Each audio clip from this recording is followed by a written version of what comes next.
I will do that in our regular open session at 6 p.m. So don't think we're forgetting that. Okay, so our next piece of business is 1.03, a Board of Trustees ground rules, and we'll then go to 1.04, public comments, which is closed session agenda items. On our closed session, we have listed 2 items, but 1 item has been pulled. So that leaves us with 1 item, which is 2.01, conference with legal counsel, anticipated litigation 1 case, Government Code 54956.9.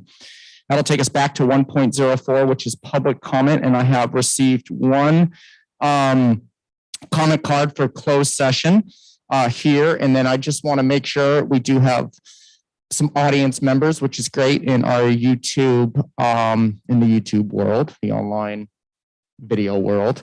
And with that, if there's anyone in that circle that is interested in speaking for public comment, please raise your virtual hand and we'll make sure that you are identified and have an opportunity to speak. Again, these are for closed session items. And with that said, we have Tiffany Pollock, I believe. Hello, Tiffany. The next 2 minutes will be yours.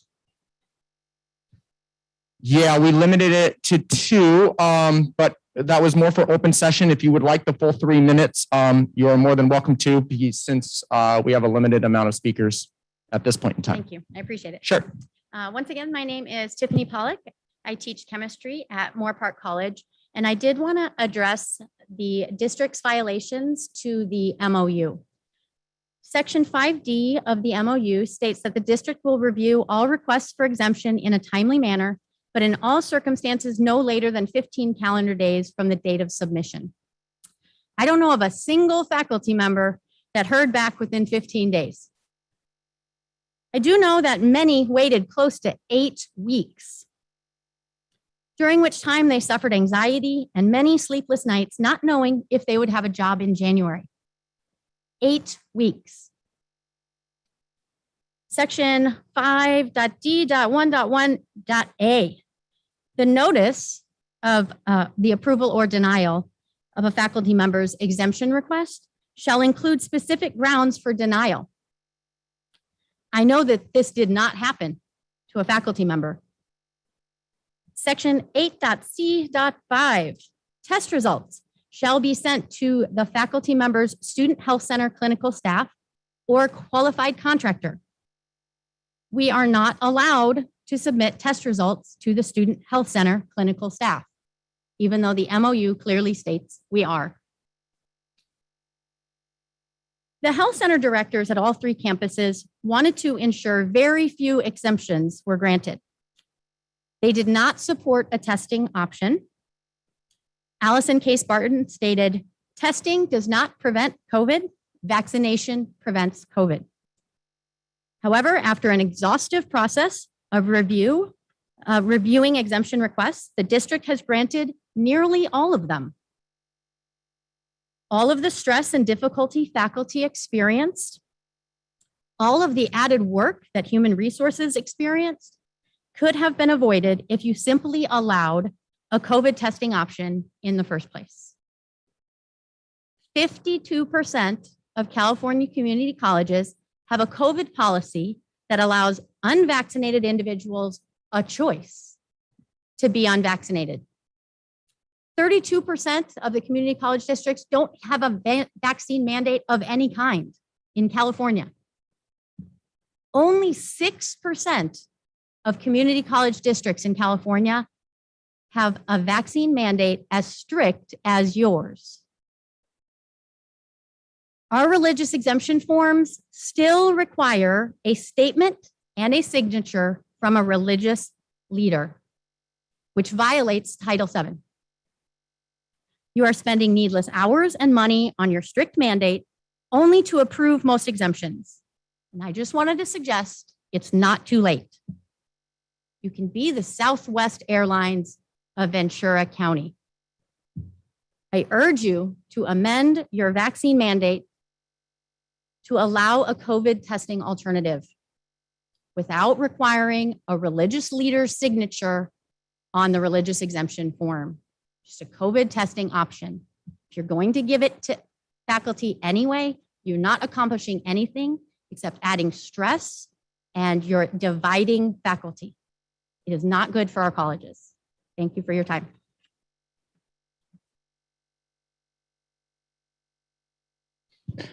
Thank you for your public comment. And just to confirm, not seeing any hands raised, and I'm looking at Dan.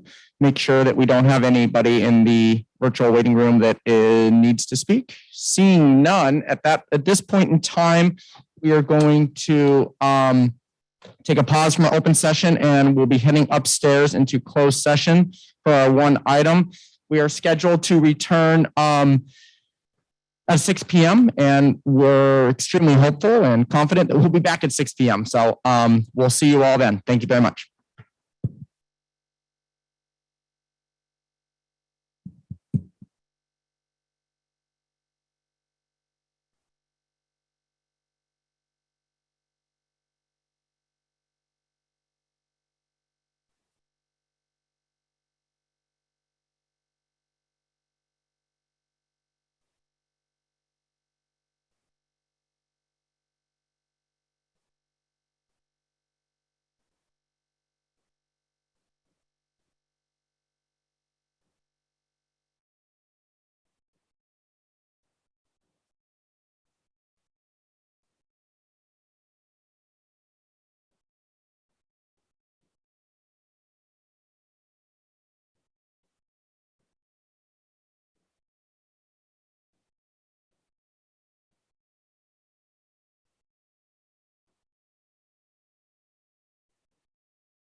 Thank you very much.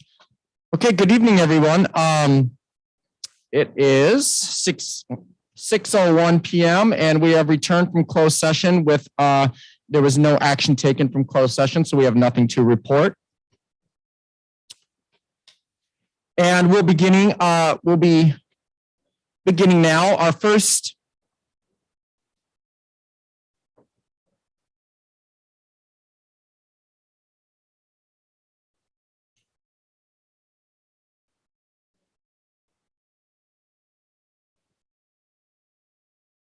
just gonna make sure the boardroom's ready before we begin.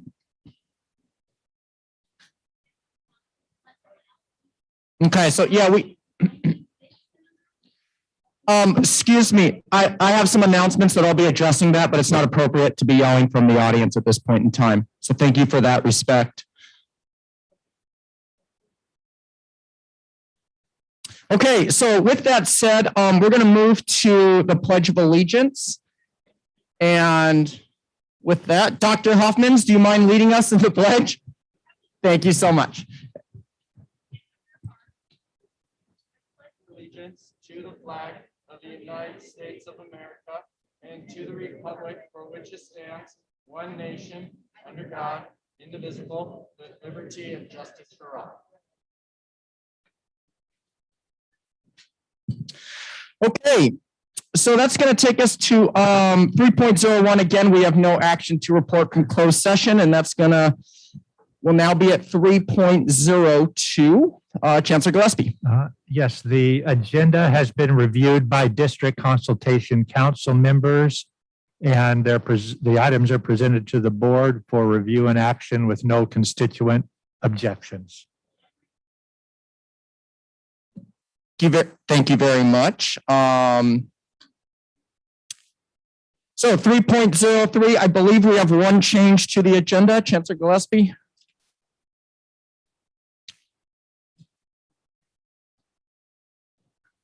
I may have that paper in front of me. Yeah, I will.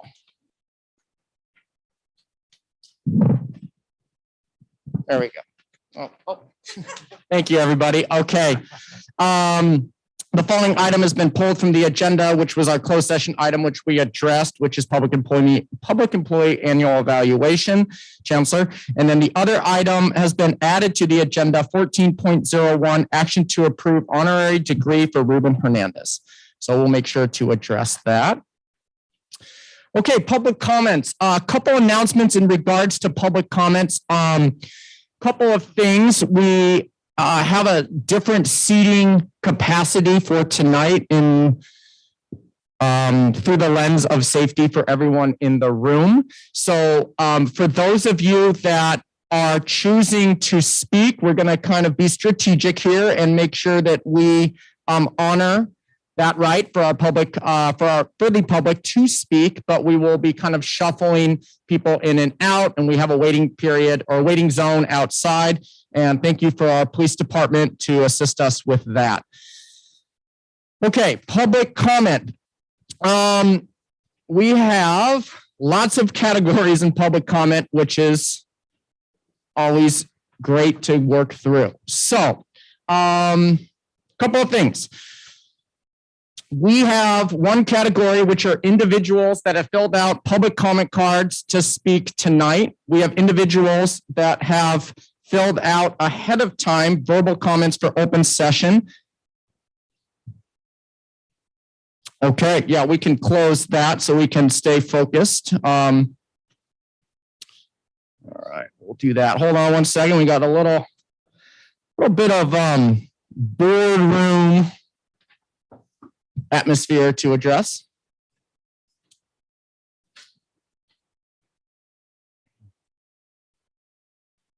Okay, thank you for that.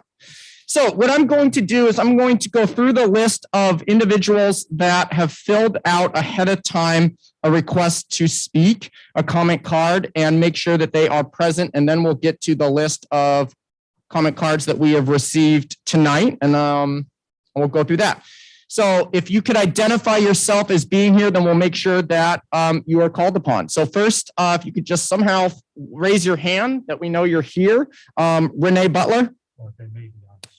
They may be on Zoom as well. Okay, so I'm going to go through the list just to give you a heads up that these are the names that we have. Renee Butler, Ronnie Broyles, Elena Decay, Andrea Isbell, Kenya Galdamez, Dee Dee Beeman, Deanna Ochoa, Katrina Topolinsky, Cesar Flores, Jessica Vargas, Dr. Ray Tejada, Tamara Coleman, Dolores Ortiz, Rick Castanero, Gabriela Rodriguez, Emily Zawal, Isaac Okopnik-Cholsky, Heng Si Hay, Ron Severson, and Chris Hernandez. We also have written comments that have been received and they're included in the agenda, and our chancellor will be summarizing those at the end of public comments. Is that okay? Okay, great. All right. Again, we have also, which I was going to address, public comment requests that have been received tonight, which I'm going to read off those and make sure that those. We also have 4 that have requested to add the agenda. So we have Cheryl Becerra, Ashita Edwards, Monica Lee, and Maria Urenda. And just to clarify, those 4 names requested to speak at the item. If you'd like to change that, we're happy to accommodate and allow you to speak now if that works better for you. What I'll do, okay, I'm seeing some nodding, so we'll make sure to address that. Okay. And I'd just like to get some board consensus because we have so many.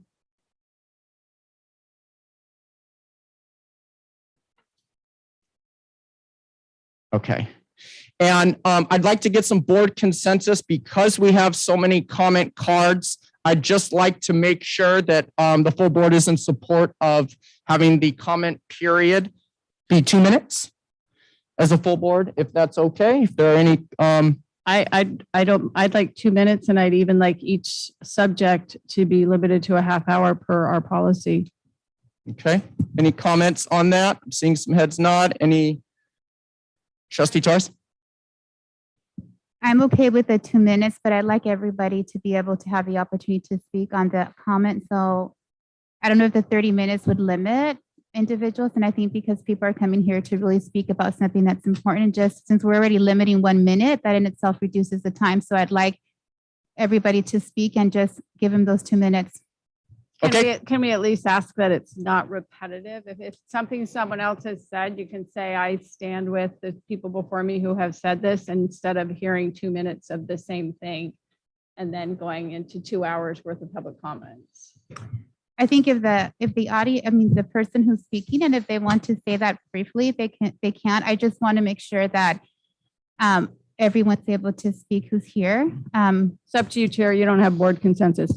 Okay, so considering we're hearing both, as we often do, let's play it by ear and see how things go at this point. But I also think that it's important if somebody comes and they would like to speak, that's your right to speak, and we're here to listen. So with that said, we're going to start with the following 3 names, and I'm going from the order that has been presented to me. We have Renee Butler, Ronnie Broyles, and Elena Decay. So that would lead us with Renee Butler.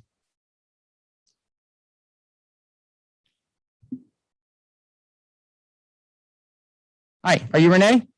Welcome. The first 2 minutes is yours.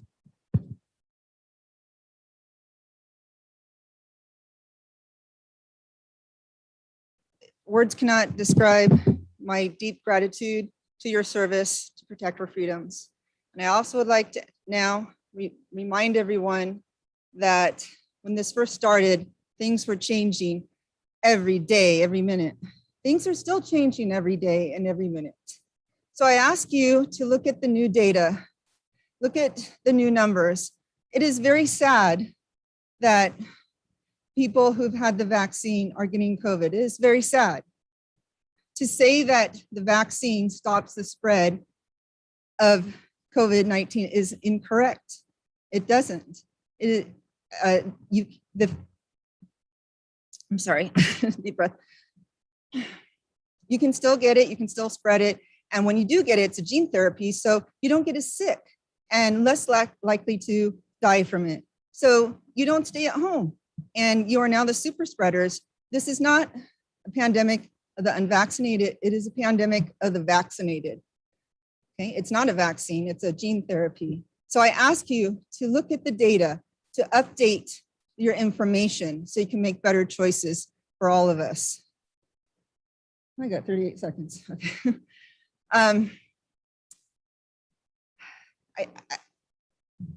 I don't know why you guys do this. I know I can ask you a question, but I'm assuming money and power, I don't know. But if you can mandate us to do this, not to give you any ideas, but you can mandate us to get the flu shot, even if we've had the flu. Okay, so I don't want you to have that power over me. Okay, I want you to update your information and see what is really going on. And okay, thank you. Thank you for your comment. Next is Ronnie Broyles. And that will be followed by Elena Takei. And again, audience, if you could hold off on your applause, it'll really help with making sure our speakers have an opportunity to speak.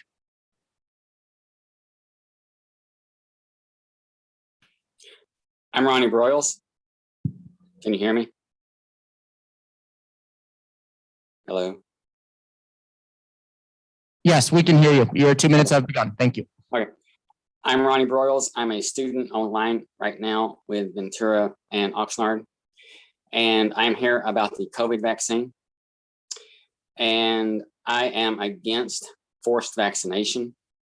And what this district is doing, what you have approved, is no less than medical segregation. It absolutely is.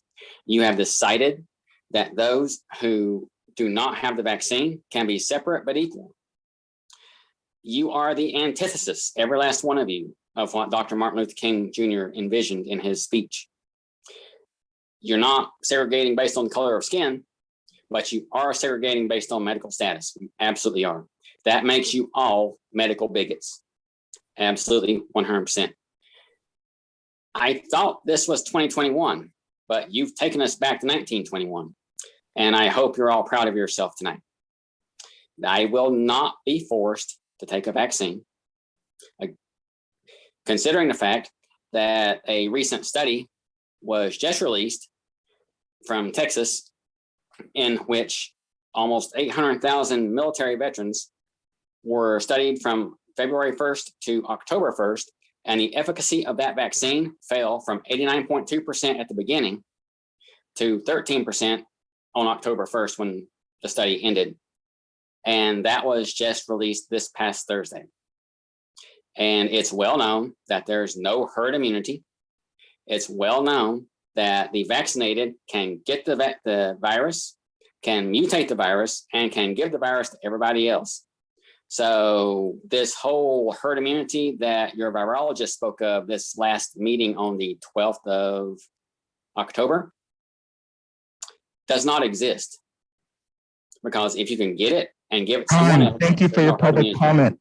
Next will be Elena Takei, followed by Andrea Isbell, Kenya Galdamez, and Dee Dee Beeman. My name is Ilana Daly, spelled E-L-A-N-A, last name D-A-L-E-Y. My son is a dual enrollment student at Ventura College and will also be attending Moore Park College.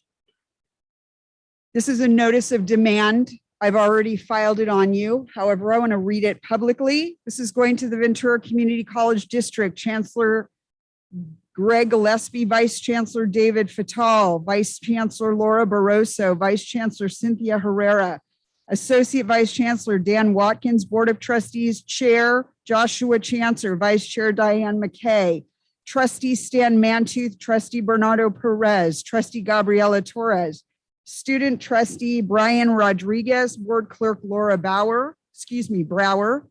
As a school board trustee, superintendent advisory board, or other, you have failed to exercise statutorily mandated compliance and are hereby put on notice to comply with the California Education Code 51101A7 and 49076, Child Endangerment Law, California Penal Code 273AA, California Constitution's Declaration of Rights, Article 1, SEC 7A, the Constitution of the United States, 4th, 5th, and 14th Amendment, 42 U.S. Code 3631, and the Nuremberg Code, and are directed to immediately halt all COVID vaccines,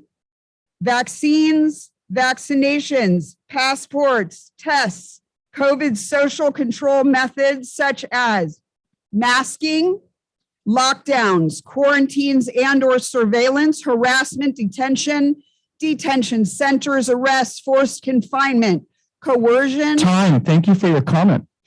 Next will be Andrea Isbell.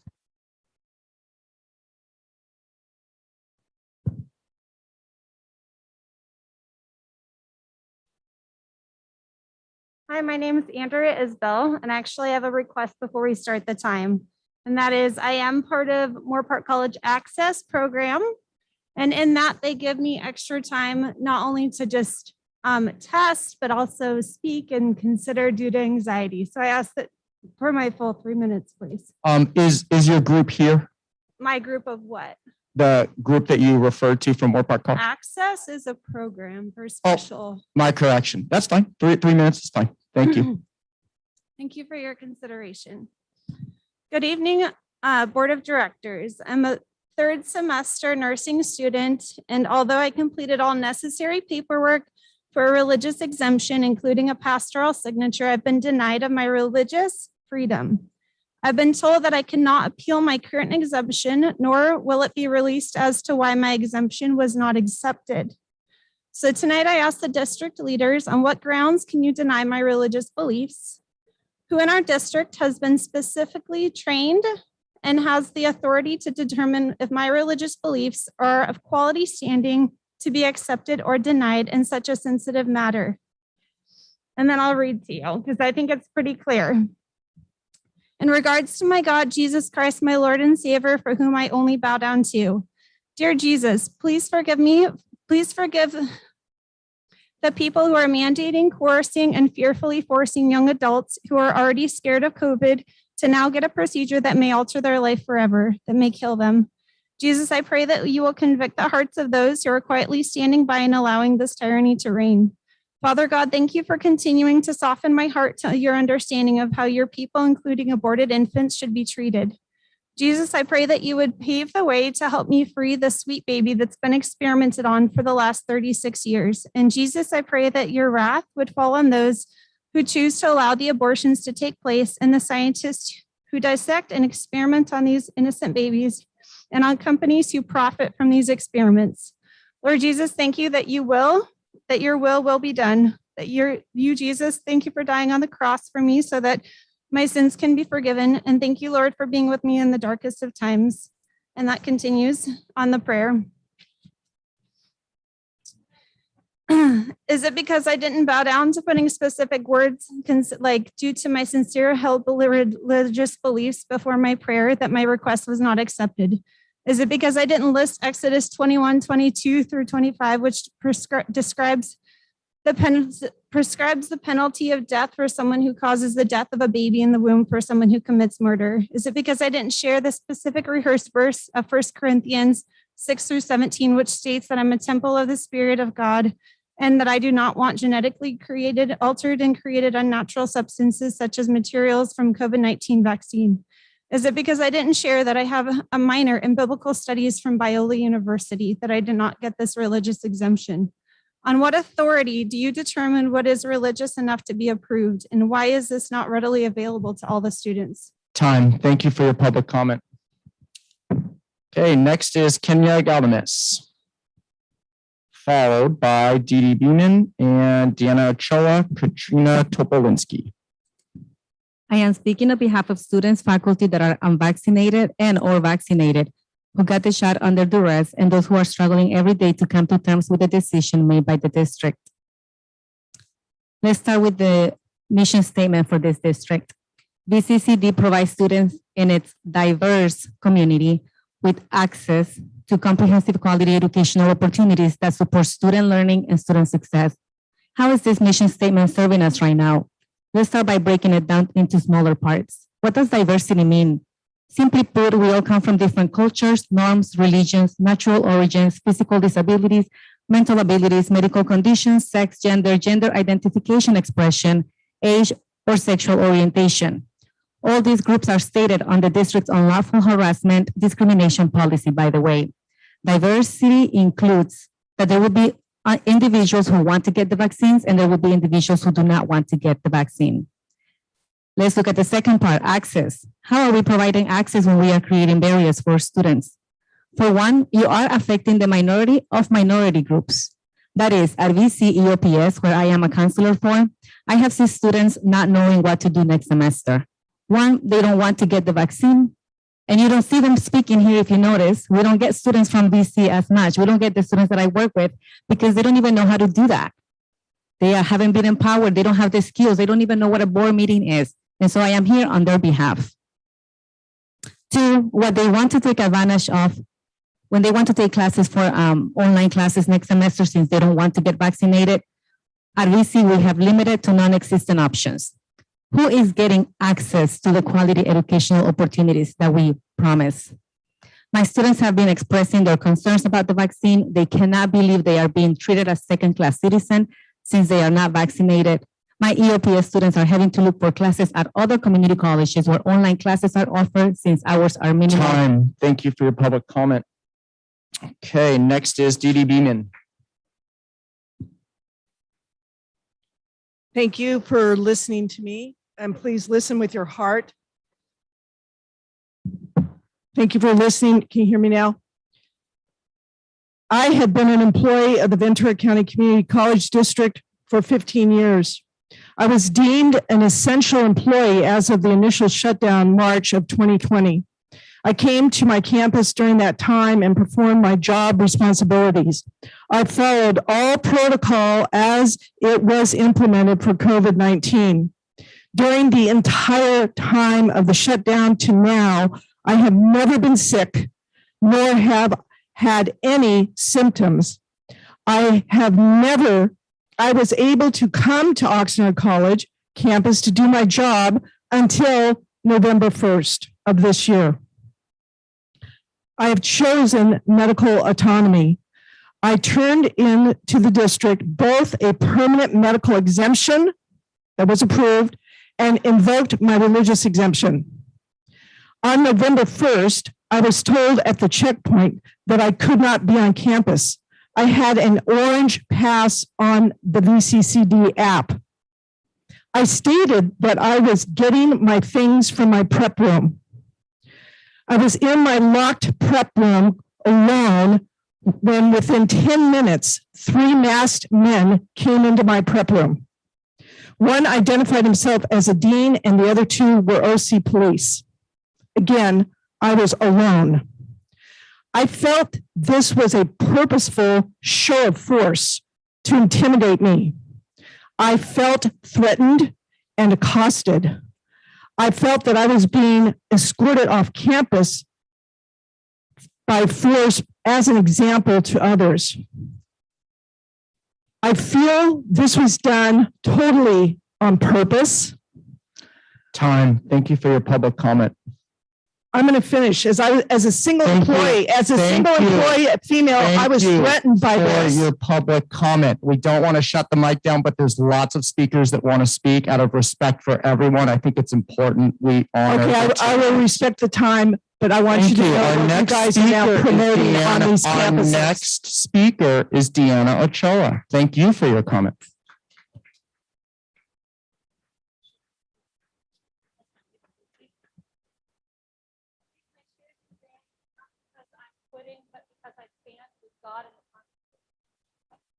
United States of America.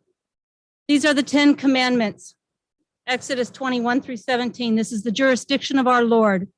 They are the foundation from whence all laws came. They can be reduced to 4 areas. Ceremonial law, think Old Testament. Moral law, which never change and are fixed moral absolutes, judicial law, social compact law. Implicit in agreement among members of an organized society between the governed and the government. Think Constitution of the United States, defining and limiting the rights of duties of each. And these cannot be in contradiction with moral law. In short, God gave us moral law and his jurisdiction over us as he is our creator. Jurisdiction is the authority that is the area of authority that he has. So it is God first, then the Constitution. And based on our Constitution, the government should never, ever have authority over us. It is executive, enforce our laws, legislative, make laws, and judicial, interpret laws. We are a nation of laws, not men. The Constitution of the United States of America was written from God's law, and it is God who gives us the authority. It is his authority over us. But the Constitution has no authority or jurisdiction over the people. In fact, the Constitution was written to protect the people from the government's overreach.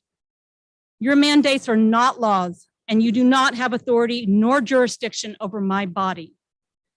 Thomas Jefferson in 1802 wrote the letter to the Danbury Baptist Association. In it, Jefferson declared that when the American people adopted the Establishment Clause, they built a wall between separation of the church and state, removing the state and as having jurisdiction over religion. Thank you for your In the public Ten comments. Commandments, God Thank speaks you. to each one of Thank you us as for your equal and public establishes comments. jurisdiction over us. His law is supreme. So just an announcement for public speakers. If we can't honor the rules of public speaking, then we can conclude this portion of public speaking and we can basically shut down the boardroom and have speakers come in one at a time. So please respect the rules that we've been very forthcoming to provide to all of you. With that said, next is going to be, are we at Katrina?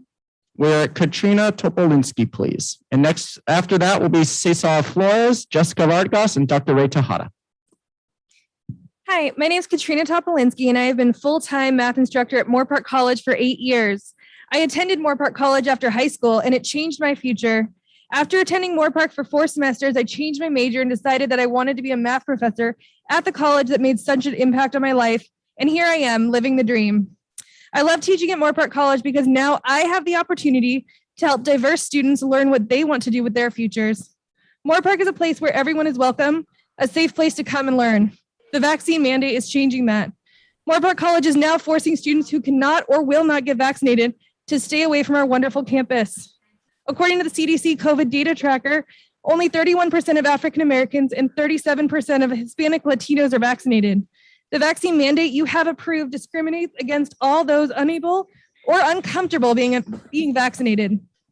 Also, not all classes can be offered in an online format, specifically science classes with labs and higher level math courses. This will force some students to either find a different school to attend or change their majors because their required classes are not accessible to them. Our enrollment has been low over the last few semesters, and the goal is to increase enrollment. This mandate may have the opposite effect on enrollment because not all students can come to campus. I cannot wait to teach on campus again and see my students in person, but I am saddened that my classroom is no longer a welcoming place for all students. There needs to be a testing option available to students and faculty who are unable or uncomfortable getting the vaccine so that Moore Park College stays a place where everyone is accepted. I recently polled my students and 89% of them are in support of a testing option for unvaccinated students. Please reconsider your mandate of the vaccine so that Moore Park College can continue to be an amazing school that I fell in love with. Thank you for your public comments. Cesar Flores. Looks like Cesar's online. All right, we see you, Cesar. Yeah, so good afternoon all, or good evening, I should say. My name is Cesar Flores. I'm the EOPS Care Coordinator at Oxnard College. The EOPS program is one of the largest categorical programs in the district, not just in Oxnard College. In particular, we tend to serve roughly about 1,000 students annually. So my intent of this time is to share support for President Sanchez's proposal to expand its course offerings and the services to the community that we, by and large, tend to serve, and that is the most vulnerable populations, those populations that tend to come from low income and socioeconomic backgrounds. this proposal will go a long way in initiating at least a start of where we can expand our college, grow our college, include or at least increase our persistence, completion rates, our retention rates. So it goes without saying that the OPS program is strongly supporting President Sanchez in this endeavor. Speaking also on behalf of those students that find that currently part of the challenges that we have faced historically, at least this proposal will go a long way in helping with improving many of those barriers and challenges that they have been dealing with. And frankly, this is long overdue in terms of injecting these resources and support services for Oxnard College. Our students have struggled in taking courses at the college when we're offering very limited course offerings. And that's not knocking what is already being done and accomplished through our instructional side, because they've gone out of their way to try to provide flexibility for our students. However, when we have limited resources to be able to expand our services, not much can be done. So thank you very much for your comments, Mr. Flores. Next is Jessica Vargas.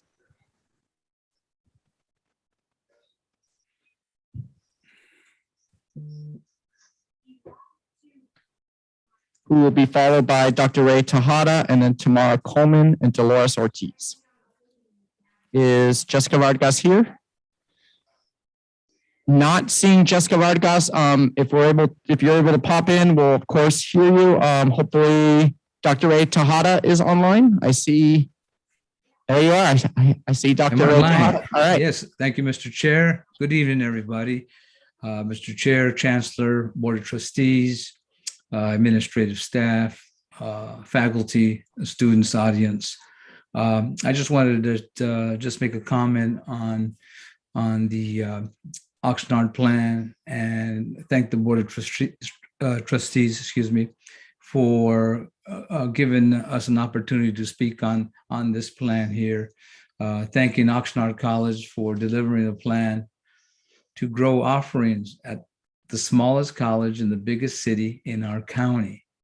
Oxnard is the largest city, has the largest birth rates, and is home to the highest number of high school graduates every year in Ventura County. How I know that? Because I'm an educator and I've been working with students in the community for over 40 years now. However, when compared to Ventura and Moore Park, the city of Oxnard is home to the smallest college within the Ventura County Community College District. This equity may not be by design, yet its impact is substantial. Thank you for your time, and thank you for letting me speak. Good night. Thank you, Dr. Tejada. Next is Tamara Coleman and Dolores Ortiz and Rick Castanero.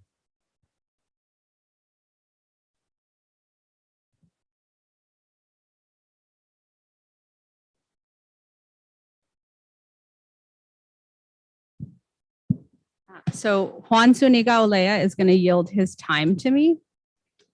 Thank you. My name is Dolores. Just hold on one second. I'm sorry. Just for clarification, is the person that's yielding his time to here? Yeah, it's right there. Okay, excellent. We tried to arrange it in order, but we were told we couldn't. So Got it. So, sorry, but I just want to clarify. Are you Tamara Coleman? no, I'm not. You are Dolores Ortiz. Yep. Excellent. So you're requesting 4 minutes? Is that all it is? Correct. I'm requesting 4 minutes then. Excellent. 4 minutes is yours. My name is Dolores Ortiz. I'm a social science faculty member at Oxnard College. I'm here to speak in support of the OC proposal of 100 additional sections. I'm aware this proposal, or the idea of it, has been met with resistance during the past 3 months at these board meetings for several reasons, including procedure, source of funding, notably the impact on our sister colleges. So the proposal seeks to add 100 additional high-demand transfer track sections across various sites for a period of 3 years at a cost of $500,000 per year. The updated 43-page proposal brief outlines 2 potential funding sources, revenues or reserves.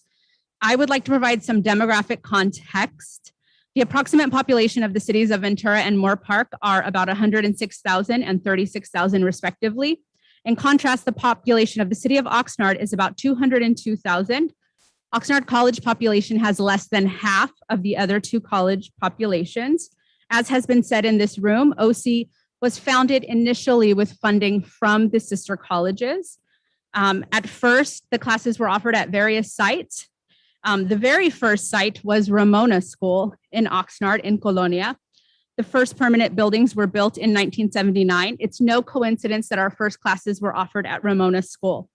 In fact, there are many parallels to the founding of Oxnard College and Ramona School in Colonia. The Oxnard community has a well-documented racist legacy of residential and educational segregation. We have several local historians and scholars who've documented this. David Garcia, Frank Barajas, and Tara Yasso being three. I will read an excerpt from Garcia's work on Ramona School. The proposed building is to have a concrete floor with stucco sidewalls and a flat roof. The estimated cost per classroom is to be about $4,000 in comparison to present Wilson building, which was built at a cost of $7,500 per room. The lesser amount was not adjusted for inflation, though Wilson School had been built 15 years earlier. By all accounts, the school lacked basic necessities, such as a kindergarten and even trees on site. In case of an air raid, students were instructed to run home as fast as they could. Residential segregation held with racial covenants that people of color could not live in North Oxnard except in the capacity of servant. Today, Ramona School is comprised of 99% Latino students, 98.3% economically disadvantaged students, 85.4% English language learners, 10% of whom are Indigenous speakers. And the terms DEI and equity have been tossed around this room in relation to this proposal. The proposal is so small, it does not even come close to equity for Oxnard College within this district. The fact that it has been met with such vehement resistance is extremely telling. We as community members, parents, staff, and educators are well aware of the negative reputation of our school and that it suffers that reputation because of its humble beginnings. Our students and community deserve better from this district. Our students and community deserve respect and acknowledgement that they are worthy of investment. Our students and community deserve an offering of classes that meet transfer needs, that offer basic majors like engineering, that offer ethnic studies so that they can learn about their history and themselves. My biggest concern about the reaction in this room to this proposal is that it is so small. Once again, it doesn't come close to an authentic discussion of equity for our school. Will this district ever commit to investing in the future of the residents of South Oxnard? Our staff, faculty, and administration give our hearts in service to our students. Will this district ever offer our campus and community an opportunity to grow and flourish? Thank you. Thank you. Thank you for your public comments.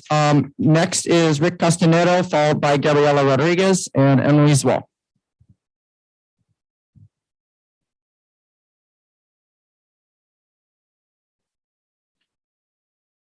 Is Rick Castanero? We're going to hopefully see Rick soon. We're going to go now to Gabriela Rodriguez.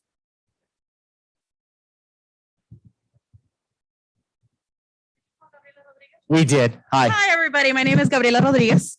And I came last month and talked about the proposal for 100 new sections for Oxnard College, which I still strongly support. And I just wanted to, remind folks, this past year, Oxnard College was able to display banners. About 200 students were displayed throughout Oxnard Boulevard and Saviors Road. And we're all very proud of those students, right? But that was possible because of all the efforts behind the scene at Oxnard College.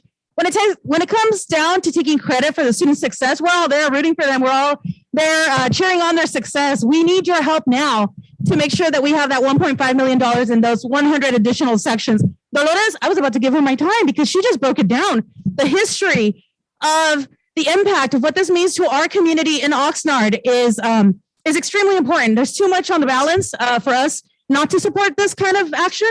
And I just wanted to reiterate my support for that. Again, I've been talking to one-to-many students. If they had access to more sections that accommodate their transfer needs and their opportunities for growth and success, they will definitely fill those seats. And then I'm sure there's going to be higher increase, FTES, and all of the good stuff that we want to celebrate our Oxnard College Condor. So please, when we talk about equity, versus equality. There's a much very different definition for either or. So let's make sure that we are working out of that equity lens that we all like to talk about. So thank you all so much. I have 38 seconds left, so I will give it on to the next speaker.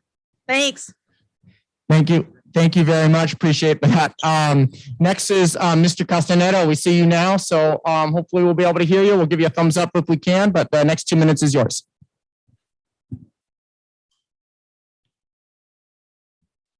Good evening, board and Chancellor Gillespie and staff.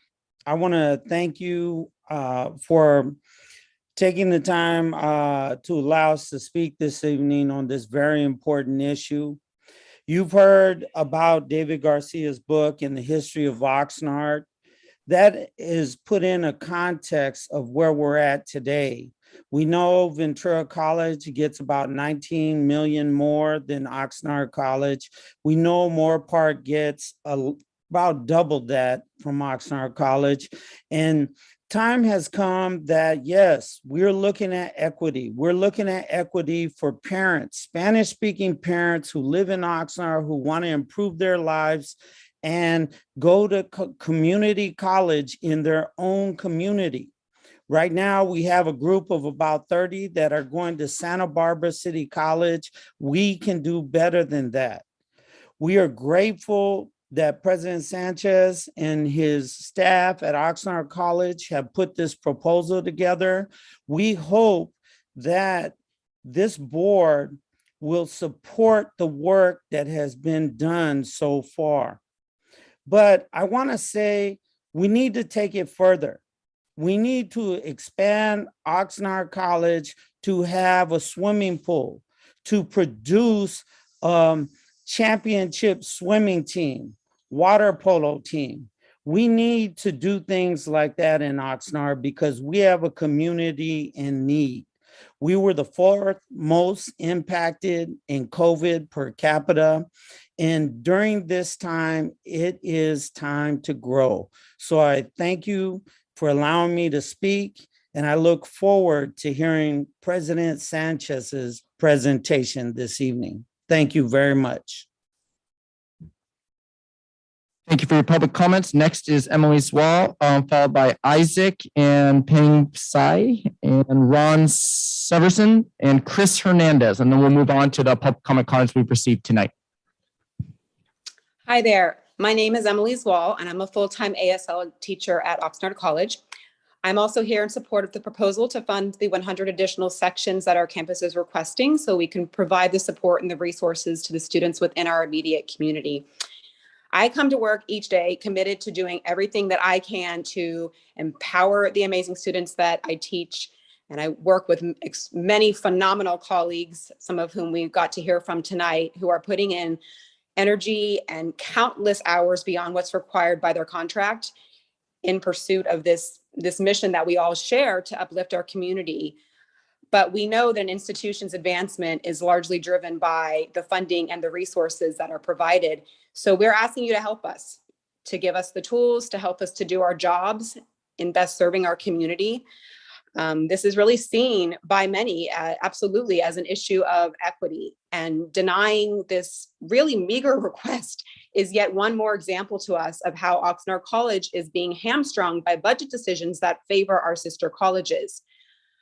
We understand that each campus has their own needs, but we're asking in the spirit of equality and collegiality for our sister colleges to see our need, to recognize how we have been disproportionately marginalized since our inception, and to support this request. And for you, the board members, to recognize that this is urgent, and that our students deserve this funding, these courses. Thank you. Thank you for your public comment. Next is Isaac.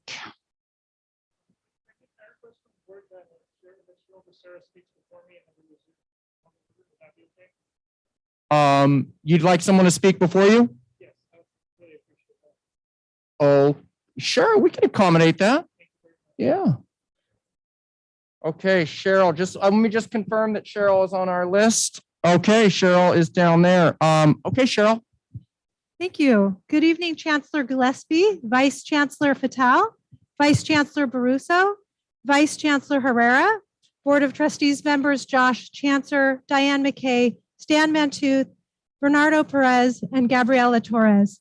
For 2 months, students, parents, and staff, both vaccinated and unvaccinated, have urged you to recognize their right to bodily autonomy and medical choice. Some through tears, some through quoting laws, some relaying the current numbers of documented deaths and injuries due to the COVID-19 vaccine. Yet the coercion, harassment, discrimination, and threats to their education and employment has continued.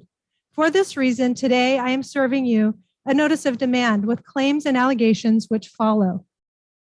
As a VCCCD trustee, you have failed to exercise statutorily mandated compliance and are hereby put on notice to comply with the violations against California Constitution, Article 9, Section 14, Education Code, Section 70902A1, California Penal Code, Section 245, Title 7 Civil Rights Acts, 28 Code of Federal Regulations, Section 36208.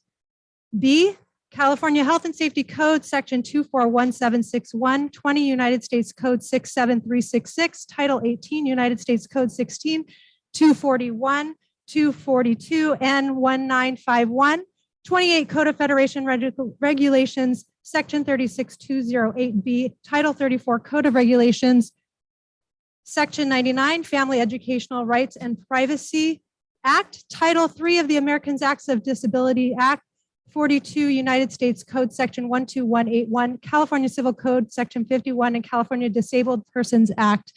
And the rest of this document will be read by subsequent readers. Thank you. Thank you very much. Taking it, Isaac, you're next. I'm going to continue reading, but I'll make a quick record. I just want to know that I served a Public Records Act request to Dr. Fatal via email on November 3rd, and I just served at the beginning of this meeting Chief of Police Joel Justice a Public Records Act request as well.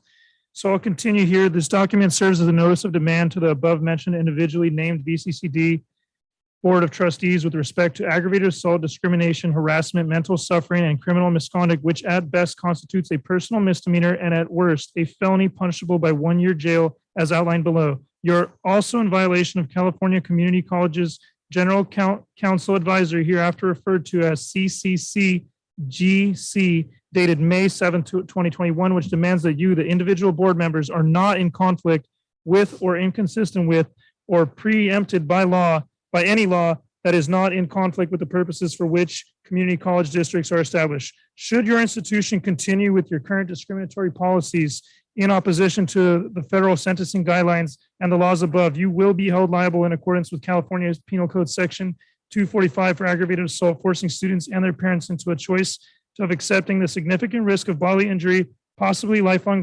disability or death, or continue their education at your institution is tantamount to committing physical and mental violence upon these victims. It has come to our attention that all of the individual members of this board have knowingly and willfully engaged in unlawful behavior as per Health and Safety Code, Section 24176B. Such penetration is deemed a criminal offense subject to personal financial liability up to $25,000 per victim and felonious punishments of up to 1 year in prison as afforded by well-established law. It would behoove the board to know that federal law immunizes vaccine manufacturers from liability and transfers of financial liability to your institution for coercion of students and staff to get the vaccine. Moreover, it is important to realize that as per 20 United States Code 6736, Section 6, your individual immunity has been waived and your private protection against liability shall not apply as your misconduct constituted a crime of violence pursuant to 18 United States Code 16. Thank you. Next is Peng Sai. Yeah. Hey, so I'm just going to continue reading the letter that Isaac was reading. Okay. So denial of entry or access to services of unvaccinated students required to carry test verification or suffer physical restraint by being escorted off campus is a gross misdemeanor as per 28 CFR Section 36.208B.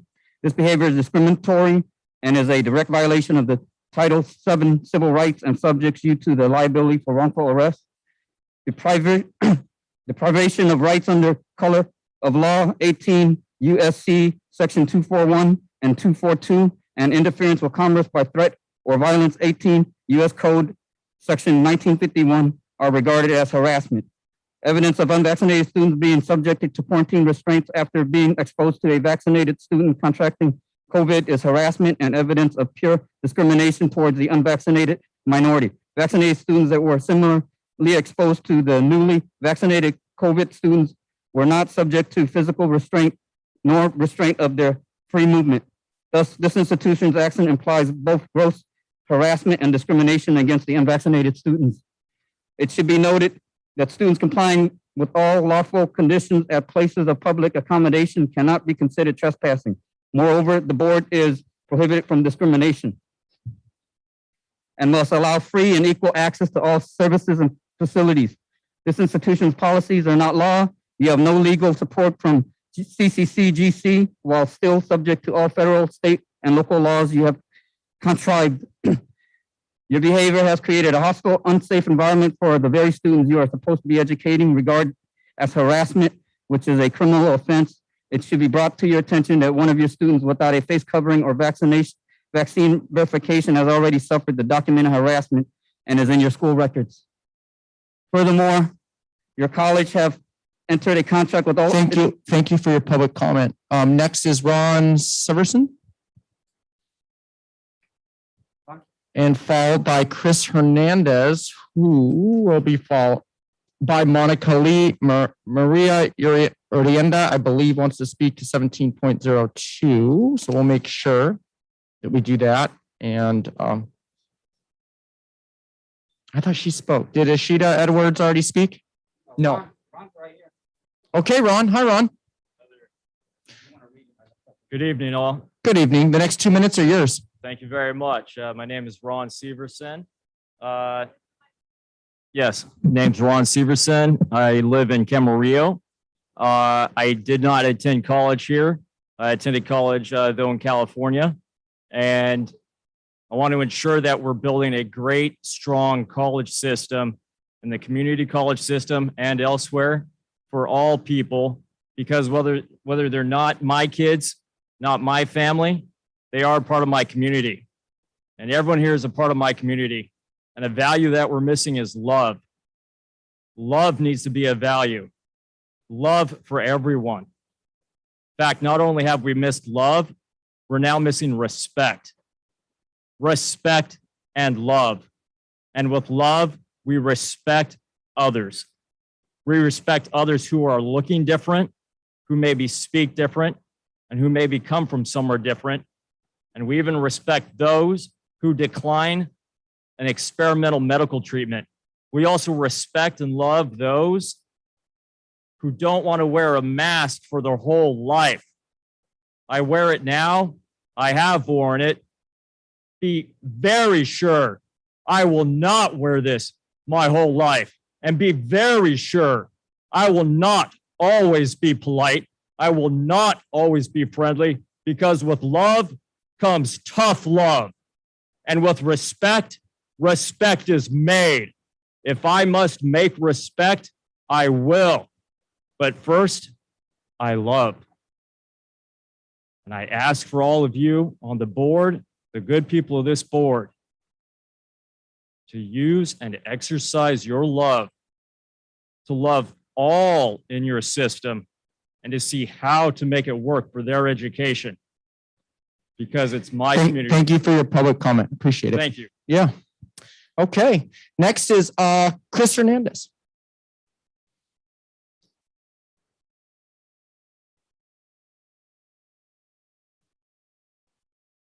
Is Chris here?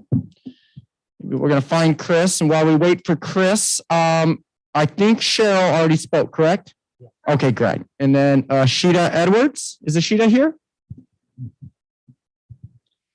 Followed by Monica Lee.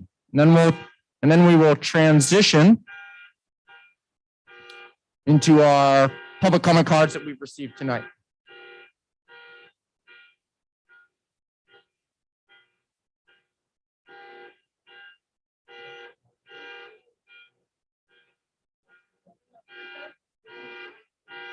And we do have a car alarm going off, a Toyota pickup apparently, maybe.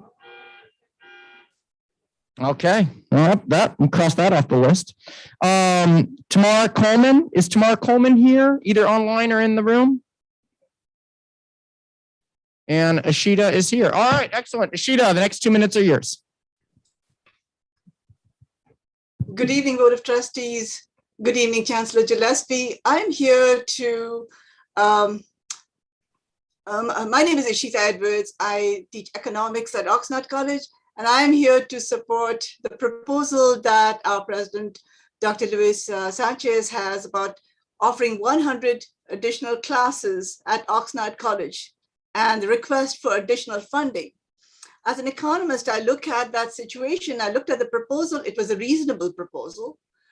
It is a funding we are asking for that goes beyond the allocation model. But it is a reasonable proposal, and every district has a vision. I believe our district has a vision that goes beyond the present. Our vision should be to look at possibilities, and I see Oxnard College, Oxnard area as an area with tremendous possibility. It has the population, it has the young population that we need who are potential students. And that is how we fund our district with FTESs. That this proposal that is spread over 3 years has the ability, has the potential of bringing in a lot of additional students and additional monies, and a college that may be small now can grow in the future. It is where the people are, that's where the students come from. I do remember historically in the past that we have been able to reach out and find monies, portions of the reserves when a college needed to be protected. I remember the time when Ventura College was declining from, we feared that Ventura College would no longer continue as a mid-sized college, but would become a small-sized college, that 10,000 mark. But at that time, we rushed to pull $800,000 out of our reserves to help Ventura, which seemed like a reasonable proposal, but we were able to do that without going through the allocation model. So we are asking let's do the same. Thank you very much. Thank you very much for your public comment. Okay, just making sure we don't have Chris Hernandez. And then it looks like we have Monica Lee. Is Monica Lee here? Oh, you are here. Excellent. Monica. Okay. May I also use the minutes from that Sam Daly and Mark Lee had ceded to me? If they are they here? Yes. Sam's here and Mark is waiting outside. Okay. Is it on a topic that we've already heard? Do you need, that would be. I'm continuing to read the demand that Elena Daly. Okay, started. since we've passed the 30-minute per topic, I'm going to hold it to 2 minutes. Okay. Thank you. I appreciate that. Thank you very much. So I'll pick it up where she left off. Coercion or any other measures henceforth known as COVID measures in your jurisdiction. Please be advised that any and all persons in your jurisdiction are guaranteed safe conduct and health safety under the protection of the law. Any attempts in contravention of the above incontrovertible mandates of local, state, federal, and international law will be in direct violation of the school board's statutorily derived authority to regulate public school districts as it pertains to all COVID measures, thereby preventing students from exercising their fundamental right to schooling and daily life functions free from control. We invoke the right to a safe school environment for all students, devoid of toxic COVID measures while a child is in school.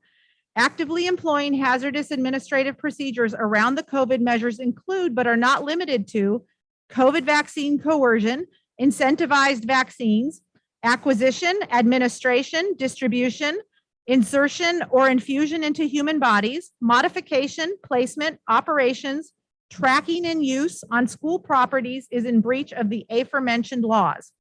Peer-reviewed scientific studies prove harm results due to exposures of all kinds of COVID measures, including those used in a school environment. The health of students is a constitutional right, and parental rights may not be usurped as per the California Constitution's Declaration of Rights, Article 1, Section 7A, which states maximizing the educational opportunities and protecting the health and safety of all public school pupils, enhancing the ability of parents to participate in the educational process preserving harmony and tranquility in this state and its public schools. The presence of the COVID measures in the schools is in direct violation of California Education Code Section 51101A7, which mandates that it is the parent's decision as to what is best for their child's school environment. According to California Penal Code 273AA, the child endangerment law, you will be held personally liable when you willfully subject, permit, or cause children. Time. Thank you for your public comment. Appreciate that. Okay, so I have 4 more public comment cards for the topic of COVID and mandate. That's, and again, I'm paraphrasing based on the item listed. And then we have another 3 for the 1.5 million plan for Oxnard College. So I'm going to read off these 4 names and hopefully these speakers can prepare and get ready. We have Tiffany Pollock, Rebecca Dahl, Chuck Wilhite, I believe, and Kelly Silver, or Sylvie, maybe. So, hi. Hi, you ready for me? I think you're probably Tiffany, right? I am. Excellent. You should know that Good. by now. I do. Okay, it's all yours. Thank you. I want to apologize if you thought that I was shouting at you earlier. There was just some confusion about the room capacity, and I was just trying to get it clarified for the people outside. Tonight, I wanted to address something that Trustee McKay had said at the last meeting. You indicated that you didn't understand why students were hesitant to get the vaccine. You said that your own children were so excited to get it that they drove 2 hours away. And sadly, it doesn't seem like you asked any of them why they didn't want to be vaccinated. Student Trustee Rodriguez, you implied that it was because they get their news from unreliable sources. And that is not only untrue, I think it's disrespectful. I want to tell you the real reasons. These are a few of the comments that my students shared with me, describing why they did not want to get vaccinated. One of my students is an EMT, and he shared with me that he has picked up many more patients with adverse reactions to the vaccine than any patients he picked up with COVID symptoms during the entire pandemic. Another said she has had her period almost nonstop since she received her first dose. She doesn't want to get a second. Another student said she has a heart murmur, and although it's unlikely, she would not want to be among the small percentage that is harmed by the vaccine. Another student told me that she did not want to be vaccinated due to the studies about it affecting the female reproductive system.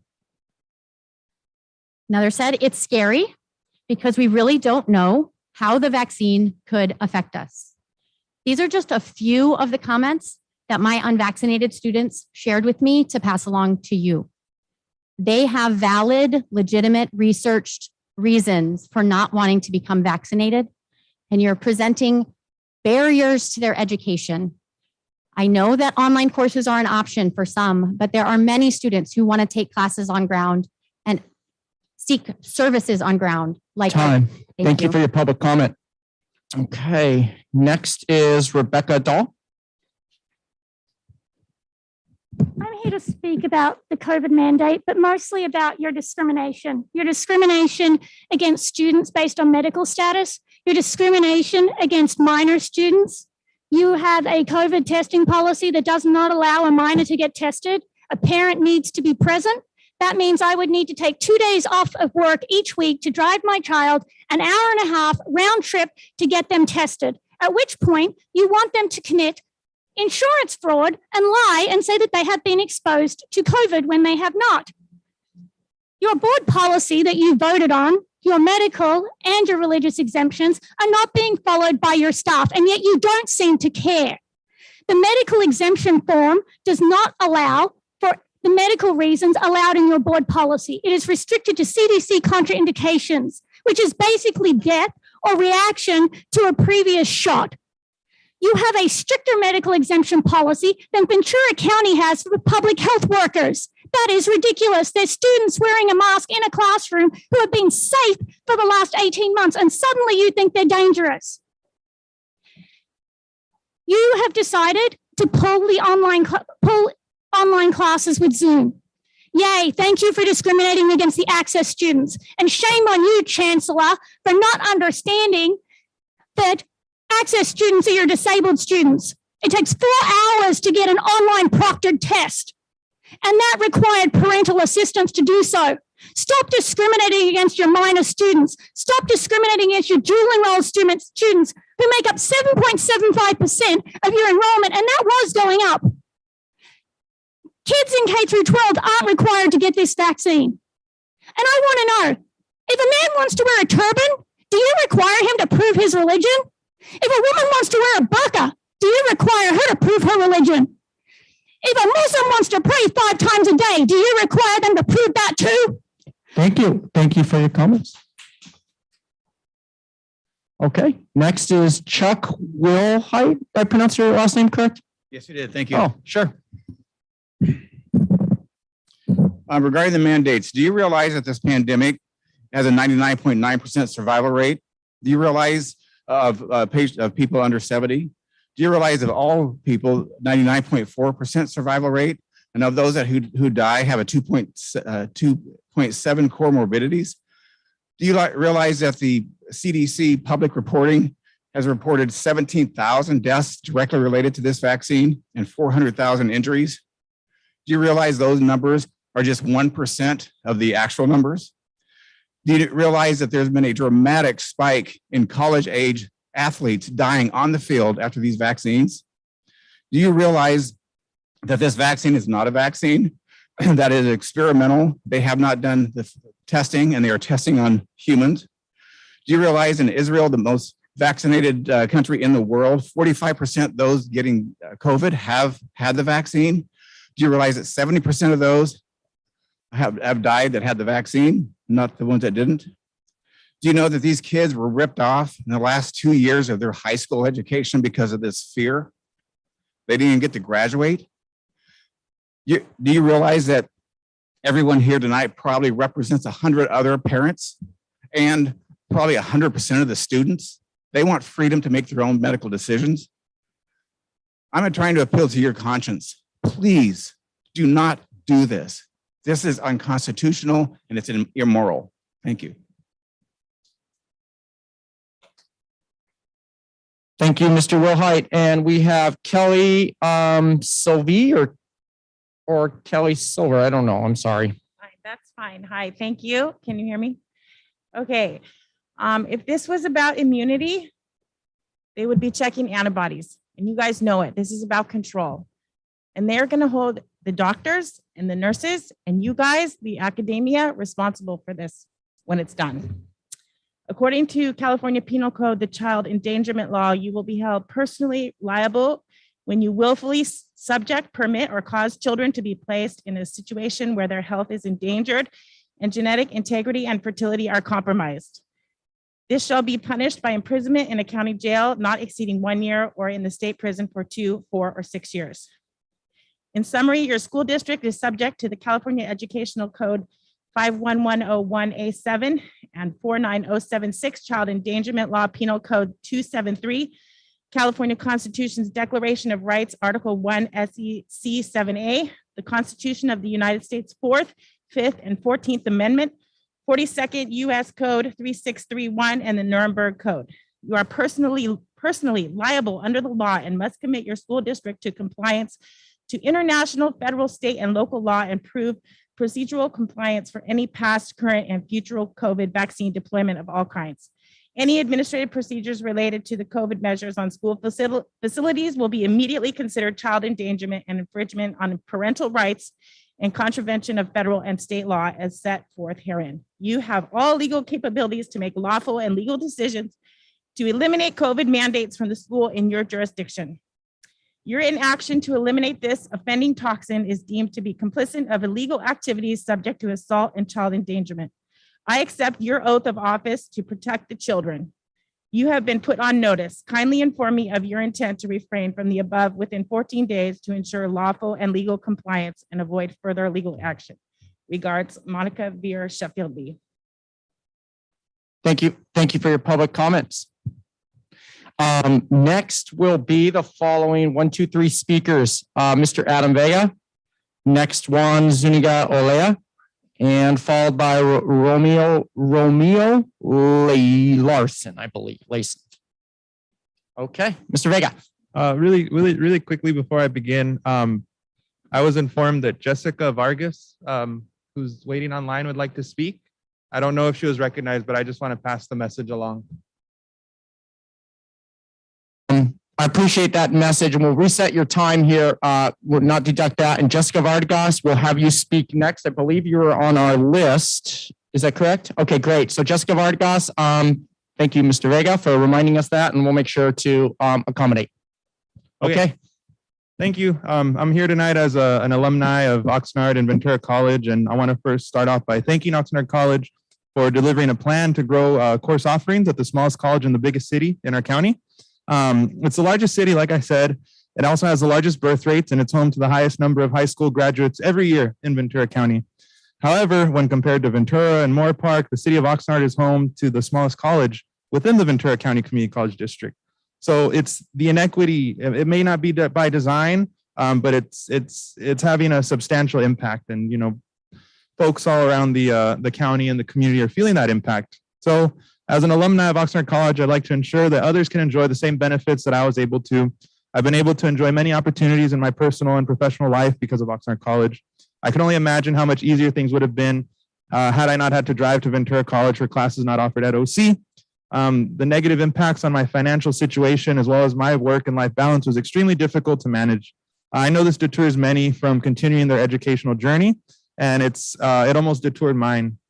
So with that, I'd like you to please focus your resources on Oxnard College. It's an equity issue, not an aspirational ask, and I believe that it's one that we will all see the positive benefits and impacts for years to come. So with the last 30 seconds or so, again, thank you all for being here and allowing us this forum. And again, just want to let you know that there's a lot of youth and high school students that I work with professionally and personally. I have siblings and cousins who are currently going to Oxnard College, and I hear very much of the same of their experience similar to mine when I went there. So, if we can make things a little bit better for future generations, that's my hope. And thank you again. Thank you for your public comments and your service. Next is, that's right. We have Jessica Vargas. Okay, Jessica, there you are. So thank you for your patience, and glad you're here. The next 2 minutes are yours. Gracias. Muy buenas noches. Gracias a la Junta. Mi nombre es Jessica Vargas. Gracias a la Junta Directiva y al presidente Sánchez por considerar un plan para que se comience a votar sobre la necesidad que se tienen los estudiantes adultos como nosotros de habla hispana, que nuestra comunidad, para que ustedes creen un centro educativo que genere nuevas oportunidades profesionales aquí en Oxnard. Hace mucho que se necesita. Nosotros ahorita estamos tomando clases en el Colegio de Santa Bárbara y nos gustaría que aquí, en esta consideración que ustedes están haciendo, nos va a beneficiar a muchos papás que estamos estudiando fuera.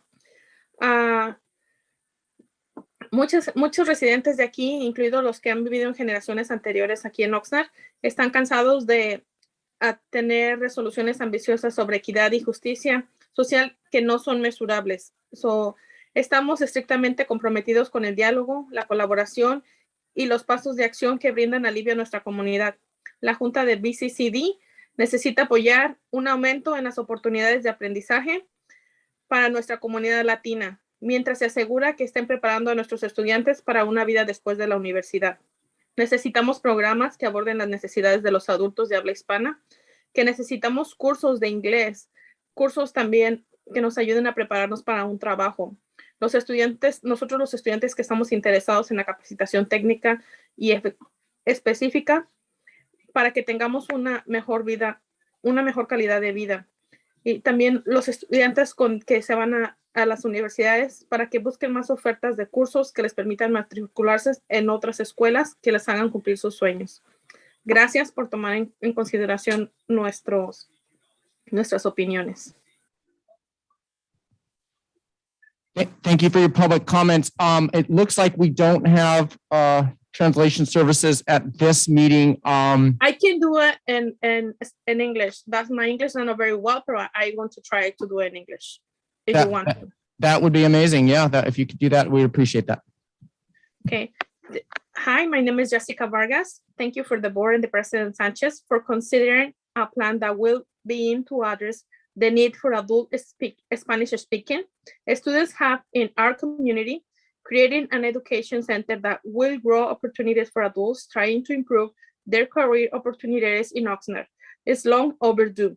Many residents, include those who have lived generations in Oxnard, are tired of aspirational resolution about equity and social justice that are not measurable. What are the strictly commitment to dialogue, collaboration, and action steps that bring relief to our community? The VCCCD board needs to support and increase the learning opportunities for our community while ensuring that they are preparing our students for life after college. We need programs that will address the needs for Spanish-speaking adults who need courses in English, students interested in specific technical training, and university-bound students seeing more courses offering that will allow them to matriculate to the school for the dreams. Thank you. Thank you for your public comments. And our last two public comment cards is Juan Zuniga Olea and Romeo Larson. Is Juan here?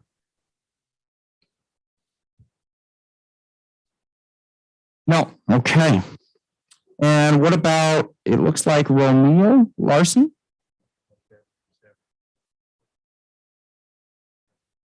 Oh, wow, okay. Thank you. Welcome. Thank you. So thank you for having me. My name is Ronilio Laxon, and I'm the tutorial service specialist for Oxnard College. And I'm just here to throw my support around the 100 section proposal for Oxnard College. It does serve our community in the deepest of sense.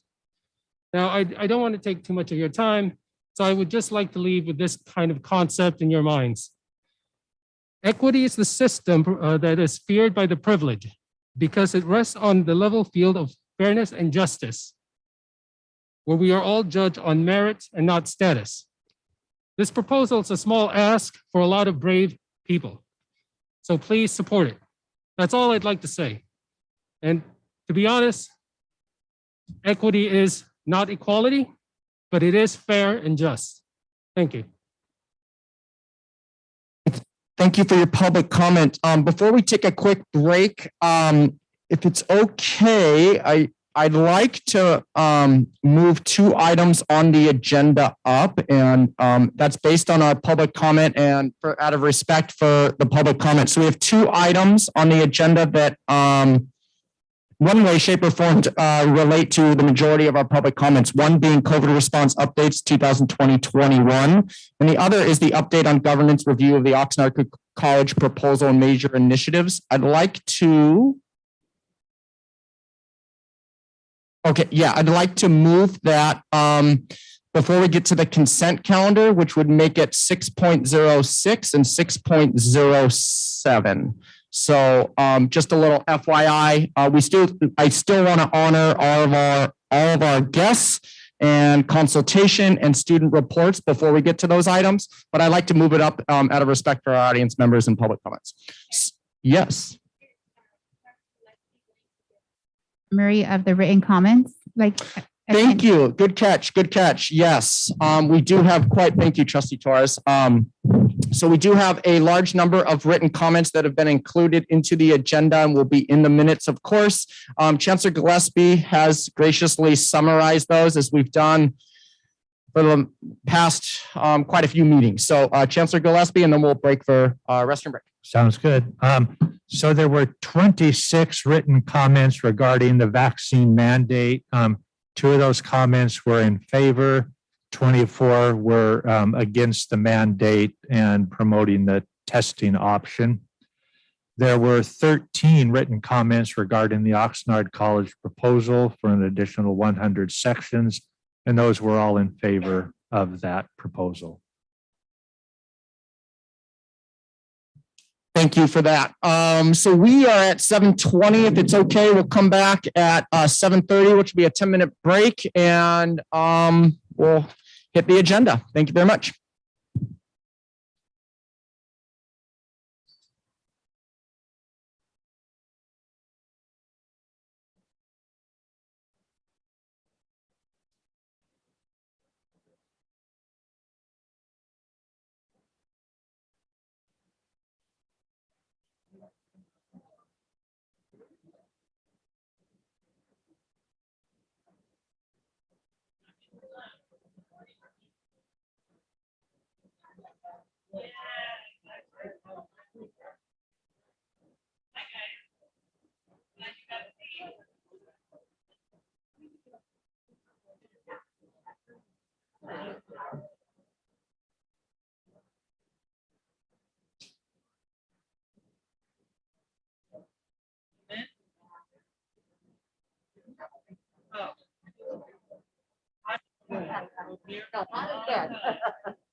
Okay.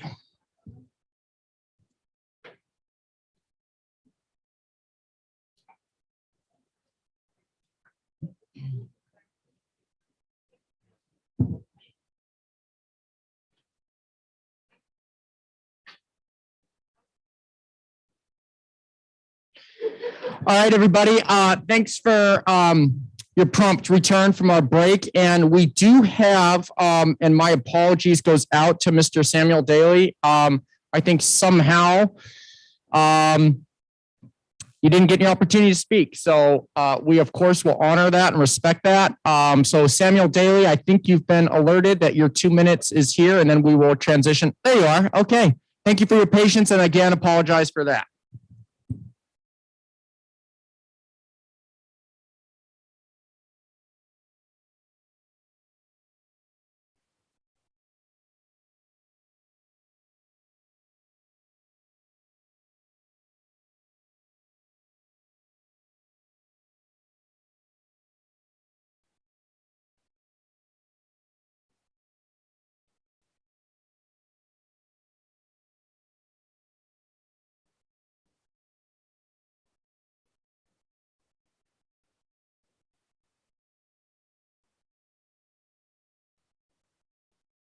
To the library. I signed in as I usually do while she went to get the box of masks. And she walked up the stairs into the library and found me and handed me the box of masks and said, "You need to put a mask on." I put the mask on. The second time was, I think, the next class. After the next class, I walked into the library and the woman was there with 2 campus police. I walk up the stairs, the campus police are there, and they say, "You have to wear a mask to go to the library." I couldn't wear this mask. I had to wear one of these. Why is it that there is a specific mask that I must wear? This works just as well as one of these masks, and it does not restrict my breathing at all. Why is there a difference? I also noticed that behind you on the wall, it says service in the public's interest. We are the public. So far, we are demanding that you do not have vaccine requirements, and yet you have vaccine requirements. Service in the public's interest. You are not servicing in the public's interest. Please serve us in our interests. Thank you. Thank you for your public comment. And that concludes public comment. So, all right, I'll flip the pages here. All right. So that's going to take us to recognition, I believe, acknowledgement of new employees, 4.01. Is that correct? All right.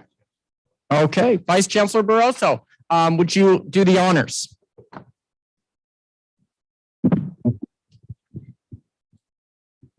So congratulations to the following employees who were hired or promoted during the period of October 1st through October the 31st. We have Blanca Gonzalez, Admissions and Records Technician at Oxnard College, Jose Mejia, Lead Custodian at Ventura College, and Miranda Costello, Administrative Assistant at Ventura College. Congratulations to them.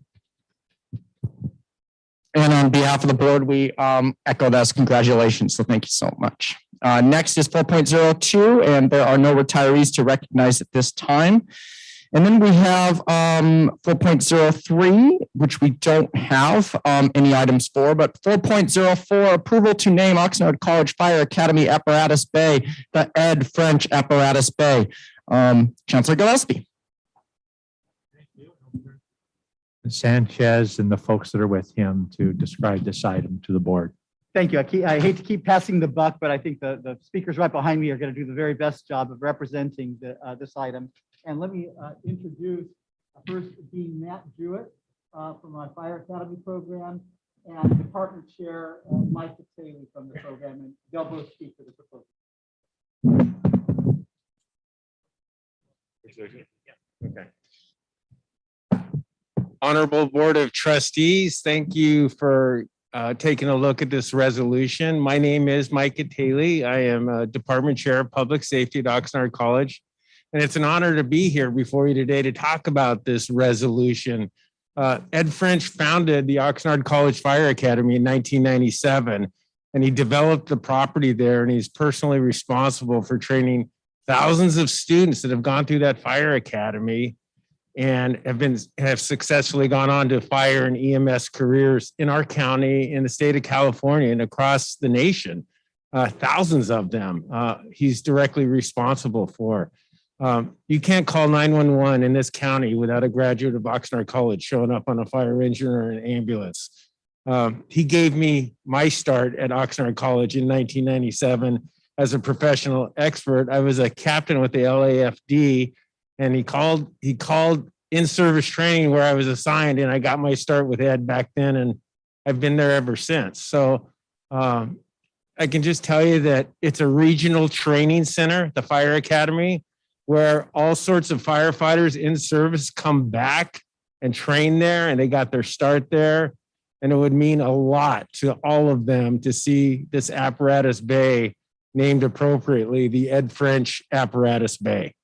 So I thank you for your consideration. Well, thank you all for letting us speak tonight and advocating for dedicating the apparatus bay to Ed French, retired Captain Ed French. 2 years ago, when I started here with the district in Oxnard College, one of the first people I got to meet was Ed French. Mike brought him in so I could meet the founder of the program. He started the program when it was just a dirt lot and some mobile classrooms and some hose and some very minor equipment, and he built it from the ground up. So, if it wasn't for him, those thousands of first responders that are now in the field protecting our communities and our families and keeping our communities safe, they wouldn't be there. And I think it's most appropriate. He's been to several of our graduations just since I've been here for 2 years. He still comes around. He still cares about Oxnard College, our public safety programs, our students, and I think it would mean the world to him. And our plan is, just so you're aware, if the resolution passes, once the apparatus bay is completed, which is estimated for February, possibly March, and we're able to move all of our equipment in and kind of prep it, make it look nice, is we would conduct a ribbon cutting ceremony and a dedication ceremony. Kind of simultaneously, we would have fire service dignitaries there. We would love the board of trustees to come, any college and district administrators, faculty, staff, classified professionals, and to dedicate the building, to do the ribbon cutting, to have the grand opening, and to get it dedicated to retired Captain Ed French.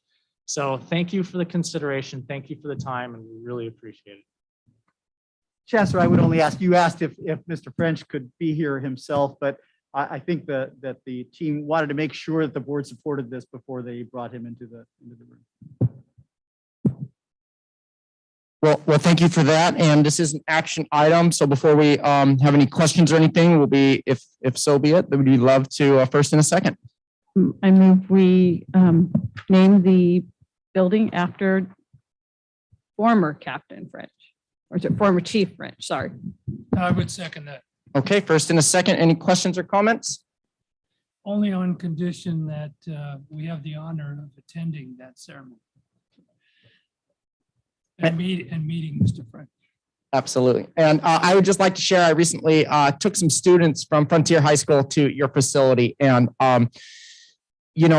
one thing I noticed, and this isn't just your facility and your program, it's throughout the district, but it was certainly on display, was how proud the employees of your program are of your facility and what you do, and how important that is for our community. So I just would like to say thank you as well. And with that, all those in favor? Aye. Aye.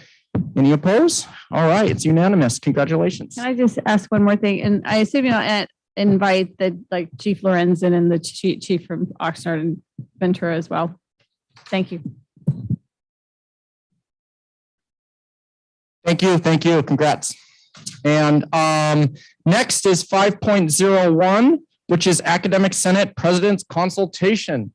Okay, President Clark.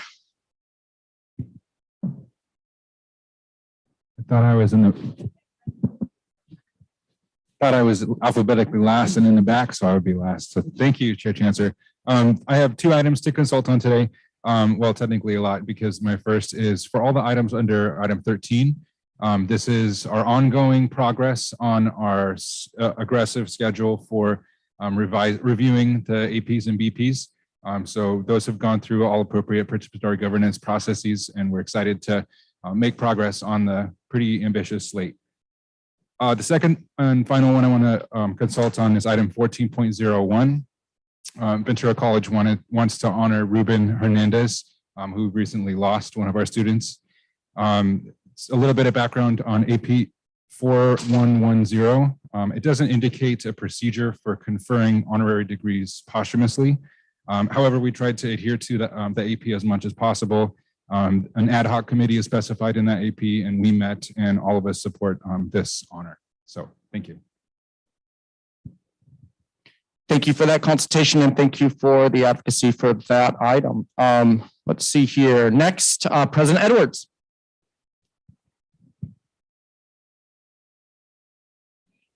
Nice to see you all. Couple of things. So 4.01, welcome to Blanca Gonzalez. I know we've needed some technician help at admissions and records. 4.04, I don't need to consult on Ed French, but I can say thank you from the faculty. They wanted you to support that, and I'm glad that we have. 12.02, action to approve the establishment of a chemistry instructor. This is a very important and much needed faculty position. We encourage you to approve. 1301 through 1305, AP and BP policies, our favorite alphabet. As the co-chair of DTRWSS, I can say with certainty that these have been reviewed thoroughly. 1402, COVID response update. This is a thank you from the non-instructional faculty. They are appreciative that the adjustment to the remote work happened within that MOU. Thank you also to AFT. Glad we are being more flexible during this time. 1403, the OC major initiatives proposal. If you haven't heard, it's on the agenda. Continues to be a lot of discussion about this wonderful opportunity for Oxnard College. It's talked about at a lot of faculty meetings. Faculty really want you to support the proposal for funding these sections so we can provide that extra support and resources that our community deserves. We understand that the governance groups want more of a grant proposal now, and we hope you will take this chance on us because each individual item is not fleshed out perfectly. It shouldn't stop us from taking this risk and seeing what we can do with those added funds. This is the board's chance to take that small risk on OC. Let us work our magic in a community. We just need the resources to do it. Thank you. Thank you for that consultation. President Reese. Thank you. Good evening, trustees, chancellor, and other attendees. She left. Thank you, as always, for the opportunity to comment on a few agenda items. I'll just echo the APVP comments about the participating governments behind it and its work in progress. I want to comment on 6.05, which is board committee reports. The newly resurrected Administrative Service Committee has been scheduled during prime college committee time. It'd be greatly appreciated if another time frame is considered, at least for future meetings, that honors the college versus district committee arrangement and would enable greater attendance. 10.06, action to approve ratification of new contracts and grants for fiscal year 21-22. There's a renewal grant funding of roughly $34,000 for child development students to help reduce financial barriers, and the Child Care Access Means Parent in School projects. That is a long acronym. That's funding for about $450,000 spread over 4 years that will serve the needs of low-income students by offering campus-based child care. So just appreciate your support on these items, and thank you. Thank you very much, Academic Senate. Next will be Classified Senate President's consultation.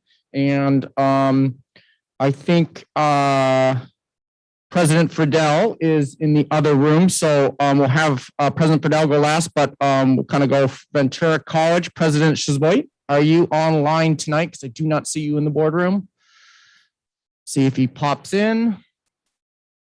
I don't think he's here. Okay, well, with that, I think I see President Medina. All right, welcome. Thank you for being here. Good evening. Is it on? Yeah. Good evening, trustees. If I could just say ditto to Amy, that would work best. But 4.01, welcome again to Blanca Gonzalez. 4.04, thank you for the support of the naming of the OC Fire Academy Apparatus Bay. I can definitely say our Fire Academy is something that we're very proud of and everything that they've done. And then the major initiatives, we appreciate your support and you're continuing to hear and allowing to go through the participatory governance process. That is it. Thank you. Thank you for that, President Medina. President Resendez, are you here tonight? I'm here. I am here. Okay, Good evening we to all. hear you. I have no comments for consultation. Thank you. Okay, thank you very much. And then President Friedel, do you have anything to add? Good evening. I do not at this time. Thank you. Okay, thank you for being here as well. All right, that'll take us to item 6, which is student reports. Do we have any students here? Seeing none, either online. Okay, Trustee Rodriguez, would you like to speak now? I know you submitted a written report, which is in the agenda, of course, but would you prefer to speak now or later? Now. Okay, excellent. Yeah, I'll just provide a few comments. I did submit a written report. I want to thank you, Chair, for approving my attendance at 2 webinars. They're really informative and valuable. One of them was on diversity, equity, inclusion, and justice, and then the other one was on innovation on campus. I was really surprised and pleasantly surprised that some of the topics that were touched on during the webinars, we're actually practicing them. So I really loved that and enjoyed that. I'll just say at the end of the report that I touched on briefly, student engagement. I've been trying my best to go to each of the different colleges, and there's still a lot of students who aren't back on campus and they haven't been on campus. I talked to one student and she said that she was graduating in December, and at the Metro event, that was the first event that she'd been at. And so, she's graduating next month. And I specifically noted out the associated students. I know they're not here and weren't able to make a report, but I think they're incredibly important in, creating that engagement and really just fostering that culture and community back on our college campuses. So I hope that as a board, we continue to, affirm our support and, just support our associated students. Unfortunately, right before this meeting, I found out that the president of the Oxnard Associated Government, Alejandra, resigned from her position as president because, it's just so much. They're doing this, volunteering. And so, we have to find ways to really support them and just, facilitate, greater engagement on campus. So, yeah, that's all I wanted to add. Thank you. Thank you for those comments. And if there's anything idea-wise for agenda setting that you'd like to talk to Vice Chair and myself about for our December meeting, to remove maybe some of those barriers or to open up opportunity for our associated student government within the lens of support that you just advocated for, please do. Okay, next will be college. And thank you again for the written report, super helpful.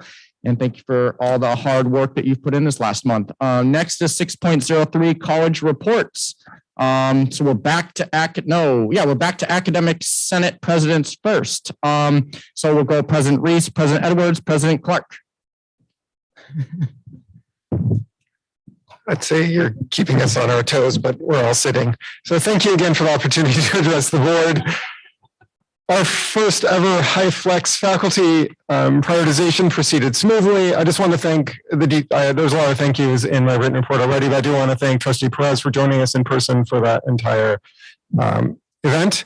And I will link to the full prioritized list so you can see all the needs that are out there, but only a few will actually get funded in the end, I'm afraid. There's been a lot of progress on low textbook cost. This is actually for all 3 colleges. In fact, all 3 Senates agreed to a $40 or below for the low cost textbook designation, right? Similar, analogous to the zero textbook cost designation. And a symbol has been created and it's now available for the spring 2022 schedule. So we're getting the word out so those students can make informed choices for their courses. Senate presidents came back from the statewide Senate fall plenary. The theme was leading change, teaching, learning, and governance in a hybrid world. Boy, that last part, hybrid for everything. It was the first hybrid plenary with limited in-person registration and then an extended virtual access for greater participation across the state. I don't know about you, but it's been hard to focus on Zoom meetings because you get other things scheduled. So I left my computer in the hotel room and actually participated in those events. It was amazing to be at an official conference for the first time in a long time, not having to try to balance a bunch of things. So all of us attended. It was awesome spending time with my fellow Senate presidents. Well, one of them. And it was a pleasure to connect with fellow faculty from across the state. So discussing and debating issues of statewide concern through our resolution process, which is, I totally geek out on that, but it's really the highlight of plenary. It's really interesting. There's some really fascinating things coming through. The last thing I will comment is, of course, Thursday is Veterans Day. I encourage everybody to thank the veterans in their life for their sacrifice. I will spend Veterans Day with a combat veteran that's very, very near and dear to me. Because of such brave individuals and dedicated individuals, we sit here and have the freedom and privilege to discuss, debate, and defend academic and professional matters. Okay, just the level of difference between what we're doing and what vets have done for us is significant. Thank you.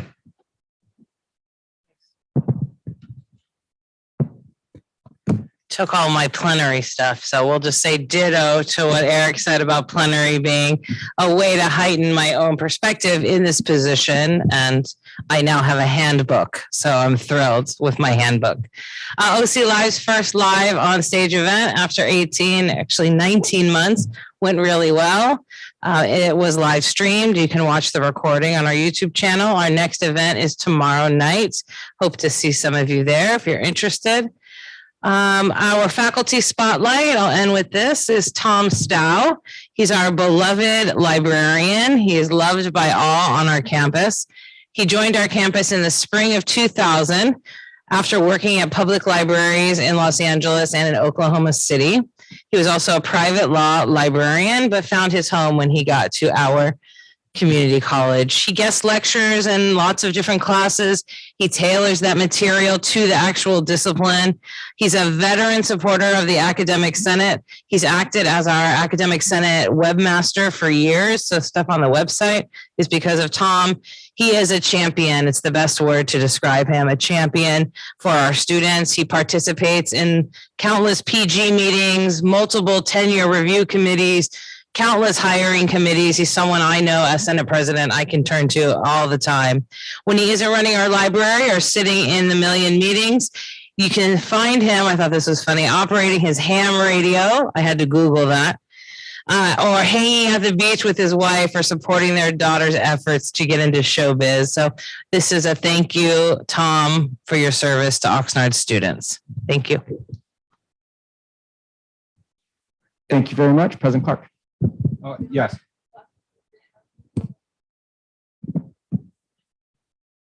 Thank you. Yeah, I'll echo Eric and Amy's comments about plenary.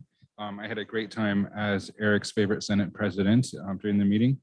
There was lots of great breakout sessions. One of them that I liked, and I think I got the most out of, was looking at policy, procedure, practice for faculty hiring. I'm looking at that through a DEI lens. So I think we have some ways to implement that going forward that I learned. It's one of our Academic Senate's goals for this academic year. And then two other things to highlight quickly.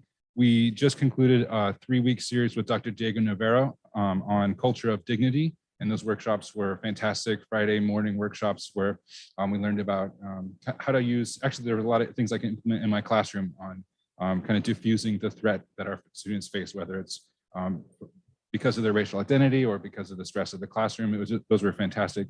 And we're about the halfway mark. I don't know if Kim's going to mention this on Ventura College was invited to USC Equity Institute. And we have a 8-week long session on that. And that's most of the college administration, along with a lot of faculty and classified staff. So those are great. And as that wraps up, we hope to have some good input coming back to you from that. Thank you. Thank you for that. Okay, next is classified Senate presidents. Anything to add? We'll start with President Medina. Good evening. I just want to add, so with our classified Senate meeting, we had Trustee McKay join us.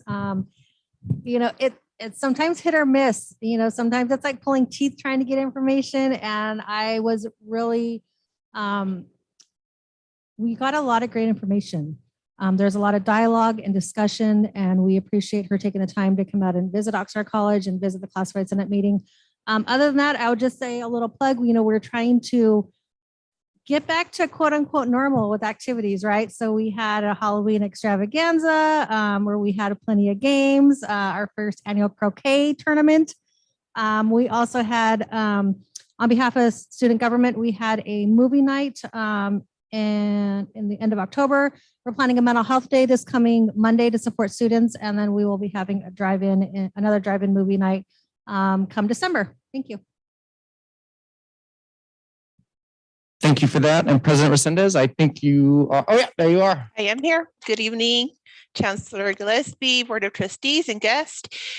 I would just like to start off with our monthly employee of the month for October was held on October 27th, and a couple of our classified professionals were recognized. One is Brian Derderian, IT support specialist, Claudia Sitlington, our supervisor of student success services. Just a big congratulations to them. And as well, we had Kelly Porto Garcia, full-time counselor, and a student staff, Annalisa Jugan. They were recognized for their services to our campus. Yesterday kicked off our Native American Heritage Month with an event that featured Alan Salazar, who is a elder Chumash and Tatavian. I don't know if I'm pronouncing that correct, but he is a native storyteller. So that event kicked off our Native Heritage Month, and we will have one more event on Monday, November 15th on dealing with infants to elders, and this will be presented by Oliver Murray, Youth and Families Advocate from Indian Health Services, and Moore Park College nursing faculty, Michelle Dietrich, and they'll be discussing health and healthcare as it relates to Native Americans. Today, we kicked off our winter Seas Candy fundraiser. This fundraiser will help in fundraising for our Classified Senate Scholarship. And this scholarship is giving annually to a currently employed Moore Park College classified employee and or their spouse or dependents. And for the first time, we will be awarding a scholarship to a Moore Park College student. So we are very optimistic about this fundraiser and any in the future fundraisers that we're going to be doing this year that will support our efforts with our Classified Senate Scholarship. On November 23rd, we will have annual classified prioritization. We are preparing our all of the classified position requests that were submitted through the annual program plan process. Each person who submitted a request will have an opportunity to speak on behalf of the position that they submitted. The committee, which is the Joint Fiscal and EdCap Committee, will be listening to all of the presenters, reviewing the request, and they will be provided a ballot where they will be ranking these positions. Once these positions have been ranked, we will submit the recommendations to President Sogonu for review and consideration. Lastly, tomorrow is our monthly Classified Senate meeting, and we have two special guests attending our meeting that will be speaking on the Chancellor search. We're looking forward to hearing Trustee Diane McKay and Trustee Bernardo Perez join us tomorrow to our meeting. And that is all I have for tonight. Thank you. Well, thank you for that report. Let's see here. Mr. President Friedel, do you have anything to add? I do, but my report is saved for the DAC reports. Okay, excellent. So that's going to take us now to our three presidents. President Sogonu.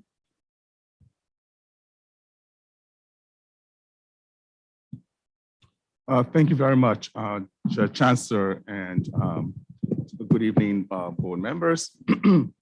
I would like to first of all start off by thanking our veterans for their service to the nation and their commitment that allows us, as Eric said earlier, to be able to sort of debate the issues of the day and continue to build on this great republic.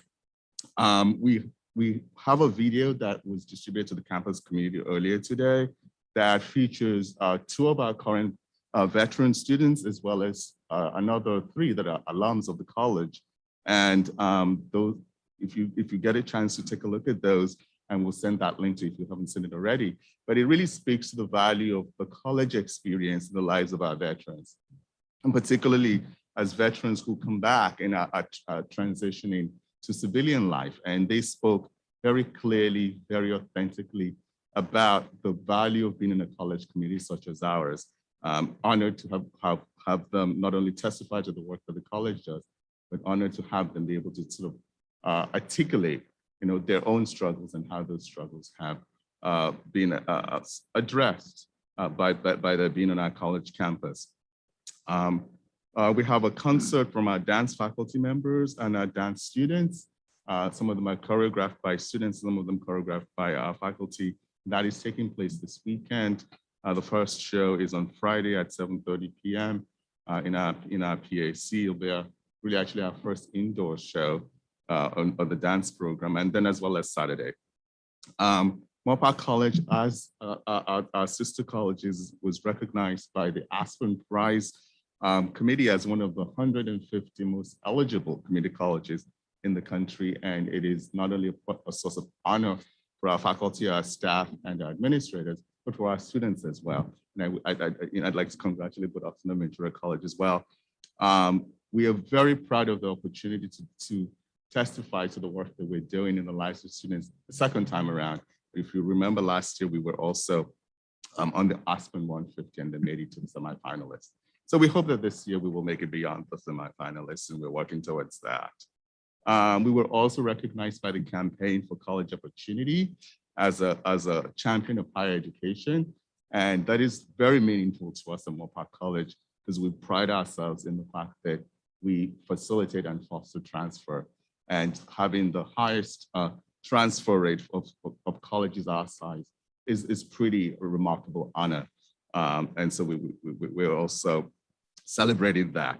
University HQ, or really university headquarters, which is an online resource to parents and families as they select college opportunities for their children and their loved ones, has identified us, Moorpark College, as one of the top 10 community colleges to attend in California, but also most importantly for us, they identified us as number 7 on the associate degree granting list of institutions. So that is another accolade for the college.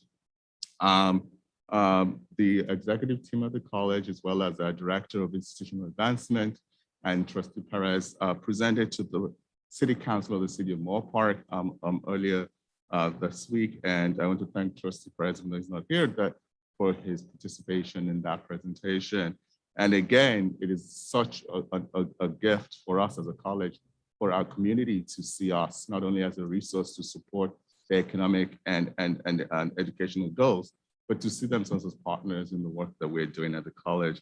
And as always, it's an honor to sort of share with them what Moorpark College is doing. Earlier today, our executive team, as well as the Academic Senate President and the Classified Senate President and our DI coordinator, had a chance to take a look at and discuss 2 DEI modules that came out of the State Chancellor's office. One is called I Don't See Color, and the other one is called Behind the Screen, which deals with implicit bias. And it gave us an opportunity to dig down into those modules and not only discuss them in terms of our own reactions to the modules, but in terms of how we can become institutions that are not only anti-racist in our declarations, but in our practice, in creating that opportunity and that landscape for truly engaging equity. It is an opportunity for us to now share what we've discussed and developed in that group with our stakeholders. So Eric working with Senate, Linda working with Classified Senate, and our vice presidents working with the deans, in how we can sort of take the lessons from that module and integrate it into the college and into college processes and systems. The larger questions, do we create systems that are equitable? That's the end of my report. Thank you. Okay, I just want to also thank you, Haider Alawami, who you brought up last time. He spoke this morning at our chamber retreat. and thanked you for speaking to the life science biotech companies over there and how enthusiastic they were that Moore Park College was so close by and engaged in those life sciences. And so he brought that full circle, and thanks for coming to the Gala Friday night. Okay, thank you very much for that. President Sanchez, Oxnard College. Thank you, Chair Chancellor. And I'll hold off on any updates on the major initiatives proposal until we get to that agenda item. Although I can't help but thank all of the folks that have come out to speak in support of the proposal. It means a lot to me. And if it looks like I fomented any of that, I did not. I've not inhibited anybody from coming forward, but largely they've come forward on their own. And Amparo and Amy can corroborate that for you. I'll start off also by acknowledging Veterans Day and thanking my colleagues, America Barroso and Leo Orange, for their stalwart work in having just a really nice ceremony today in honor of our veterans. And I always welcome the opportunity to quote from Lincoln in his Gettysburg Address in particular, and remind us all that honoring our veterans requires that we tend to the unfinished work of the Union, and the polarization of our political dialogue right now reminds me of the period of the Civil War, and reminds us that we have a lot of work to do still on civility, on being able to reason with each other. And for that reason, I'm especially gratified that civic engagement is a major goal within our educational master plan. Not that we've mastered how to teach it and model it in all instances, but we really work on that. I also like to commend Dr. Amy Edwards for doing an a cappella version of the Star Spangled Banner. It's the single bravest thing I can think of a person doing. And she did a magnificent job, although she assured me it was recorded from last year. On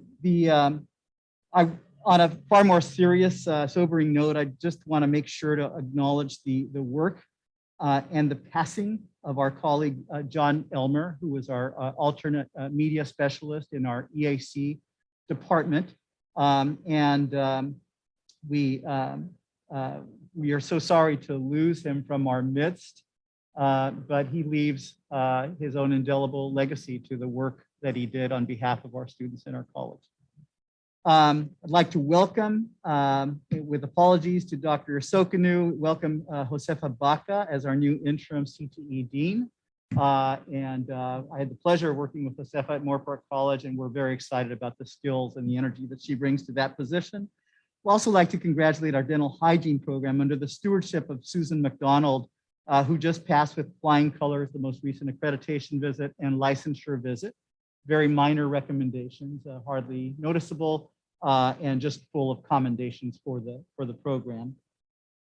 I have to briefly mention the Aspen Prize. And as you know, 2 years ago, we were gratified to see our sister colleges, Moore Park and Ventura, honored by the Aspen Prize, but Oxnard was left out of the listing. And so it's gratifying to have them recognize the role of Oxnard College, which somehow tends to fly below the radar. And I think that's part of the comments that you heard tonight. And as I mentioned to you some months ago, we had invited the Campaign for College Opportunity to come and spend time with us and to make the case that measuring movement on the socioeconomic ladder is easier said than done. And the crude way that movement is typically measured, usually in quintiles, it does not account adequately for the more granular movement from the first rung to the second rung. So they, I think in part as a result of that and the world in which they travel, that brought Oxnard College to the attention of the Aspen Institute. We're thrilled to be there. And we also received and are gratified to receive the acknowledgement as Equity Champion from the Campaign for College Opportunity for our work in supporting transfer rates for Latinx students. So really gratifying period of time. And one of our other goals, major goals in the Educational Master Plan, is to raise the national profile of Oxnard College, again, because it yields benefits to students, both in terms of transfer opportunities and career opportunities. And all of my colleagues should lift their heads just a little bit higher because of that acknowledgement.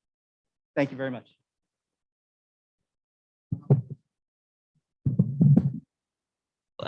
Chair Chancellor and Dr. Gillespie and board. This has been a busy and very exciting time for Ventura College. I won't go into the details, but I have to mention the Aspen Prize as well. This was our fourth recognition in the top 150. And I again congratulate our other sister colleges too. They should just give it to our district and call it a day. That would be my vote. But anyways, it's really a trifecta that all of the colleges in our county have been recognized. Ventura College was also acknowledged as a part of the Bellwether top 10 recipients. And this is due to our planning regarding our ESL program. We will be going to Texas to present the materials and hopefully become the #1 college in related to our planning, because we've done some really exciting stuff and really acknowledging our community and learning from our Santa Clara River Valley constituents. So you can read more about that in my newsletter. And then the other exciting thing is in my 28 years, and I would guess that it is in it's historic in all of our community college system, that the chancellor's office is actually provided the opportunity for student housing grants. And this is fabulous. It's very common in our university, but not in community colleges, where students and there are more traditionally struggle with finances and are low socioeconomic and more diverse. And this is to target low income students as housing. Ventura College, since we had already done a feasibility study, was eligible to apply for a construction grant. So we've asked for over $64 million to build a 300-bed student housing. And this would be a tremendous asset to our students. As we all live in Ventura County, you know how expensive it is. And this would be offering housing from the high 800s, mid to high 800s a month to 400-ish a month, depending on the configuration of the rooms. And that is extremely affordable. The state would pay for the entire construction, which would allow the college to use the rents to pay for additional employees, as well as to pay for any facilities maintenance that would need to occur. So fingers crossed, we will hear in March, but I have a really good feeling about it. And our other colleges have applied for a planning grant, and I hope that we could all benefit from those opportunities. Next, Dan, President Clark already mentioned our USC Equity Institute. It's a part of 10.02 on your POs. We're excited about that opportunity and appreciate you approving that. Let's see. We also wanted to talk about Native American Heritage Month. Classified Senate President Stebiot could not be here tonight, but he asked me to let you know that they passed a resolution regarding a land acknowledgement, and the college is working with a Chumash elder that was actually a Ventura College graduate to help us to really put into context and make sure that we understand as a college what it means, a land acknowledgement, not just having it be superficial, but really making an impact. And so we're excited about that opportunity. And let's see. And there is a webinar that our student ASBC are putting on for November the 22nd that is related to our Native American Heritage Month. And also, we didn't have a student representative, but the students are very busy. They have an ASVC basic needs Thanksgiving meal that they're passing out on November 15th at our main campus and November 16th on our East Campus. And they will be providing turkey meals for our students. And we're really excited about that opportunity to provide hot meals for them. Also, we have our Veterans Day. So we also at Ventura College want to recognize and honor our veterans. They are a huge asset and afford us our freedoms to support students. We have a video that our foundation put together that will be released on Thursday, and then we are acknowledging them at our football game this Saturday. If you have not been to Ventura College for a football game, we are undefeated. We just won our conference title. And so on Saturday will be our last game in our conference, and we hope to go out undefeated and into playoffs. So we're really excited about that opportunity. Last but not least, it is always very sad when you lose a member of your community. And we lost a student that was young, had lots of opportunities in their future, and it was cut short. And we're really sorry that that happened. And we appreciate you honoring him with a honorary degree and certificate. So thank you so much for that. Okay, presidents, thank you so much for your reports and the work that you do for your colleges and community. Next is DAC reports, and first is Business and Admin Services, Dr. David Alfatal. There is nothing quite like following three college presidents who are able to share such positive and uplifting news, but I will do what I can to set a new bar or a different bar for those who might follow me. I just want to give a brief update on the boundary areas for the redistricting for Board of Trustees. As a reminder, the County Board of Supervisors must establish their new boundaries December 15th. For us and K-12, it's before the first day of March. So there's a little bit of time there. And just briefly today, the County Board of Supervisors had two public hearings. One started at around 3:35 or 3:40. The second one was going to be at 6 o'clock. I don't know whether that started on time. The first one ran a little bit late. No decisions were made afterwards. So they're coming up on their deadline pretty soon. I don't know if they're going to have special meetings, what and what have you, but we'll be bringing more information forward. They still are looking at 5 maps. They're going to hopefully narrow it down to 2 at a future meeting. We'll bring information forward and maybe some consulting information in the future so that this board can make whatever decisions it needs to make. Thank you. Thank you for that update and written report. Next is Vice Chancellor Laura Barosa, HR. Chair Chancellor, you have my report that is in the board items. So in the interest of time, I think I'll leave it at that. We do have some items here for action in 17 that I look forward to seeing move through. And with that, I'll pass it on to the next Vice Chancellor.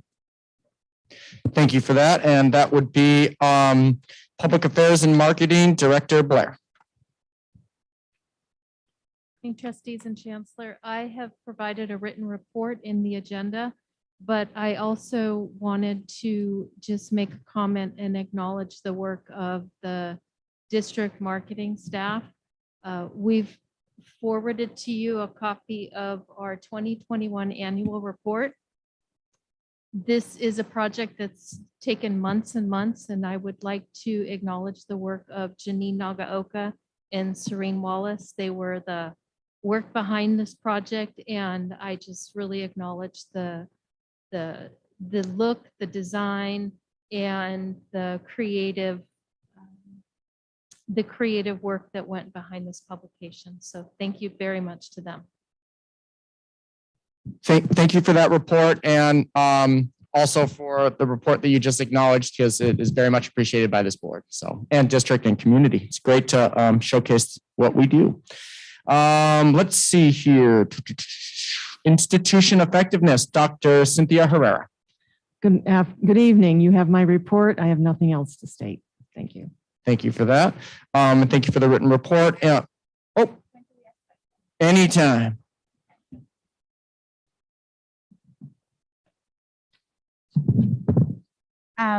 So thank you for the information. I know there's tons of information regarding the different apprenticeship programs and workforce development. I was wondering, I was looking for academic information, instructional in terms of student enrollment, a little bit more detailed. I know that there's numbers that are provided to us, but I always look forward to these meetings to be able to hear more from your position in terms of data surveys. I know that we talked about this position in terms of getting input from students and moving in terms of what do things look like. I know that information isn't included in this report. There's a lot of extensive information regarding workforce. So I just was wondering, We're transitioning to a Tableau dashboard, which is going to be via a link, but I'm more than happy to give you the written documentation also on the monthly meetings. But the Tableau dashboard is disaggregated and it captures a lot of information, but I would be glad to highlight certain information for you on a regular basis if you choose. for example, looking in terms of equity that we're charged with as a board, in this report, I'm also looking forward in terms of how students are performing. So we have AB 705, for example, one of those things that we're looking student success. What does that look like? I know our last meeting was in February when we received some information and we haven't received much since then. So I envision, and maybe it might be I need to understand more this position. I envision having just more thorough reports because I know that in the past, prior to you coming in, Cynthia, it was more about not having this information because we were in the transition of a vice chancellor of institutional effectiveness. And then we had the gentleman who was here prior who wasn't able to be here. And so I just wanted to make sure that wasn't missed in order for us as a board to be able to have like a rich dialogue. Once the information is presented to us, we can look at numbers and discuss. So that would be helpful. Sure, I'd be more than happy to present that to you. We got to talk. Yeah. No, I think it's appreciate that information, but really what we'll do is I'll talk with Vice Chancellor Herrera and then engage with the board around what would be the most helpful around reports to include in her monthly report or through other venues. Okay, thank you for those questions and thank you for the report. Let's see, information technology. Associate Vice Chancellor Watkins. I have nothing to add to my written report and can answer any questions if the trustee has one. Okay, Trustee Vice Chair McKay has a question. Well, when I saved mine for all, so I just wanted to say to Ms. Barosa, good luck. Looks like you have a long list of things to do there. So that was just a good luck. For marketing and from PR and information, I really liked the annual report. It showed a great deal in that branding. I like it so much. I just have a concern that after a long and costly branding effort, I'm seeing the colleges are heading all out on their own. And I'd like to see that kind of wrapped back in after all the expense and investment to have this wonderful branding of our colleges that are separate, but all one district. So I would just hope that we can pull that back together in some way. And then the auto grad system. I mean, I've been wanting something like that for so long. Could you just give me like a 2 or 3 sentence detail on that? Sure. So what we're looking to do is identify the students who are close to graduation or have a degree or certificate that they haven't applied for that we can award to them and let them know and award it, making sure it doesn't impact financial aid. And then also we'll be looking at students that are maybe a course or two away from completing a degree or certificate and encouraging them to take that course and complete that to increase our number of students that are graduating and getting degrees and certificates. I'm super excited about it. So how will you contact the students? I just want, will it text them as well as email? Because we'll do various communication methods when we get there, when we get to that point. We've got a number of kind of projects along these lines lined up. One of the things we need that's coming out after this project is a transfer articulation project, so we can articulate all of the transfer coursework that students bring into our colleges to help contribute to those degrees and certificates as well. So this is just specific to our students at a particular college. We want to expand it then to include all that transfer work and other things as well. That's great. Thank you so much. Really excited about it.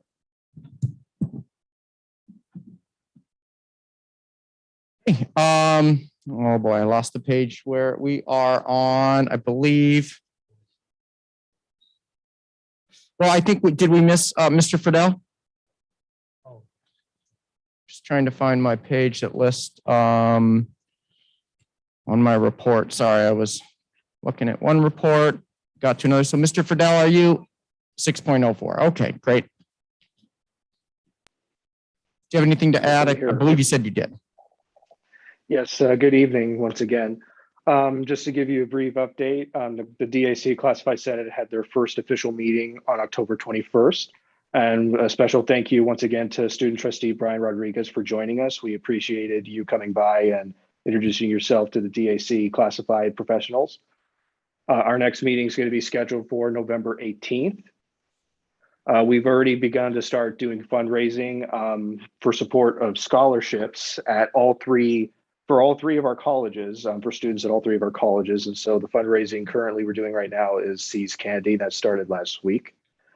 Before I conclude my report, I'll just say a couple things. I'm also saddened to hear the recent passing of John Elmer at Oxnard College, as well as Ventura College. I had the great pleasure and honor of working with him and knowing him both at my time at Ventura College and here at the District Administrative Center. He was an advocate for accessibility and supporting disabled students at all of our colleges, and so he will be deeply missed. We appreciate the work he's done, and we know that everything he's done will continue to inspire us as we move forward in supporting our students. Lastly, it is Veterans Day Thursday, as some of their colleagues have mentioned, and so a special thank you to all the veterans in our community, including all the veterans that in our area that are classified professionals, our faculty, our management, as well as our students. Thank you. Okay, thank you for that. And that's going to take us to board committee reports. And I believe none of them met, correct? All right. So that's going to take us all the way to 7, which is approval of the consent calendar. Are there any items that need or requested to be pulled? Oh, Chair, did you want to, you had 6. Correct. Thank you. That was, yes. Okay. So we're going to move 2 items, which I believe were formally, let's see here, 14.01 COVID response update. Thank you for that catch. Trustee Mantooth and Chancellor Gillespie. And then 14.02 update on governance review, Oxnard College proposal and major initiatives line item funding. So with that 14.01, COVID, no? It's 14.02. Okay, I'm looking at, we have various agendas here with the new one. So the COVID response, please. So within the board packet, you do have the update this month for the COVID response measures that are continuing to be implemented across the district, and also just some information on where we're at with enrollments and student registrations and class schedules for spring. With regards to the spring schedules, I will mention that all of the colleges do have significant more in-person classes scheduled for spring for students to register into compared to fall. Each of the colleges have a range of between 40 to 50% in person. Hybrid classes are probably less than 20% at each of the colleges, and then online in the 35 to 45% range. So the colleges weren't provided an actual goal in those instructional modes, because what we're wanting them to do is look at their student demand and really use their faculty support services to provide the optimal schedule they can to meet the diverse student needs and demands, and work to build enrollment by both retaining current students at high levels and recruiting new students for spring semester. Registration has just started, and registration right now is really limited to the special population groups. So it'll be picking up here as we move through the month. We'll have more information in December that'll allow us to describe how we're looking at for this spring compared to the previous spring.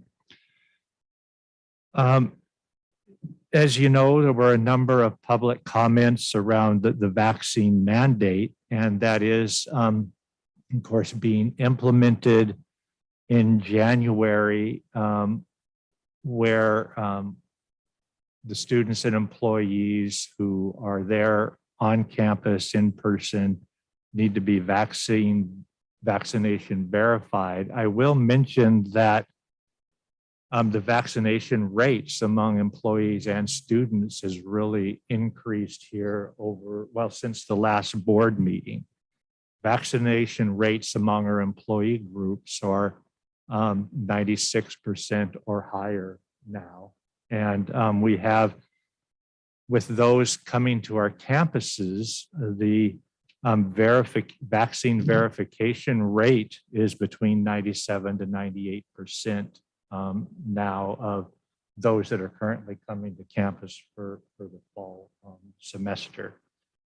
So at Moore Park, there's close to 6,000 verified vaccinated students and employees.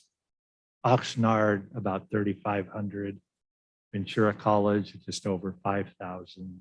The DAC, 158. So I know there continues to be a lot of work at the colleges with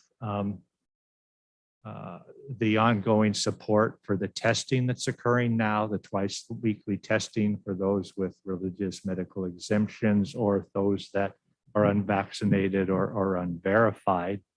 Once we get to January, the twice weekly testing will be continuing for those that have the medical or religious exemption. And we're communicating to students who will be unvaccinated or unverified the need to participate in online classes, online services for spring semester. So I think that covers the main update items at this point.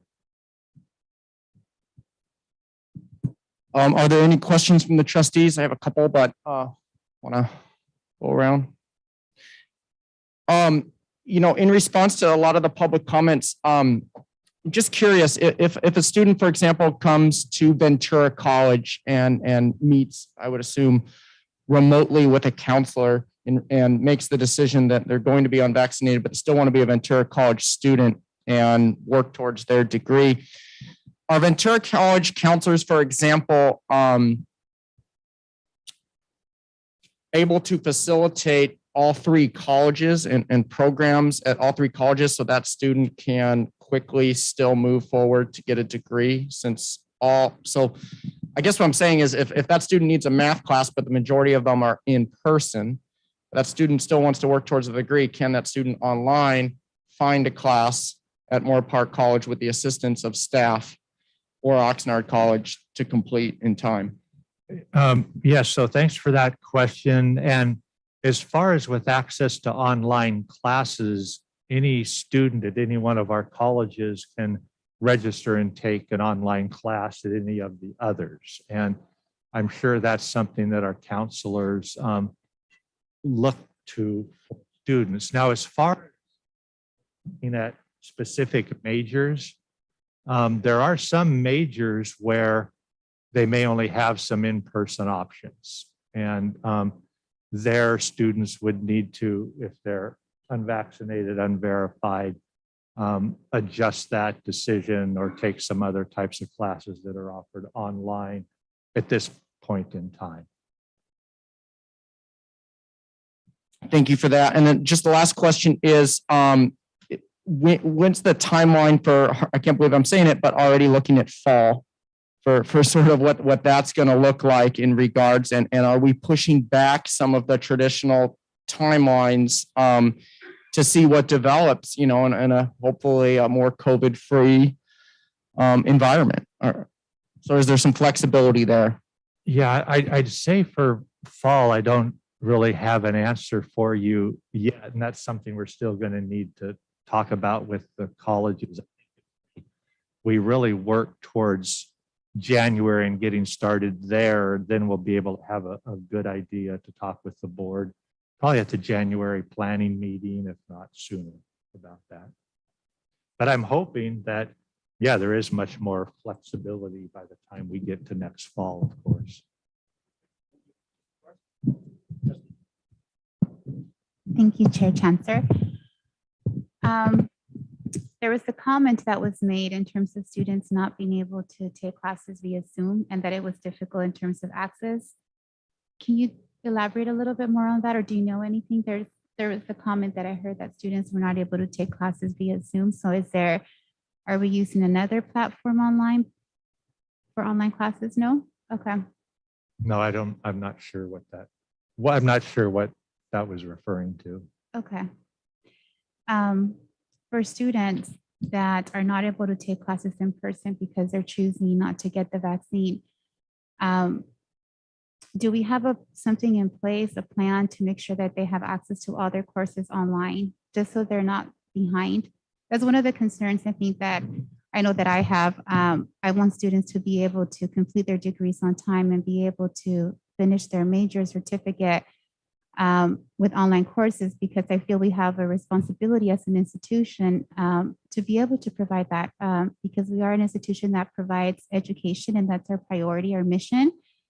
And as we're looking in terms of equity, how are we addressing that there's no gaps, no opportunity gaps for classes for those students that are going to have to take online classes, not because it's their choice. Well, they'd rather take them in person, but because they don't want to take the vaccine, the choice is going to be online. So how are we ensuring that our students that are going to be taking their courses online and in person are able to have the same access and opportunities to finish their degrees for whatever reason that they're taking them online, that they have that opportunity to do so?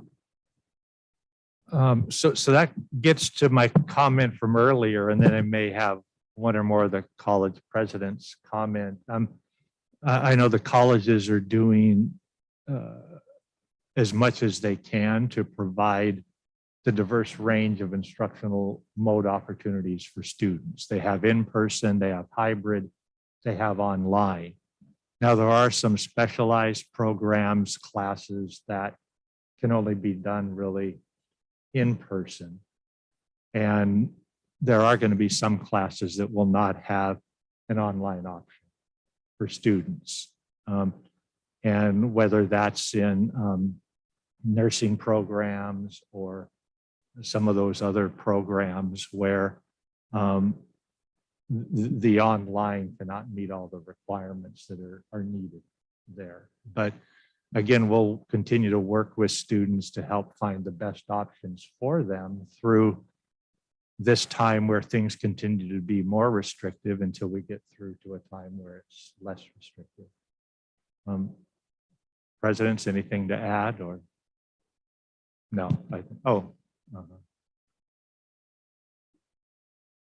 Important to know is that our agencies, our hospitals, our clinical agencies with our nursing and our medical programs, they have a requirement in their facilities that our students are vaccinated. So even before we as a district implemented that, we had to, for our students in those areas, require a vaccination. So I know that it's a hardship from some of our students that you've heard from, and it's very unfortunate at this time that that's a requirement, but we are guests in those institutions, and it's part of our contracts with them that we follow their rules. And so that's one of the things I think it's important to know.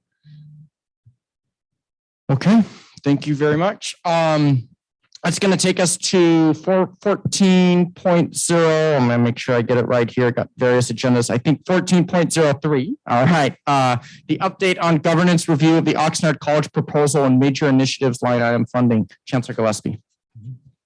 Yes, a number of individuals have been involved with and working to help in the governance review of the Oxnard College proposal. So since the last board meeting, President Sanchez was able to present, and they had discussions at both the District Council on Administrative Services, District Council on Enrollment Management. And I'll turn it over to Vice Chancellor El Fatal and Vice Chancellor Herrera just to give a status update on the review through their respective committees. So we've had two meetings. October 21st was our normal meeting, and President Sanchez was there, and other presidents, and Dr. Herrera from Enrollment Management, and so on. So there was quite a good conversation from President Sanchez about the issues, and we had discussion after that. We have a work group meeting on November 4th.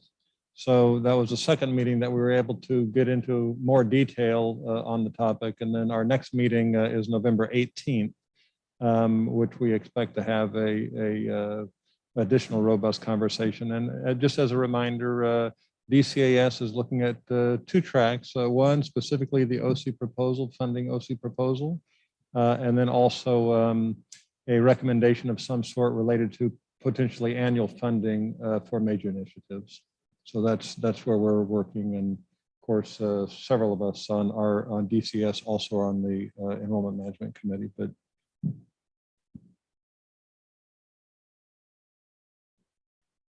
DCM, the District Council on Enrollment Management, met on October 22nd, and we went with a quad chair approach.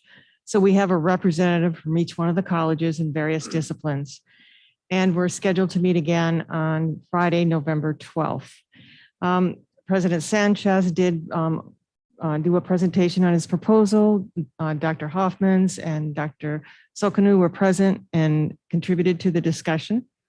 There were some clarifying questions from the members, and the leadership team from Oxnard College agreed to come back to the committee members with responses to those clarifying questions, which we will hear on Friday, and we will take it from there. In addition to making the recommendation on the proposal, we are also looking to develop a process or a system or a rubric around major initiatives funding, so that for future reference, if this comes up again, we'll have a process in place.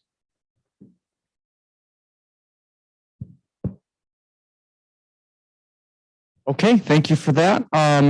So there may be some questions. Are we opening it up for Oxnard College to speak in regards to the plan itself? It seemed like that was asked. Do you want to give a little overview from how the meetings, occurred from your perspective and where we're at in the process? I'm happy to do so. I want to not disappoint the board in terms of what your expectations are for a presentation, and hew closely to the chancellor's prescription about how this proceeds. So I did, as both Vice Chair El-Fattal and Vice Chair Herrera pointed out, I did not only appear before the committees, try to answer the questions that could be answered, but I submitted a fairly robust advocacy brief as well. You're welcome, of course, to look at anything that I've submitted. As Vice Chancellor Herrera indicated, we've got a series of responses to the questions posed by the District Council on Enrollment Management, which we're submitting, I think, tomorrow in anticipation of the meeting on Friday. At which point, it's my understanding that both councils will then complete their review and make some recommendations to the board. So depending upon what those recommendations are, I suspect that's going to frame the December board meeting discussion. And I'm happy to speak to the merit of the proposal at that point, if there's a need to do so, or if the recommendations don't really require any further response from me, I'm happy to take my cue from the board and the chancellor. Well, thank you for that. Are there any questions? I have a couple, but Trustee Mantooth, I see you turning your mic on, so. I have a curiosity question. I'm reminded of what recently occurred in Washington, D.C., where there was an original proposal for an infrastructure bill. And then at the end of the process, there was an infrastructure bill, but it was different from what was originally proposed. Has there been creative dialogue in these meetings about the plan being perhaps modified, either enhanced or limited or changed in any way?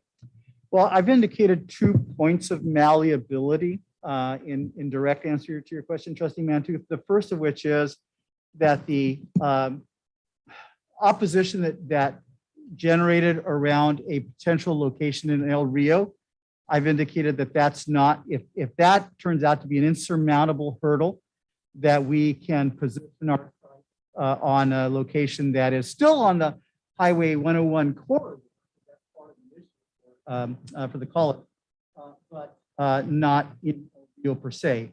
Not to say that we don't intend to aggressively pursue dual enrollment and other opportunities to better serve the El Rio School District, but I don't want that particular to be the tail that wags the dog. The second point of malleability I've indicated is as we've been responding to the questions from the District Council on enrollment management, really good questions, by the way, having to do with sustainability plan, the classes, those kinds of questions, and the total cost.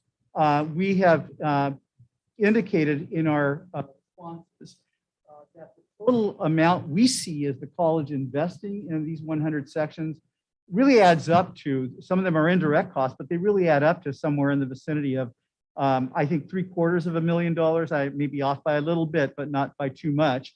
So in flushing out what the college's own investment in these proposed sections is, I think it gives a more specific idea to the board that it's not like we're asking for a handout. We're prepared to invest some substantial resources to give this a try. Because I see here an opportunity for expanded dialogue on what the original proposal as presented could be or could not be. And I hope that the groups that are considering this before it comes to us as a proposal to be voted on, that has been thoroughly, very thoroughly explored. I think that, if I may, that certainly is part of the discussion. What you're asking. Okay, thank you. Trustee Rodriguez. Yeah, I just noticed during your written report, the president's report, that Oxnard College, there are 4 part-time counselors in several of the different high schools in Oxnard, and notably Rio Mesa was a part of that. And so I was just kind of curious if efforts like these are being talked about and discussed during during the review process. I'm not sure, Trustee Rodriguez, about the discussions that take place after my presentation at both councils, of course. And I don't know that there was any question that led to a reference to the counselors that were actually positioning at the high schools. I happen to be having lunch with the superintendent of the El Rio School District next week. And he's joined my president's advisory council. So we feel like we have a good relationship there and we intend to continue cultivating it, but that's not it's not particularly germane to the proposal we've got in front of the councils. Okay, thank you. Any other questions? Oh. It's from Dr. Alfatar, Dr. Herrera. Are the efforts that Oxnard College and Ventura College that they're making in that area, are they being involved in the review process? Are the disciplines that are involved? No, like the efforts, like this particular program, or the dual enrollment, or the relationships that they've built already. Is that being taken into consideration when you're reviewing this proposal? The consideration is the proposal at hand, which is the program design. And if the program design includes dual enrollment or includes on-site counseling, then it will be considered. Yes. All right. Thank you. Okay. Trustee Torres. Councils that are doing the review, what do your equity, and let me know if it's something you can answer, but as you're reviewing the proposal, do you have metrics and measures in place to ensure you're looking at equity? And what does that look like, to be specific? So if ever, regardless of the outcome, we were interested in knowing how it was vetted and how within the councils we can ensure within our district what equity looks like and how was it considered through an equity lens and what were those measures? So as you're asking the questions, what was the reasoning behind the questions was within the equity framework, and what does that look like? And do the councils have that? And I say that because it's something that we're developing our systems. When we talk about barriers and equity, we need to define our measures and our metrics so we are able to make really a really good decision. Because just like Trustee Nantu, they could come back, the councils can come back and say, actually 1.5 was based on our study and our review and based on our metrics that we have as we're looking at things. And as we study things, the ask was too low and it was expanded to this. And so listening to Trustee Nantu, I think there's a lot to be said. I know that there's been conversations about, I know President Sanchez has said my ask was really low. I could have asked a little bit more. And so I'm really looking forward to the council, since this is the first time coming to you to as you're studying this, it could just be, we really went into this and this is what we had. And we actually thought based on the demographics, based on the needs, based on the students, we felt in order to support this, this would be something to consider. And so I'm interested in knowing what your process looks like as you're making these decisions within the lens of equity. The team is still in the process of developing or even discussing the measurements or the metrics or the rubric to be designed. But we have thought of items around the metric, which would include the equity impact, the increase on access, retention, and completion, the impact on enrollment for the college and across the district, college preparedness, and the thoroughness of the planning with the expected outcome. So those are just some of the items. And you know that equity is included in that, but we haven't gotten to that point yet. We're still trying to decipher the design and the exact ask. So we're not to the point that you're addressing right now, but your point is well taken. Thank you very much. And these are just questions to think about that I'm trying to understand from a trustee level. We have an enrollment crisis. It's across the state. And maybe this is more for the board. As I'm listening to design, to implementation, to questions and metrics, we're in November. It's going to take another month. I believe it's going to the District Council of Enrollment Management on November 12th. I don't know if they're going to have responses by November 12th, and then we go December. And we have students in need of taking courses. And as we're looking into social justice and equity, there's also a level of responsiveness.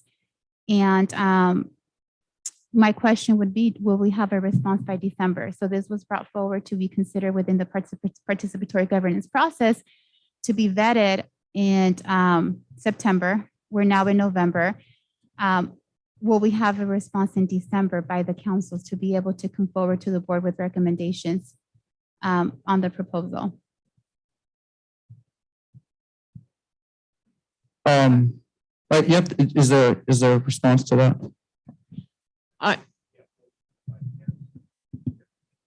Timeline there. Yeah, our first opportunity to meet as a participatory governance committee was on October 22nd regarding this issue.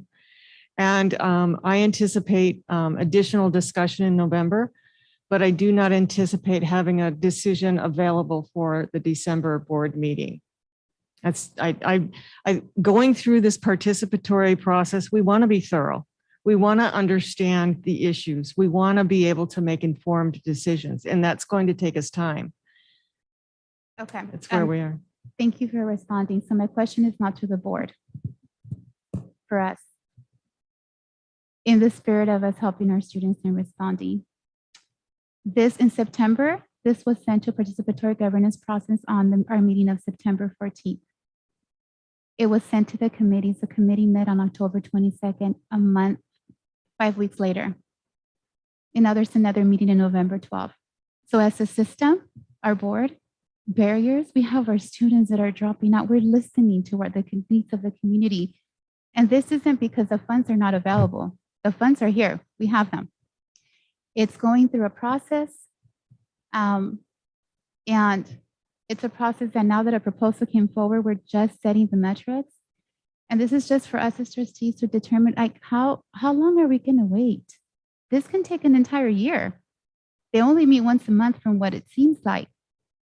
So I'm trying to just understand from our level as a board, what are some of our options? And this is some thoughts.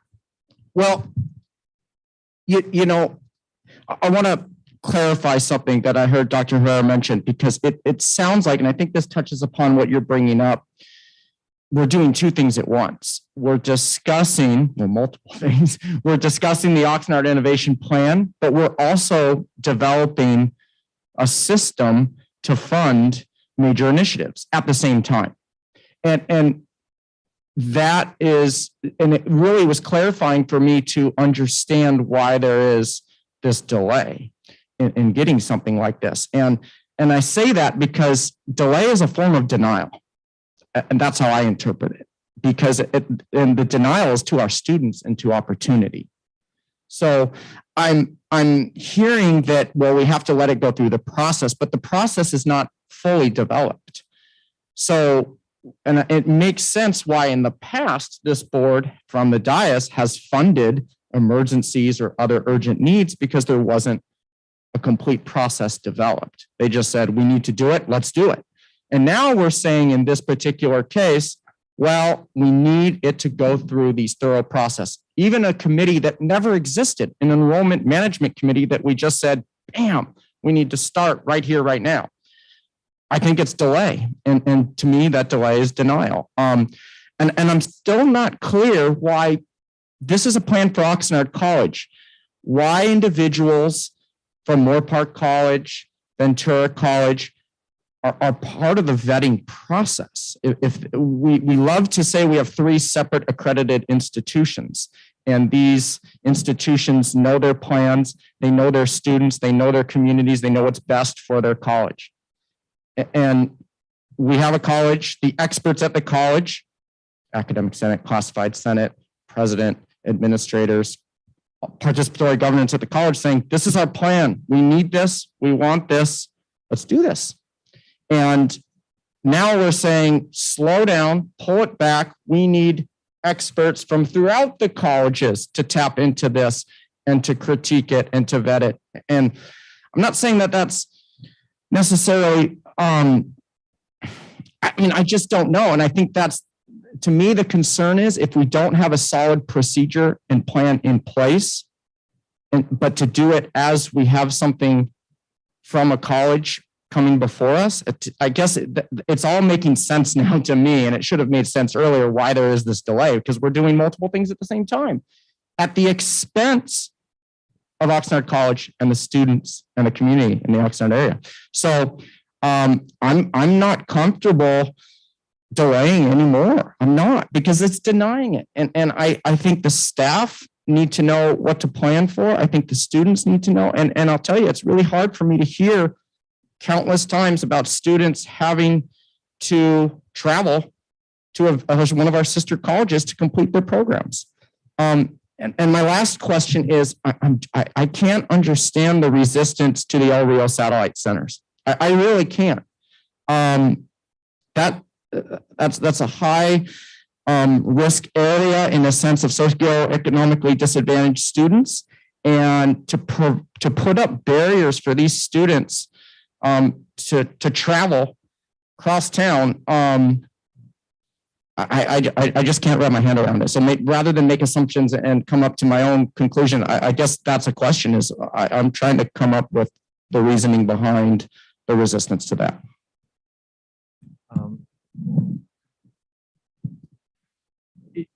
Yeah, so just with regards to some of the questions that are there, want to just really try to set the context here, because Chair, you're asking about, well, let's just head and put it at the El Rio area, or why aren't we? I'm relying on the District Enrollment Management Committee to look at the proposal, look at the impact on OC enrollments, district enrollment. Now, the only reason that this is really involved going through the governance review process is because it started as a request to use the reserve funds. Oxnard College, they could start adding whatever sections they want to with the resources that they have now. If they had the money, they could add 50 sections for this spring right now. They could add 100. If they wanted to bring forward a contract for a storefront or someplace in El Rio, they could do that and have the board approve it. It's because it's using the reserve funds, which are funds that need to be talked about through our governance review process. And I believe that the committees are going to really come up with good recommendations that can then provide information, some of the questions that are being asked. And we do care about equity. And what I'll say right now is that rebuilding our enrollments is a priority for all of our colleges. They're all down about 20% compared to where we were pre-COVID. And that's a huge amount. So I'd be glad to talk with our presidents on Monday. Say, how many more sections spring semester? What money don't you have for spring semester to build enrollments? Give numbers and we'll come to the board and ask to pull out a reserve. They can all add more sections for this spring. Right now, I have a conversation with them to know that the money's limiting for them to do that, because we had to cancel some classes last fall because of low enrollments. We don't want to cancel many low enrolled classes for spring because we're trying enrollments. But you know, I could readily see bringing a recommendation to the board that in order to serve our students better for spring, X million out of reserves is stripped the colleges for our sections. But I don't even know if that's needed at this point. I mean, I guess I come back to the same thing that I feel like a broken record on, is the HERF funds that are available. And, you know, there may be disagreement between President Sanchez and the other presidents and every other CEO and CBO that I've spoken to, but most of them feel that there's pretty broad berth that, so the funding is there. There is no delay. It is if it gets built and those 500 sections come, can they be maintained? And is there going to be maybe some help needed? Yes, then we may have to weigh in at some point with reserves, but the funding is there now. We are not causing a delay. There is HERF funds that are available to all three colleges right now to add sections if they want to, if they believe that that is what is going to grow a college and fill those sections. We also have sat here from the dais for many months and said, if you have to run classes at low numbers, the boards here will back you. We want to bring students back. We want to, you know, we're here. We're not going to say, why on earth did you run a class with 10 students in it? We've said those exact words. I know I have. So I don't see how this is a delay. This is simply what funds are going to get used. And HERF funds are sitting there ready, available to be used. And so why not use those? There is no delay, no governance, permission is needed except for within the Oxnard College system. And you move on, you add some sections and see if you add them, do they come? Chair. Trustee Torres. So I'm going to go back to equity, the difference between equity and equality. Equality means every college receive her funding based on the number of students that they have. That's not equity, that's equality. I don't need another lecture No, on but this. it's a point. It's the point because the points that were made have to do with equity and equality because you're saying the HERF funds.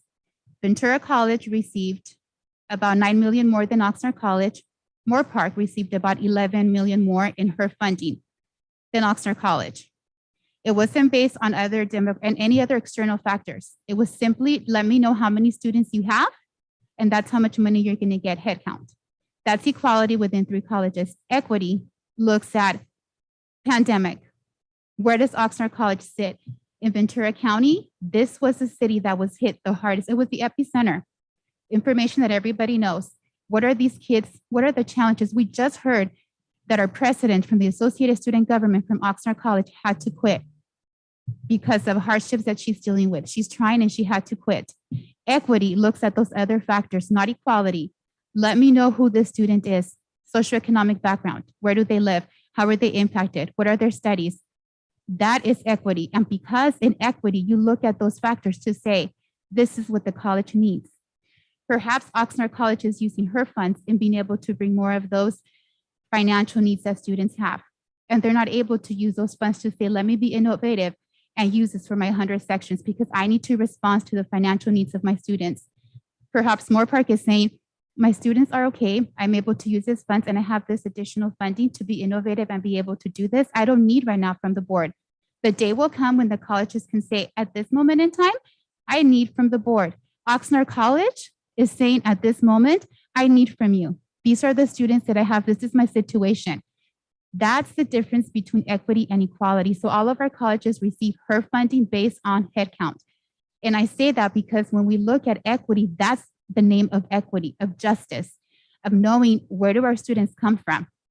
And so I hear HERF and HERF all the time, but HERF was given without looking at those external metrics of equity. It was simply, how many students do you have? And so we can't be looking at apples and oranges. They're not the same. They're different.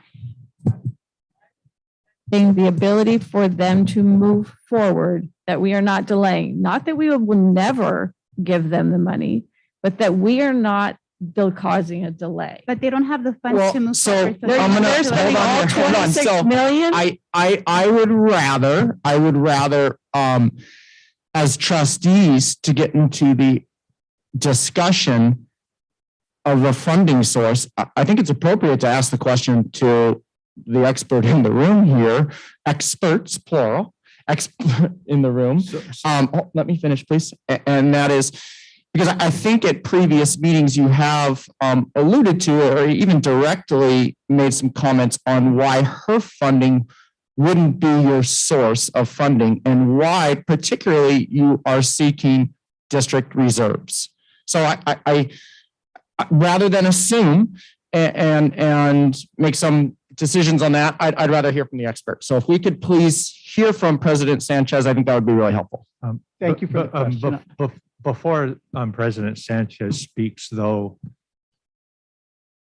I'm kind of to the point of wanting to say that why are we investing the time of people on two committees doing the governance work to help answer these questions if the board isn't patient enough to want to wait? Because I'd much rather, if the board wants to just move ahead, take action, have President Sanchez make his case to you, then we'll have all the people on the committee can move on to their already full agendas and what they're working on. I mean, we're doing it because it's the best path forward to have a proposal vetted and to have support among our administrative team, the faculty, the classified, to the degree we can.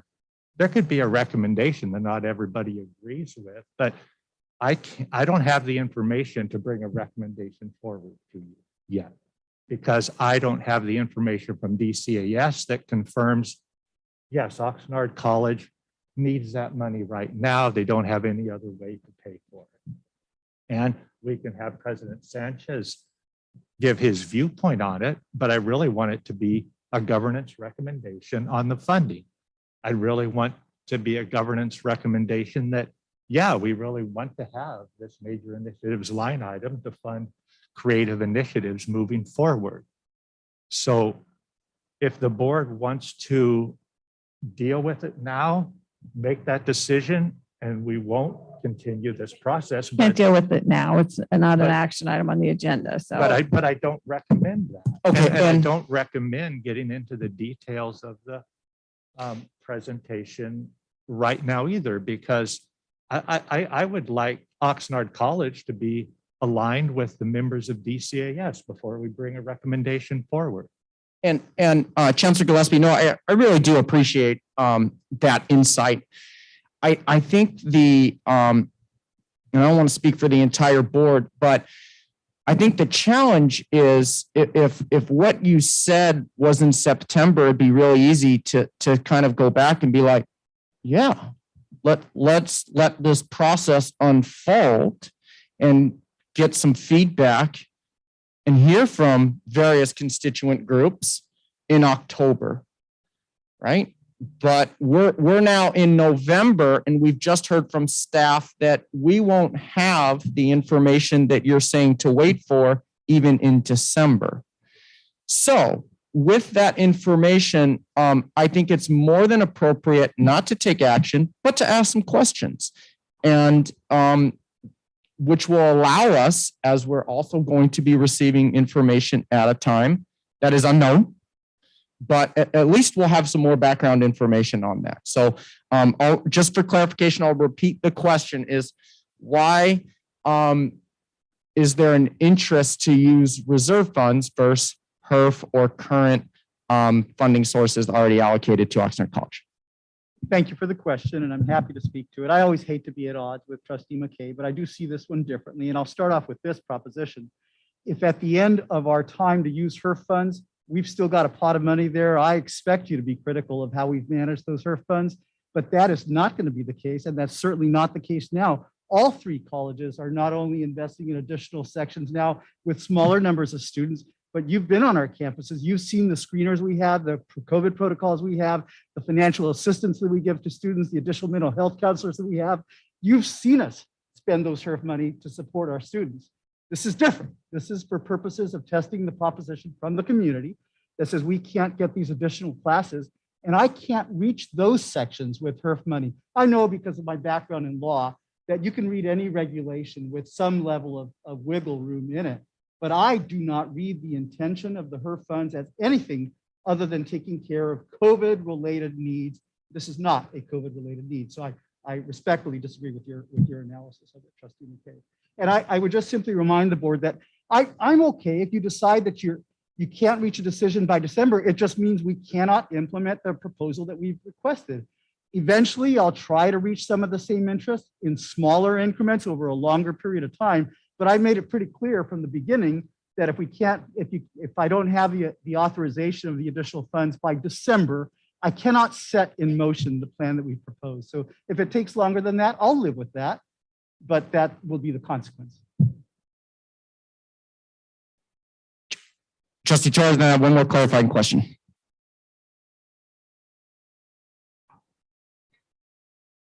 And this is for the board.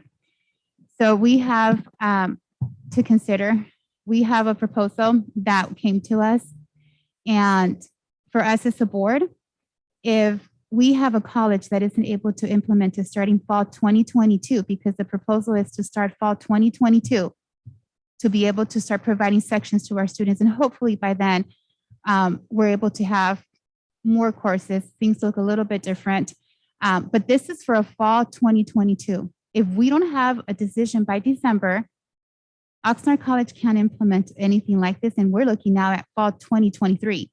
And so for me, as we're looking as a board at the state level, and we have our CCLC conferences, which many of us will be attending virtually next week, this is the main thing we're looking as board members constantly. How are you measuring equity?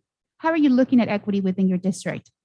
And that's really important. And when I look at really the long term, I'm thinking, how do we work together as a board, as the participatory governance process? How do we come together to a resolution to say, okay, what are some of the barriers that we might unintentionally be providing just because we don't meet enough? And I don't know how the process works, and I'm no one to say how the process should work.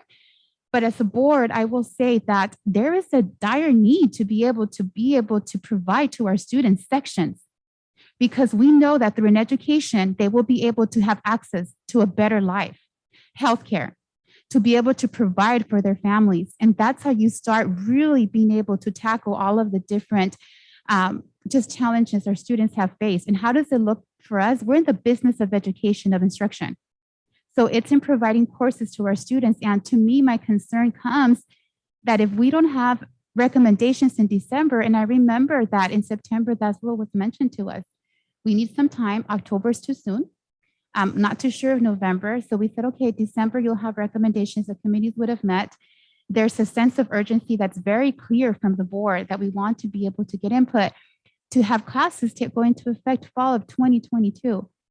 And my concern is if we don't have recommendations in December, now we're looking at potentially later. And we have one of our colleges that stepped forward and said, this is my plan.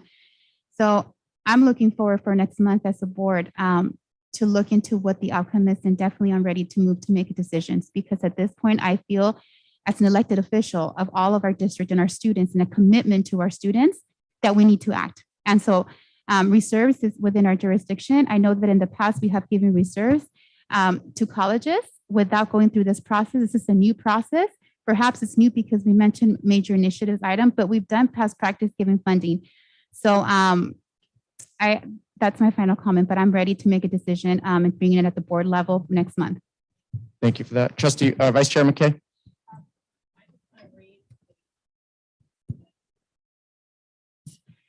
Presented of what her funds can be used for.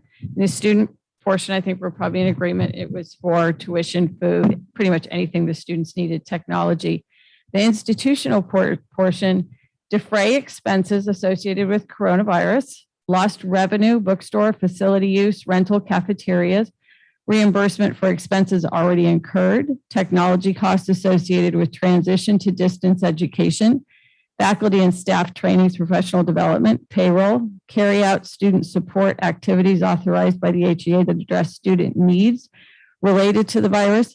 Most activities that fall under support services can be funded, counseling, advising, tutoring, make additional financial aid grants to students, turning one-time funding into ongoing funding, supporting students with aid, marketing and outreach, support services, counseling, tutoring, support returning to campus, mitigating out-year cost increases, technology improvements, one-time and ongoing, defraying costs that can improve fund balance temporarily, restoring FTES for when the hold harmless ends. I don't see how adding sections does not fall within that category. I can see that you may have spent it absolutely on other things.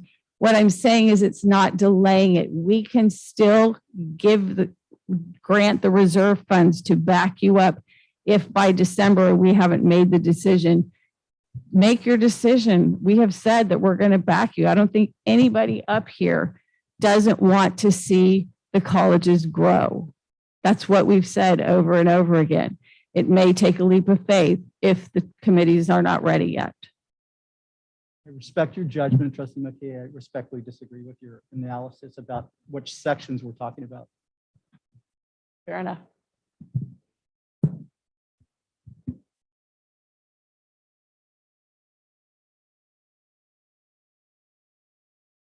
How much would you like me to say? I just will make this comment. The compliance issues related to HERF, the federal government has said that they are highly at-risk funds.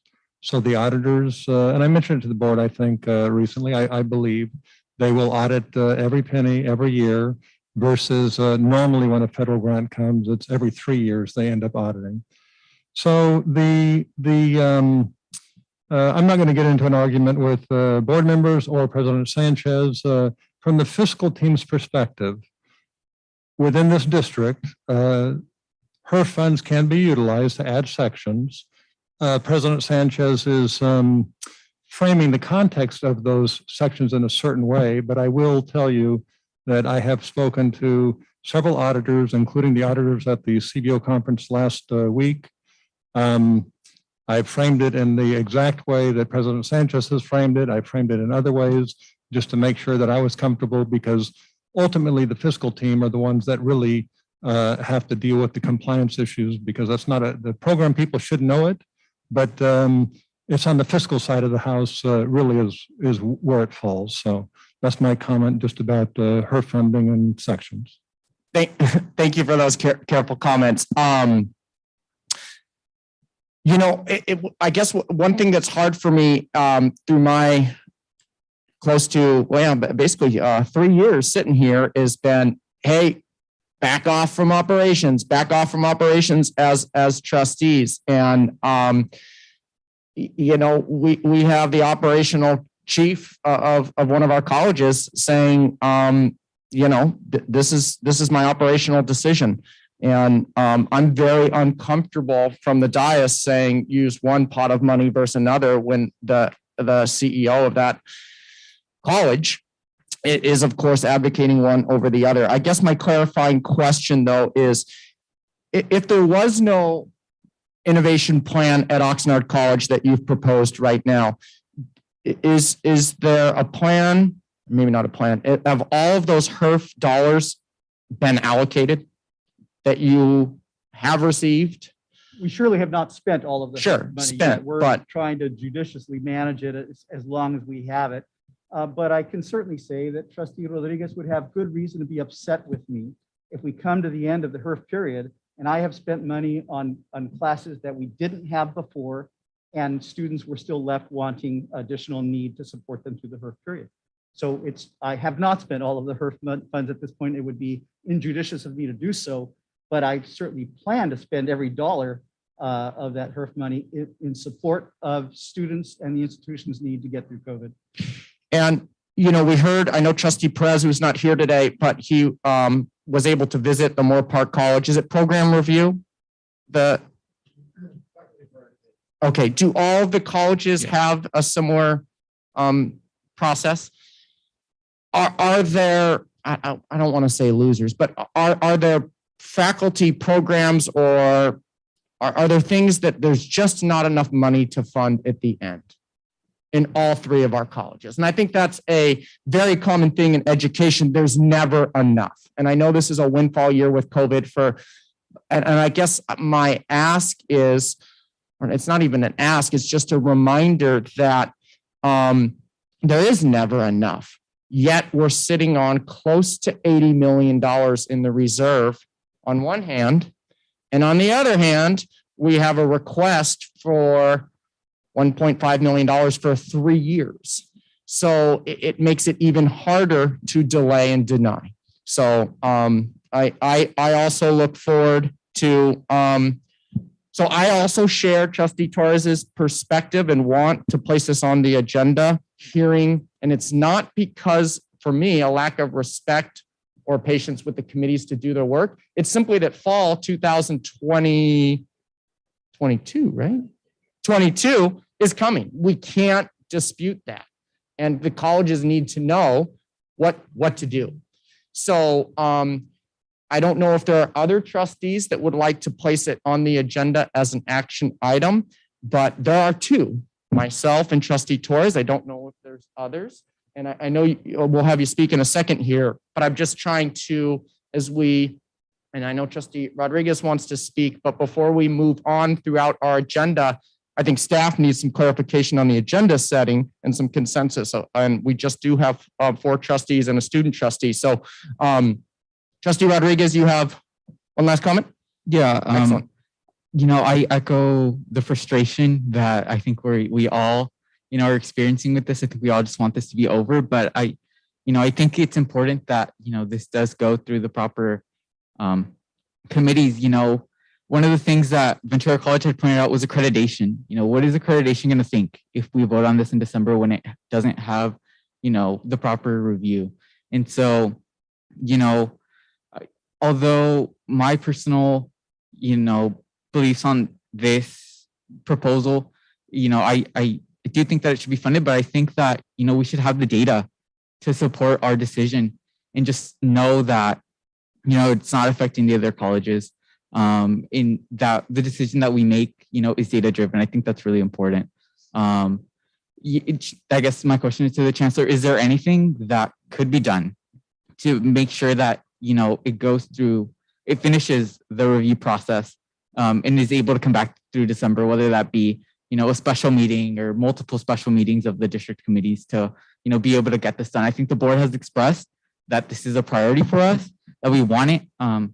At least 2 members on the board have expressed that they wanted to see it on the agenda in December. And I would like to see it too, but I would like to see the feedback from, staff. So is there anything that could be done to make sure that it's been vetted properly? Yeah, I'll be glad to answer that. Dave, you wanted to make a comment and then I'll answer Trustee Rodriguez. If I may, I just want to comment that as co-chair of DCAS, this isn't a discussion I've had with others. It is more possible that DCAS may have some form of recommendation before December. It's more possible that DCAS might come up with something. versus enrollment management will take longer to go through that process. I'm not saying it will be a perfect solution, and I certainly am aware in my own mind of some innovative types of things that could come for better or for worse, but it's more possible that DCAS might be able to come up with something at the November 18th meeting or soon thereafter, more easily than enrollment management. Okay, thank you. And so, President Sanchez, I don't mean to put you on the spot here with it, but I think more information will just help with this issue on the timing of everything, because we all want to support innovation and creativity. We all want to grow enrollments for our colleges and the district, and we don't want to have resources just sitting there if they really need to be used for something meaningful right now. So, you've indicated that really need a decision by December. And again, and I wasn't in, I don't attend the committee meetings to get all of the details around it, but the intent is to start adding the sections for fall of 22. Yes. So can't the planning of that continue, the work move ahead, because the fall schedules won't have to be developed more till January, February. And if we get the answer January or whatever, can't you be doing the planning and looking to do that? I mean, is that a make or break deal? You need a final determination in December, or fall 22 can't happen?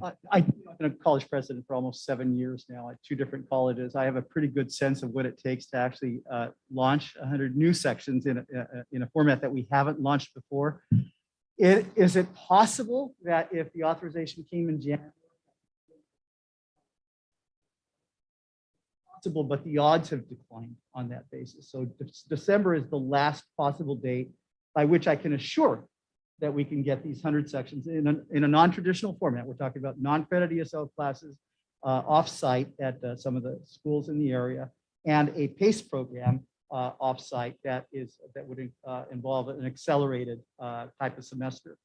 So in the time that it takes to plan, to market, to staff, to secure locations, is why I'm saying that December is the last date when I can assure that I could get the classes in place by fall. If the decision came forward in January, is it possible I could still execute? It is possible, but the odds decline. Follow up. Would it be possible if we did maybe like a special meeting, study session on a Saturday towards the end of the month? I know the holidays. Is the work isn't for us to do. The work is for these committees. So the special meeting isn't for us. I think we have really laid the ask for staff to give us a sense of urgency. I think the board has laid that out. And it's frustrating that sense of urgency. I mean, maybe there's varying definitions of a sense of urgency in different systems, but we have 2 trustees at this point in time, and I kind of want to close the conversation that would like to have this be an action item in December. And I think I'll leave it at that. We'll see you in December. And the ask or the invitation from the board is as much feedback from the different process groups that are working through this. Please bring, even if it's not completed, bring us what you have. Bring us the feedback, bring us the information, the concerns, the positive, whatever it is. We don't want to make this decision in a vacuum from the dais. We'd love to hear from the experts at Oxnard College and the enrollment committee experts and DCAS and everyone involved on the funding side. So with that, I think we can close it out and see you in December.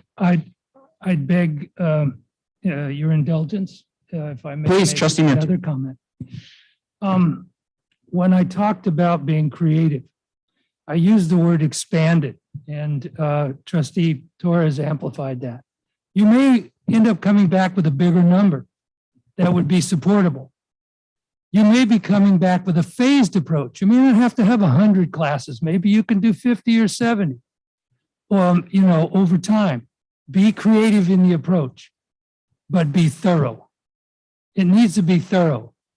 We're not the only ones that are watching what's going on here. And the other reason why I strongly support having a process for this is we are a district. We are not three separate kingdoms that we're trying to indulge independently. We are a district, and we need to adhere to that model, particularly as a board of trustees. I happen to agree with Trustee McKay, and Mr. El Fattal knows very well how I feel about spending restricted dollars first. That's going to come up, but be creative. I do understand the sense of urgency, and I would ask you to work quickly as you can, but responsibly, even if we end up making some mistakes. But in the meantime, we have other issues that we're spending money on, and we don't want to lose sight of them because this has taken our center stage. Does that make sense? I understand, Trustee Mansions. I have a pretty good record of being creative, responsible, and thorough. I second what Trustee Manchu said. I echo that it's time. We'd like to have as much information back. I agree with everything else that Trustee Manchu said. Couldn't say it better myself. Well, I think that was a healthy conversation sure. Are we seeing this in December as an action item? Yes. Okay. Yeah, and I think that with as much information as possible to bring to the board to demonstrate that creativity. To dictate from the dais operations and put our accreditation at risk. That is not something I am willing to do. I'm only willing to vote in December if it is presented to us as a district, as a program, that there is some information from the committees and our chancellor is able to recommend it to us to take action on. Okay, and I think that's what I, as chair, and this will be the last meeting that I will chair and set the agenda for. I won't chair the meeting. Thank you for that. That's the last agenda I'll work with Vice Chair McKay to set up is just, I think that's one thing we all agree on. I will set up an opportunity to make a decision. That's it. And all things will be weighed, of course, accreditation, funding source, creativity, validity of the plan, everything in there. So, but the clock's ticking and fall semester is coming either way. So do we need a break? I heard a yes. All right, I see a thumbs up. So we are at 9:33. Can we come back at 9:40, which is 7 minutes? And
That, hey, listen, that dedication, commitment, here, I don't know what it is, but.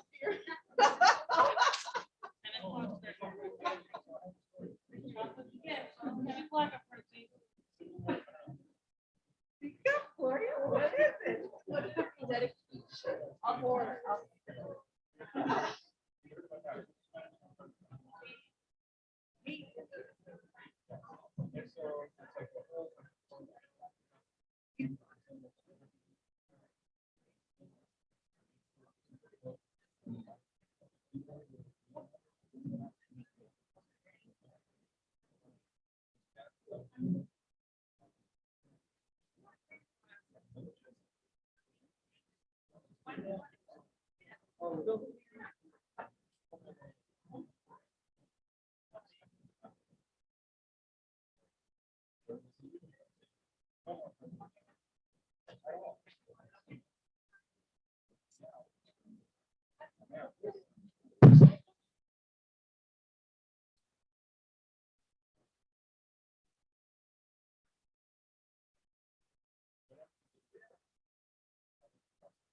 My ears are hurting.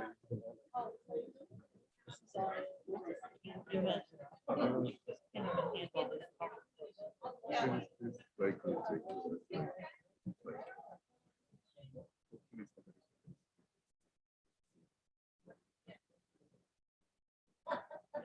Let's see. Oh, we're anyway. What they put that. Yeah.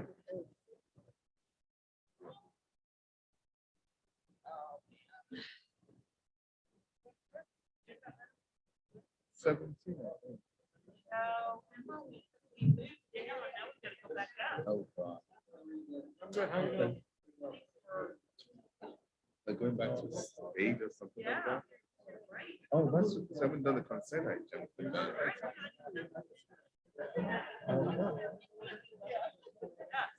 I guess right here, long.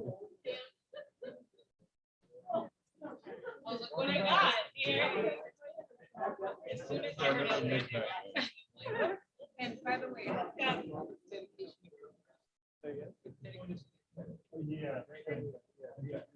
I get it. and loyalty. Loyalty is the other word. Yeah. I should have picked that. Yeah. All right, yeah, all right. Clock's ticking.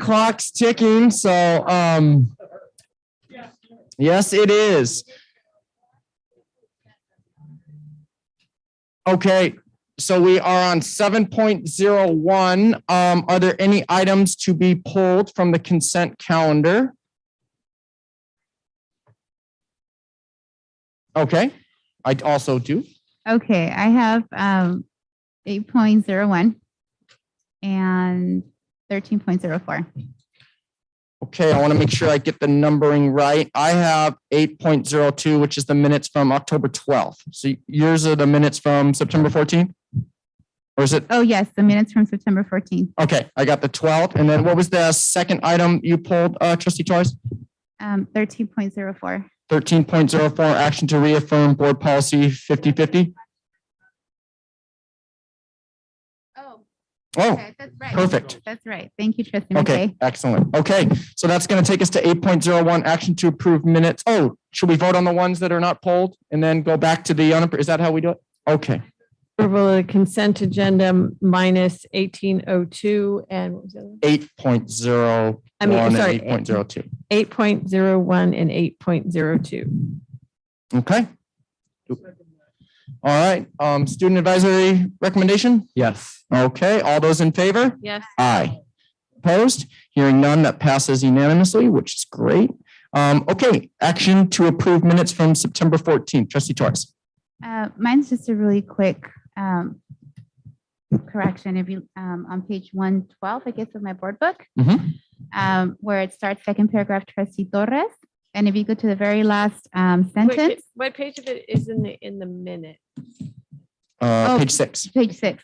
Here we can share. Maybe pass So it. second paragraph, trustee Torres, and if you go to the very last, well, if you go to almost the last sentence where it starts with Oxnard College will be first and supports, instead of supports, it recommends. And that's the change because I recommended for the proposal to go through the participatory governance process. And then in the second paragraph or the third paragraph, that's when Trustee Perez supported that recommendation. So what I stated was recommend. So that's it. Okay. Thank you for that. My poll was vote on that one. Sure.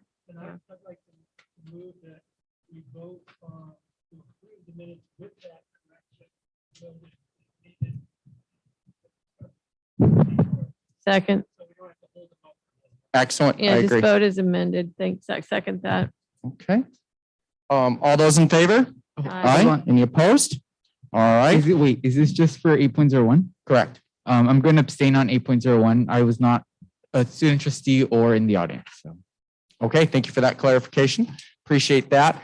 If I could direct my colleagues on the board, if they have a board book, page 132, but in the minutes from October 12th to page 8, it's item 15.01. I believe it was stated from Chancellor Gillespie, but it was in regards to the improvement of my leave, and it was said Trustee Chancellor would need to use vacation time. K-12 teachers do not receive vacation time, so that's not an option. We have sick leave, but we do not receive vacation time. So I just wanted to clarify in today's minutes, I don't think it needs to be corrected for that. But That's what I said. right. Yeah. In today's minutes, that just a point of clarification that teachers, K-12 teachers do not receive vacation time. And with that, I would like to make a motion to approve item 8.02. Second. All right, all those in favor? Aye. Aye. Any You will abstain. Oh, good point. Okay, so we have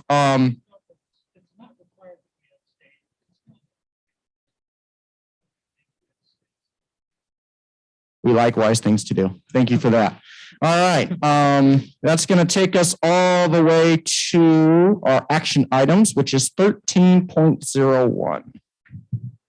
Which for me is on page 199. Chair, I'll just say that the policy committee did not meet, but as stated by our academic presidents, that these are all policies that were vetted and are primarily academic in nature. And in many of them, the board policy itself is not being changed. It is just there because they've worked hard on the administrative policy. Okay, thank you for that comment. Do we have a first and a second? On 13.01. I move approval.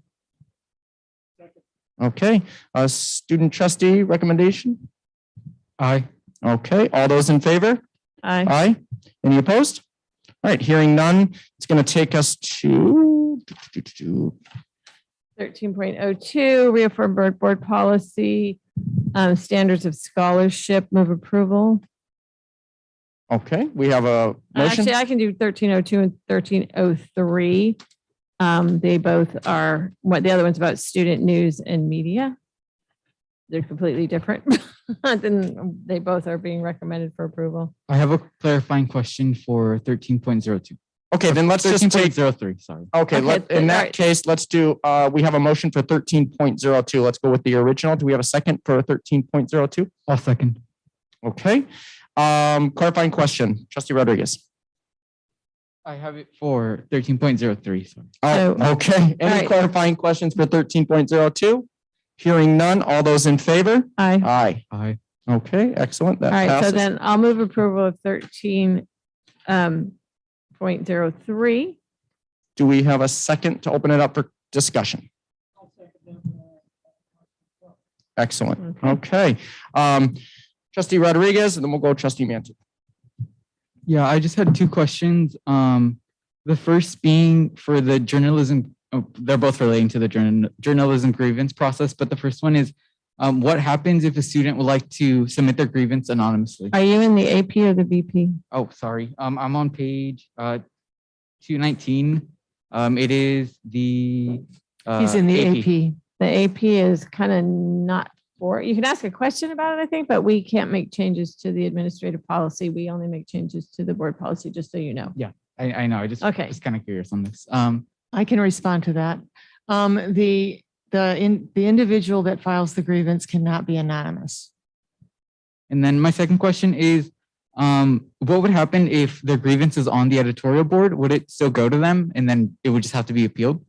The editorial board is a student editorial board, and there's a dean or administrator over that, and it would go to the administrator. The faculty advisor would take it to the administrator. All right, thank you.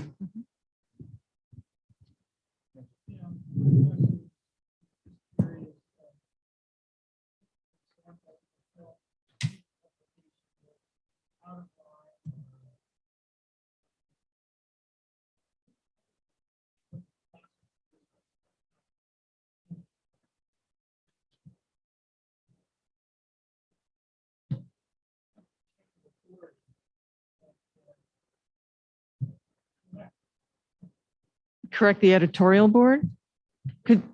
Well, we have.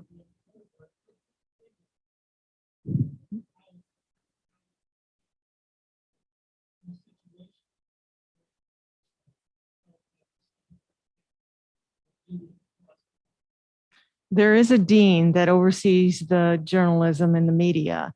And so the complaint would then go to the dean and follow the process.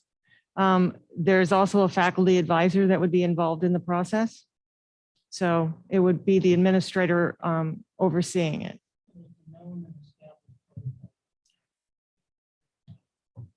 Correct.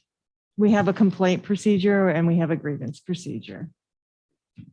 Could the process that is being asked questions about be included? Would the appropriate place be in the AP? Yeah, it's a weak link between ours because the BP talks about, the expression, which the only thing we say is that there should be procedures that shall not express free speech except the expression which is obscene, libelous, slanderous, or, so we spell out what it can't be, but it doesn't spell out how that AP relates to our BP.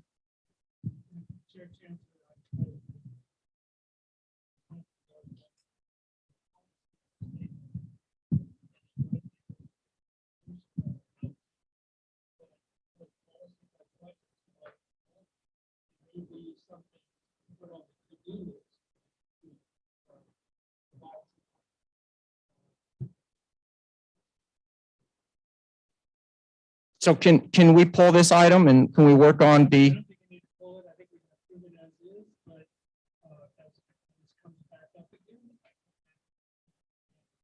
You're approving the BP and we'll take note of the AP and talk about it in DTR-WSS. Okay. So with that, we already have a motion. It's like. Okay, so we have a first, is there a timeline on when the AP would be adjusted? Amy brought up a good point. This is in reference and in alignment with the CCLC guidance. So just to let you know that it is CCL guidance that we're following. We will bring it back to our next DTR-WSS meeting. It's in December. We don't have a November November committee meeting. Okay, excellent. If the board would like to vote on it, to me, it makes sense to bring it back and have the complete. It doesn't make any difference because there's no change to the BP at all. So we're voting on nothing. By not voting, it's staying the same. By voting, it stays the same. No, I clearly understand that. I just think that here we are discussing the AP on what some of the things that we would like in it, but that's attached to the language of the BP. So now we're saying make those changes, but without this board doing what we're doing right now, which is looking at the AP.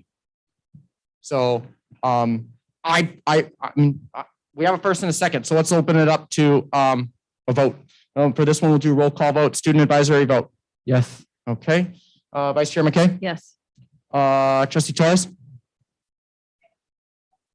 Share, but I'm very sorry about no, that. that's okay. I agree in terms of when we're looking at the APs, we look at the board policy, and there's times where we need to look at the board policy, particularly when we're looking at it the DEI lens. So there's value in having the dialogue at the BP level in order to be able to make a difference in the AP. So I hear what you're saying in terms of having the dialogue. and pulling it to be able to just bring it forward? Is there an impact if it comes forward to, I know we're having our meeting in November 18th at the policy level. Is there an impact if this doesn't get approved today? If it just, maybe the chancellor is able to respond? I think that Trustee McKay has made the point that there's really no change in the BP. The DTRW will look at the AP. If the board wants to make a change in the BP, then you could discuss that now. My only concern is we have 100 BPs that need to get reviewed here in the next 18 months, and the committees are working hard to do that. And I don't want to hold up the BP flow unnecessarily because we really need to keep that moving. And that wasn't my intention.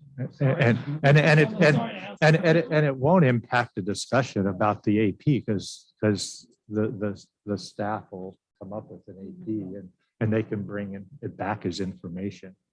But I'd recommend it being approved. But Are we able to bring it back as a VP? I mean, as a policy level. So here's where I'm at.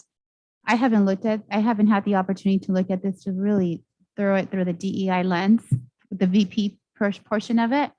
So as we're moving forward, I know we didn't have our meeting October 21st. And so I'm just trying to just get clarification. How would the process work for us to be able to look at our board policies and have an opportunity to give input at the board level? I mean, is this something that we can bring back? Let's say it gets approved. Can I bring this back because I want to revisit the VP and I want to do additional work to it? Right. well, I think the question's out about, I think we're in it, taking a vote, right? Yeah, so let the vote happen. If the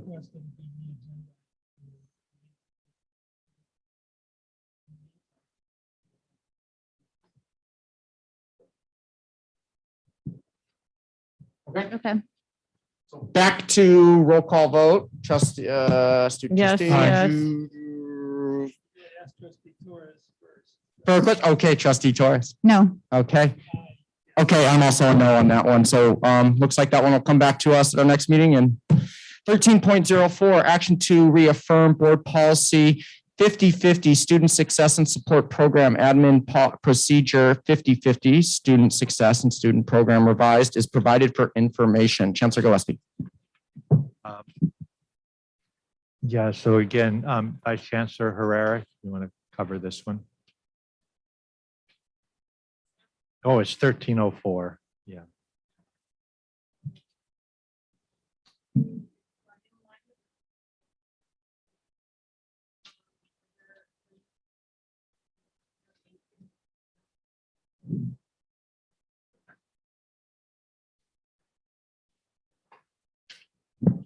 Chair. Trustee Torres. Okay.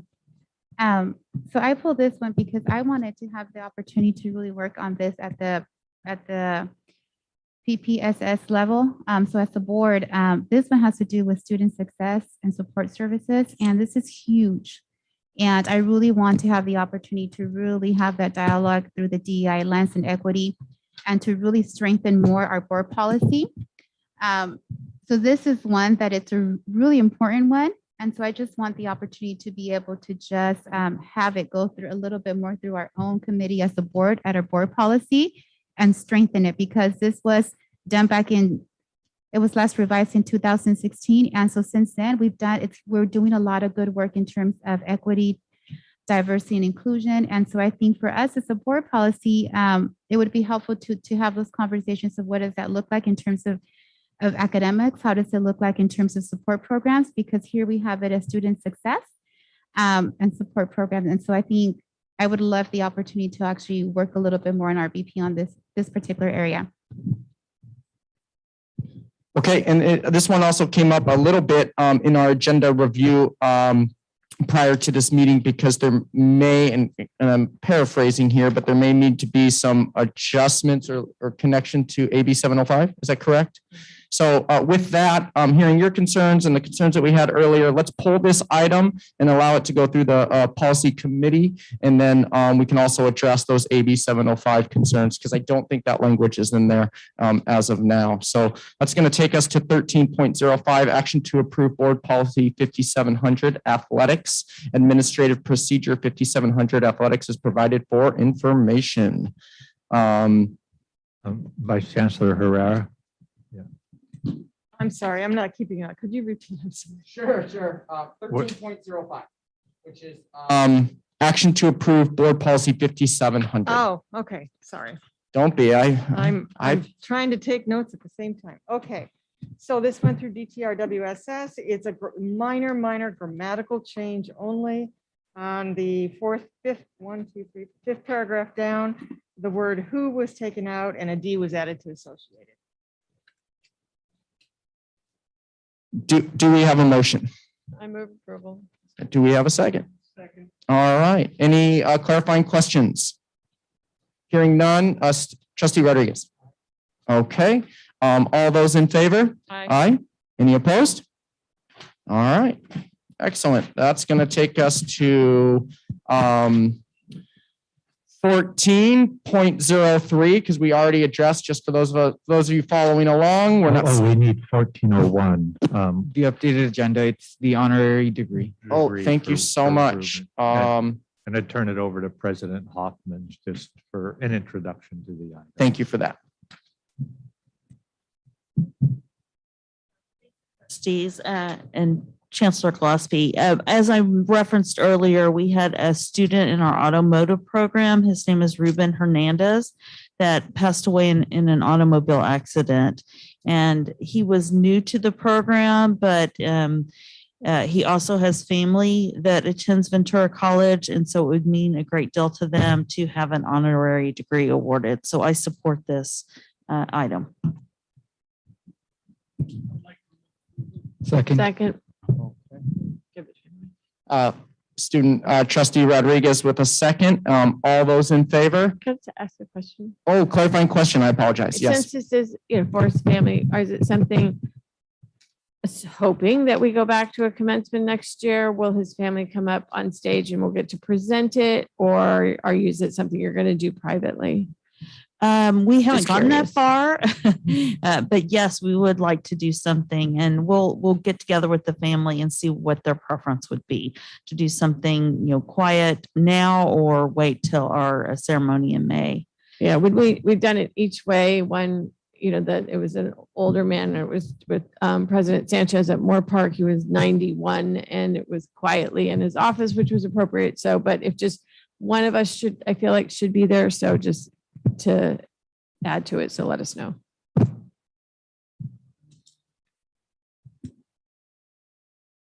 To echo what Trustee McKay said, if you can let us know, and your staff, this is really hard when we lose one of our students. It's a kind of degree we don't want to give for this reason. And if you, in conversation with the family, let them know our deepest condolences and anything that we can do for them and for your staff. It's difficult at times when you lose a student.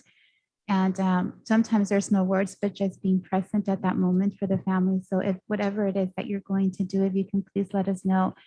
So at least the family is able to feel the love that we had for the student and how much it means to us. And also if your staff needs anything, let us know as well, because this is always really difficult also for the staff that worked with the student. Okay, that's going to take us to, thank you for those comments. That's going to take us to 16.01 accreditation. Oh, thank you. I'm sorry. We have a first and a second. All those in favor? Aye. Any opposed? Okay, thank you very much. That's going to take us to 16.01 accreditation update. Before we go into this item, I don't want to rush this item because I know the importance of this district-wide at our three colleges and the district. But in looking at the time, is this something that can be shared with the board briefly? If not, I want to honor that, but I would like to pull it and bring it to our December meeting if it needs. Yeah, actually, there's no significant update this month for Okay. it. So it'll be standing item each month. All right, I spoke too soon then. All right, thank you for that. And we do have some a worksheet, which is much appreciated with some dates in there. Okay, that's going to take us to 17.01, 2, 3, and 4, and we'll be voting on those separately, which requires a 2/3 vote, which for our board is 4 out of the 5 trustees. So that's one point that I'd like to bring up, but let's hand it over to 17.01, action to approve the MOU regarding the implementation and impact of Board Policy 3506 between the Ventura County Community College District and the Ventura County Federation of College Teachers, AFT 1828, AFL-CIO, dated October 13th, 2021, and use of reserves requires 2/3 vote. And I believe there are some changes that need to be read out that have been included in the agenda and will be included in the minutes, but we will be addressing the changes highlighted in yellow. Yes, just to clarify that following discussion with both the unions, the final version of the MOU did have the text that you've all been provided in yellow for the AFT revision and for the SCIU revision. And basically it covers the testing and uploading the test. So I'll just go ahead and read that section on the AFT revision. And this is under section C, mandatory testing, item number 4. Any faculty member who is subject to mandatory testing under this section shall be subject to the following procedures effective November 1st, 2021. Number 1, faculty shall test on 2 non-consecutive weekdays each week. Number 2, test completed on campus by no later than Wednesday will be returned to the tested individual no later than Friday of said testing date. Number 3, faculty shall be responsible for uploading their test result to the district no later than noon using their VCCCD.edu email on Sunday prior to the week in which they wish to access campus or any district facility. 4, faculty are encouraged to use the My VCCD portal app and website to upload their test result for campus check-in. However, faculty who object to using the app or website on their personal devices shall be permitted to check in on campus using district computer at a campus check-in station or district operated electronic check-in procedure. Number 5, the district shall not be required to provide a paper check-in form for employees or students. Number 6, faculty who fail to provide weekly test results shall be considered non-compliant and shall be removed from district property and shall be prohibited from accessing district property or work sites until they're in full compliance with all applicable sections of this MOU. And 7, faculty who are unverified and have not cleared the testing requirements shall not be considered visitors for the purposes of campus screening and shall not be provided wristbands that signify visitor status. So the other items in the MOU remain the same and the board will be approving. There's something under mask. This Did you do updated. the ones Oh, under mask. Yeah, under B, mask requirements, item 2. The district may continue to mandate mask wearing on campus in the absence of current recommendations to do so. Yep, thank you, Trustee McKay. Okay, well, thank you for that update. So I think before we get to questions, I'll take a first and a second. Move approval. We have a first by Vice Chair McKay. Do we have a second? Was that a second? A second by Trustee Torres. Okay, and do we have any clarifying questions on this MOU? Hearing none, for this one, we'll do a roll call vote since it is very specific on how many votes we need.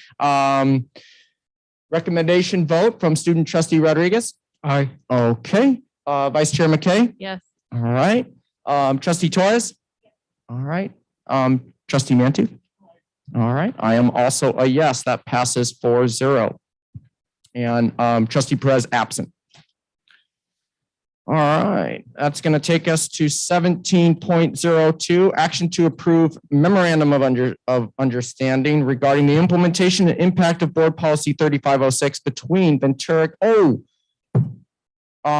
Before we get to that, we do have a public comment on this item. and that is Maria. Maria Urenda. I don't know if Maria Urenda is still with us in the cyber world, but if she is, please, we want to make sure to give you there you are. Okay. Thank you for your patience, and the next 2 minutes are yours. Good evening, members of the board and Chancellor Gillespie. I am Maria Urenda, SEIU Chief Steward, and I'll be speaking on item 1702, action to approve a memorandum of understanding regarding the implementation and impact of the board policy 3506 between VCCCD and SEIU Local 99. We reached an understanding that the MOU would allow for the implementation of the vaccine mandate to ensure that it would not affect the operation of the colleges, while also protecting the rights of our members under this mandate. It would allow for the time needed to process medical and religious exemptions, as well as limiting any possible interruption to our services.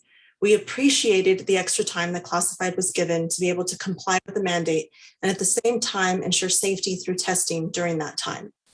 Through the additional safety measures, we were also able to agree to up to 2 days remote work, which would allow for a rotational schedule for most of our unit in a way that would be efficient and providing continued services to our students and community, and also limiting exposure to this virus. SEIU is looking forward to meet with the committee on remote telework this week and continue the discussions of disentangling remote work from the pandemic.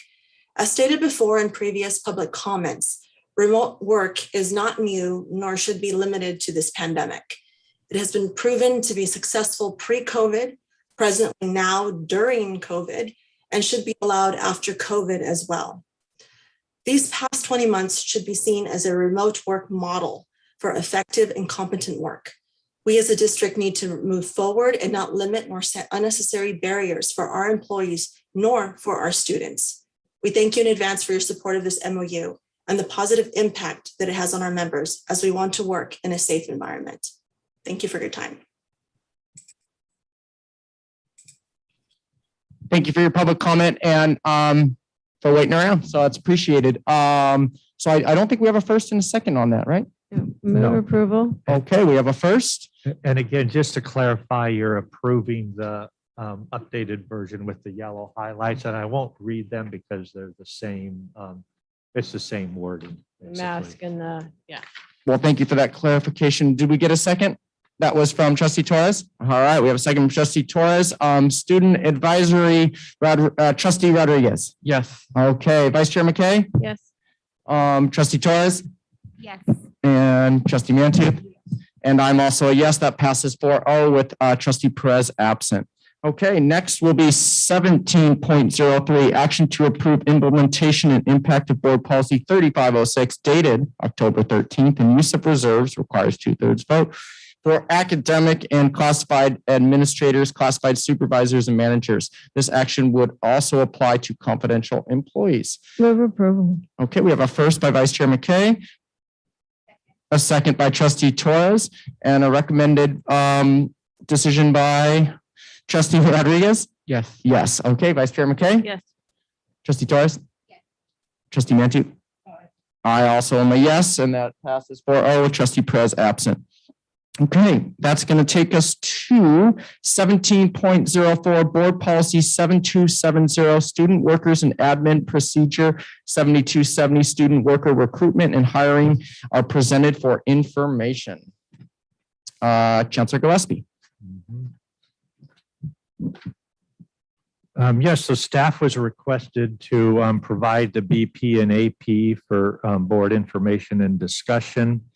And there's also additional information added that was requested. Within the board item, there's a table that shows the actual and budgeted costs of student worker expenditures for this coming year.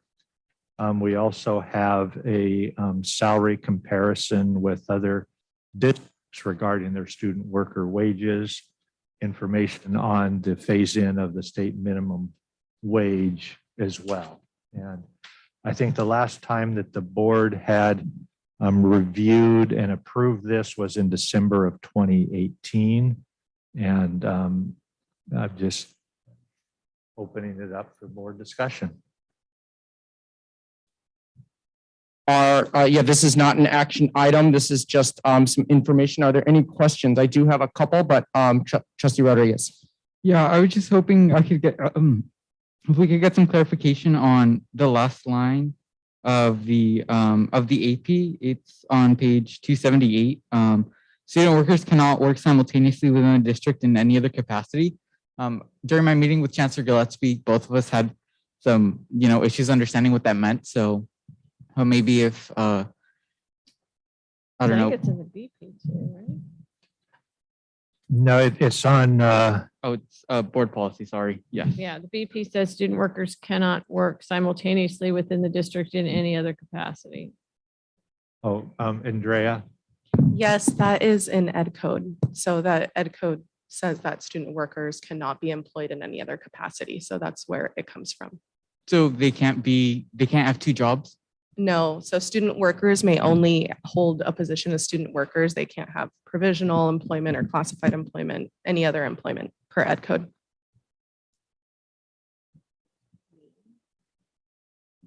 Okay. The reason why I wanted to, and first of all, thank you for pulling this thorough report. I guess the question, the ask I have for my colleagues on the board is on page 285. That's the student worker salary comparisons.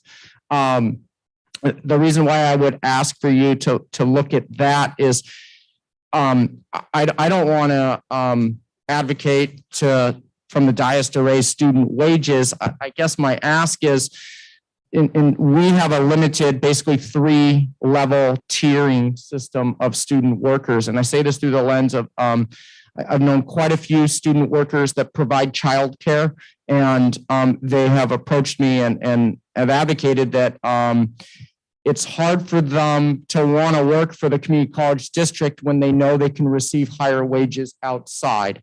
So I guess I would leave it up to the operations side or the experts in the system to think about, are there other ways that we can create more salary levels for some of the higher skilled student workers out there that would then justify or allow us to then compensate some of our student workers at a higher or more living wage, specifically some of those positions that require more training. I've also heard from some of our calculus instructors that have mentioned it's tough to find student tutors for subjects that are require a lot of background knowledge or a lot of knowledge in itself of calculus that I certainly don't have, and then ask them to do that for minimum wage or 35 cents over minimum wage. So I'm just curious from my colleagues on the board if there's any interest in exploring or having the district experts on the operations side to explore some other options to better compensate some of our perhaps student workers, specifically some of the hired skilled student workers. Trustee Rodriguez. Yeah, I want to echo the comments that you've made. Student workers have, came up to me and also expressed concerns at their pay. Specifically, that COVID screeners are paid more. That's what I was said. I didn't double check and I should have, I apologize, but they were kind of concerned about that. And so, that was something. And yeah, I agree with you, Chair Chancellor. Maybe we could explore. I know in the board policy, it says at the very last line, like right before the table, a new market salary study can be conducted once the increase is reflected statewide. And I would like that, a new market salary study conducted. Trustee Torres. Say that it's worth looking into it. I know for myself, it's our students that are the screeners. And I didn't know that until I went to some of the colleges and I get screened. It's our student workers who are actually doing the screening. I didn't know that. I mean, which is nice that they're able to do that, but looking at the compensation and the type of work that they're doing, not only if it's a higher skill jobs that they're being able to provide, but also some of the other ones that are just as valuable. And I don't want to give more of an importance based on the job you're doing because they're all important. They're different and they're all important. So I would love just to be able to know how that looks like, and especially during these times that our students need that support and that they're working for, and they really are frontline workers. They really are. I mean, when I saw them as doing the screening work, the ones that are at the library, also greeting, tutoring, it's our students who are the frontline workers, pretty much on our campus on ground. And so I'd love to be able to just look at a study that we're able to just compensate them, especially because there's funding that we have, and that would be wonderful to be able to see how that looks like. So I wanted to support the look of a study. So Andrea, I know that, you know, you worked and developed the salary comparisons. Do you want to comment? Yeah, so some information for the board to keep in mind when it comes to student workers and ed code and classified employees is it's really important that we make sure we keep the distinguishing characteristics between student workers and our classified employees. And I think that's why it's sometimes there's a line. So student workers are supposed to have certain task-based positions that don't turn into something that could fall into the classified service. The basic health screeners, for example, is a perfect example. Though we have probably a lot of students who are working in that capacity, they're actually not student workers. They're provisional temporary employees. And that would fall into the classified service. We would probably establish a classification for that had COVID screening not been a temporary need. So that's something, a consideration to keep in mind why there is those differences between student workers and then getting into the classified service, because depending on the higher skilled positions, they could turn into something that would fall into the classified bargaining unit. Well, thank you for that clarification. Yeah, and I think for me, it would be on page 285, just looking at those three tiers of our current student workers, which right now is at $14, $14.35, and $14.71. And I think, I can't remember if it's been once or twice that we have at the board level approved a salary increase, but that has always been statutory in a sense that it has followed minimum wage increases by the state. And I know we have one coming up.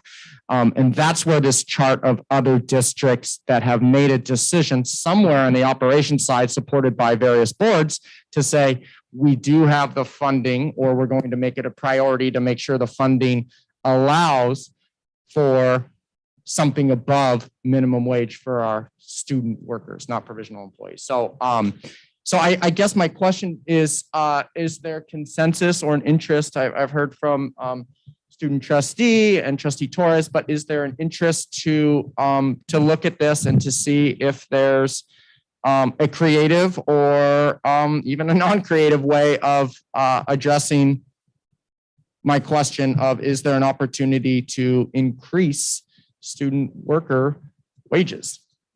I guess you're not just the wages, but kind of have a little few more steps in there for more. That may be one way to do it. Yes. Yeah, I mean, and I also, what I was looking for, so curious thing couldn't find, is I thought at some point when we looked at this in 2018, that there was also a limit on how long someone could be a student worker. Is that not, do we not have that? Am I dreaming that somewhere? Can you be a student worker for many years, or just, do we have a limit?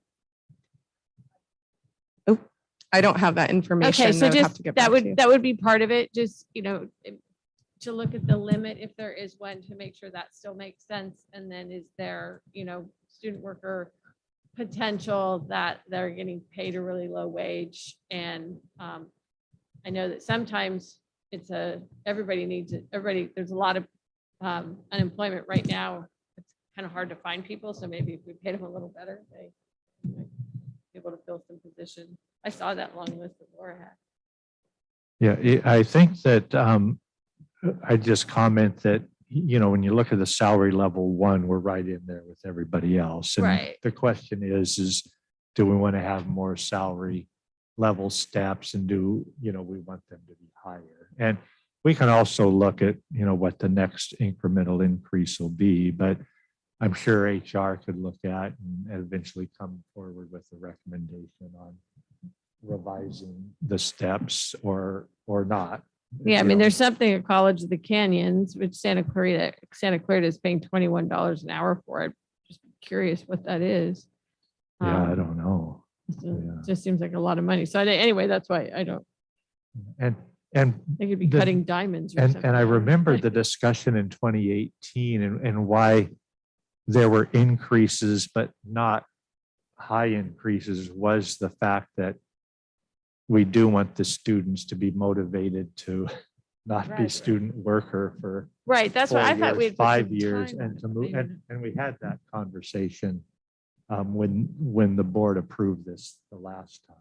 So, but anyway, we can look at it and bring a recommendation. Okay, great. Well, I appreciate that. And yeah, that'll, Since you asked for it, your very first meeting. yeah, that's right. It's, it's 3, okay. No comment, no comment. Okay, that's going to take us to 18.01 trustee reports. Trustee Rodriguez, do you have anything to add to your report? No. Okay, seeing no. Vice Chair McKay, do you have anything on trustee reports? I just wanted to, thank our veterans. My grandfather fought in World War I in France in the trenches. And when he turned 100, he actually received a knighting, which was pretty cool from the French government. And as did anyone else who was still alive at that time. There weren't very many that fought on French soil. And then my uncle was a Silver Star for bravery in Vietnam, who's buried in Arlington. So I will remember them both fondly, as well as anyone else who served on Veterans Day, so with my gratitude. Thank you.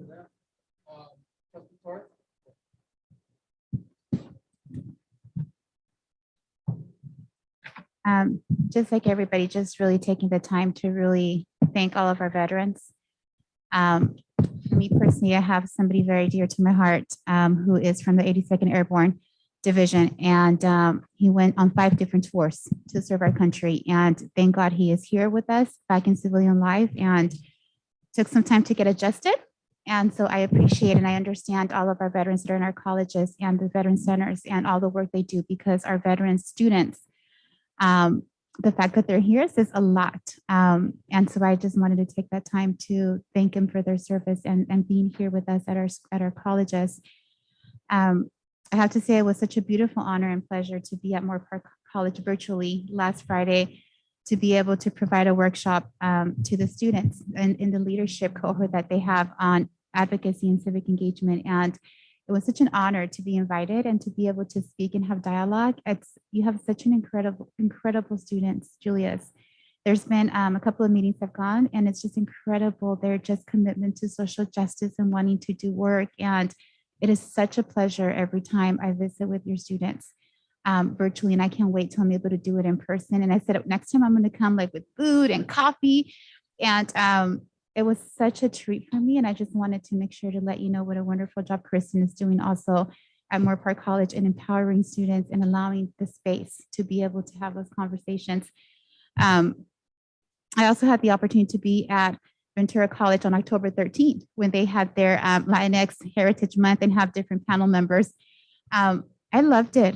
It was so empowering, and be able to be there along with other community leaders and be able to speak about the experience of what does leadership mean in your journey. So it was very nice to be able to do some of that work as a trustee. And I had a question for the board, or maybe for Kim.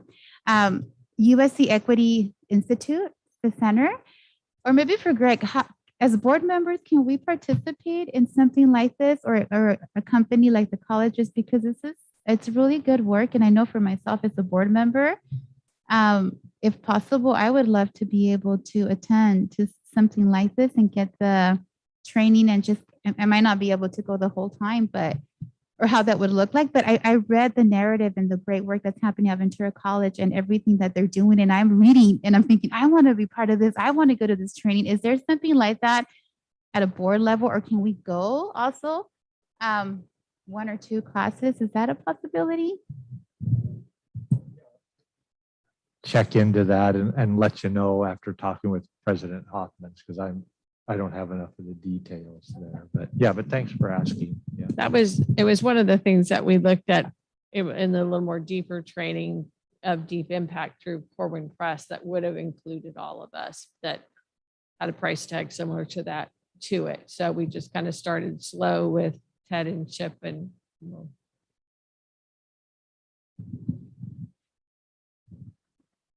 Okay, Trustee Mantu. Of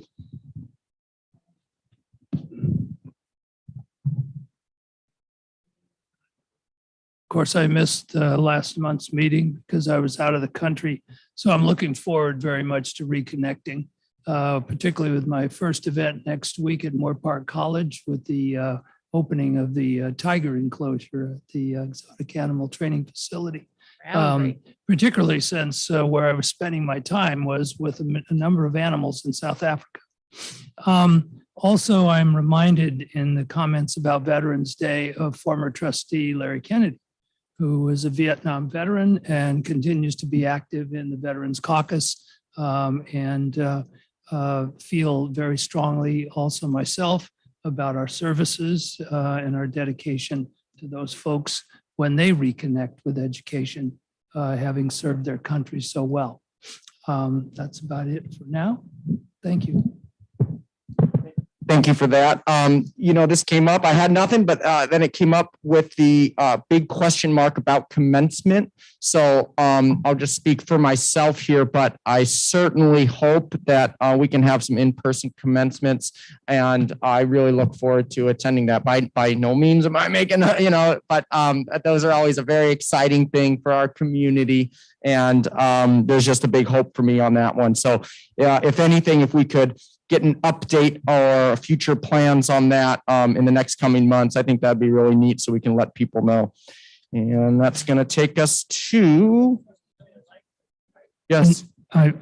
Others may be guilty of the same thing I am, where you forget to say something their first go around. Oh, yeah. But I wanted to applaud the staff, as was mentioned earlier, for the report. The annual report was so well done.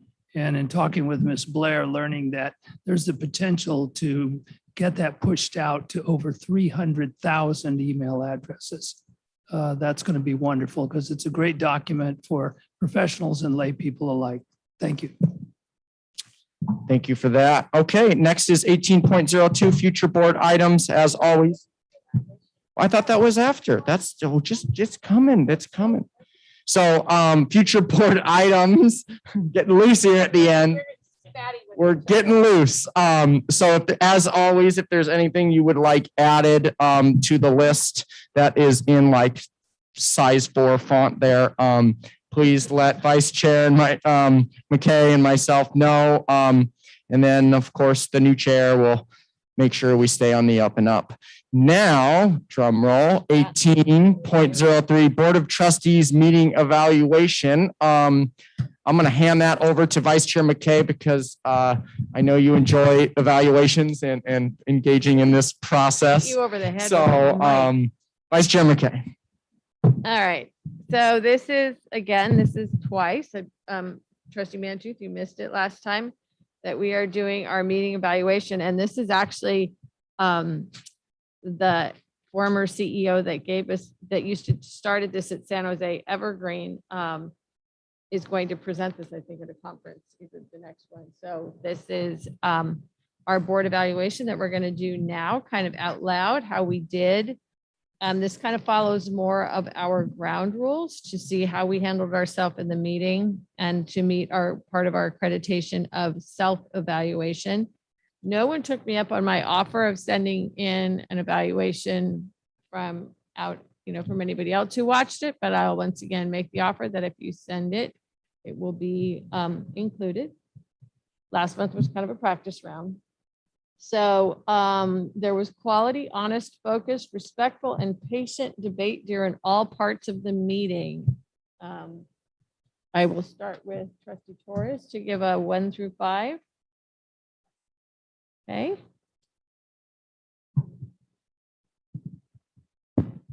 Trustee Mantooth. Okay. 4.3. Jeez. All right. We are going to beat each other to death before it's over. Okay. I'm going to give it a 4. Okay. There we go. Parliamentary procedure was followed. For example, each trustee spoke only once until all trustees had an opportunity to contribute to the deliberation. Trustee Torres, I'm just going to go in the same order. 5. Okay. Trustee Mantooth. You guys in your 4.5s. All right. Chair Tanzer. Yeah, 4.3. Killing me. I'm going to give us a 4. Okay. Okay. Trustees focused on the business of the board as presented on the agenda, staying within the policy-making purview of the board, which allowed for an efficiently run meeting, I will say, at 10:37. 5. See? So efficient. I already gave you my number. Trustee Mandy. Chair Chancellor. 4.5. Okay. I'm going to go with the 4. Right. Okay. And the chancellor and staff were treated with respect as the subject matter experts, although I would say President Sanchez and I had a little trouble with who's the subject matter expert, but that's my fault. I think it was good dialogue, so I'm going to go with 5. Okay. This meeting, yes. Okay. Yeah, these are one at a time meetings. Chair Chancellor. 5 plus. 5 plus. Okay. Gonna go with the 4. 4. Okay. The board did not backtrack past decisions or stray into unnecessary commentary to the audience. 5. Yes, just, okay. 5. 5. 5, me too. And that took some patience at times. The meeting was efficient and each trustee held the others accountable to our ground rules. But looks like we did really well with our ground rules, but trustee Torres. We're ending at 10, almost 10:40, so 5. Okay. All right. 4.8. I'll do a 4.5. Okay. Okay. What's the last question?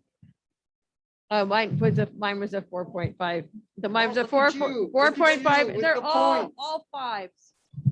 All 5s there. The following information items were asked for by the chancellor by consensus of the board. That's why this was supposed to go before that. Oh. And so what did we say? Was that only the student workers? I have the student worker, and then the tricky one is the OC innovation plan to somehow facilitate as much information as possible in some sort of presentation report for the board to look at that plan. So I would say, okay. Are we going to, if we're going to look at that plan, are the other presidents going to be allowed to present anything? So that we can be clear. What would they be presenting? Like, so, because, well, okay, so what we're looking, just for my own clarification.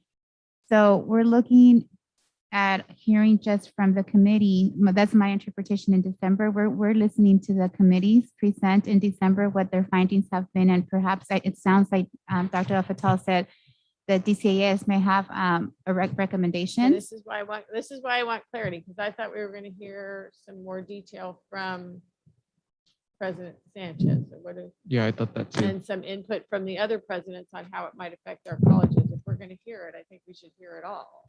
But isn't that what already happened at the committee levels? That's what I read in the reports. Presidents were able to, when President Sanchez spoke, unless I misread it, when President Sanchez presented to the committees, the presidents were able to be there to provide their input. So I'm just Well, I've heard a great deal from President Sanchez and nothing from Dr. Hoffman. I mean, it's okay. If we're making a decision, So- I'm good with hearing from everyone. If we're ready to make it, if we're making a decision in December, then I believe that let's hear it all. So I'm gonna say, let's put that responsibility on our chancellor's shoulders to facilitate what this board, I think it's very clear what this board is asking for December meeting.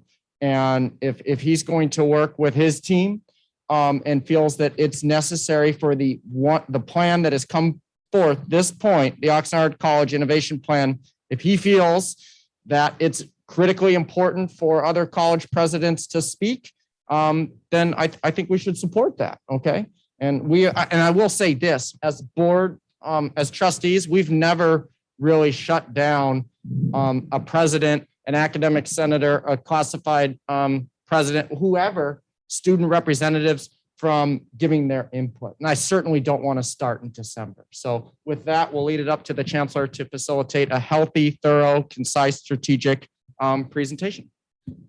Let's put that the rest of that. Okay, easy.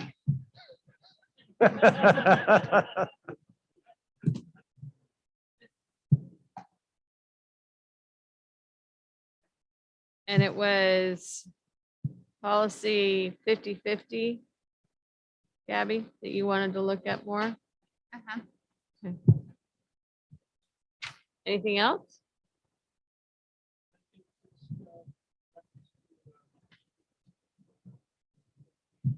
Okay. And I had also expressed wanting to see something for associated students to further support them. And then Chair Chancellor had mentioned that December was open if anything was available. So Trustee McKay, Yes. BP 4500 was also supposed to be brought back. And they're currently as they were, so it's up to us if they go to it's going to go to the policy committee to see if any changes will be made. And then support associated student, or just student involvement, is that, or does it have to be students? How do you want the student involvement or associated students? I think we should do associated students and just be a little more narrow. Okay. Got it. Okay.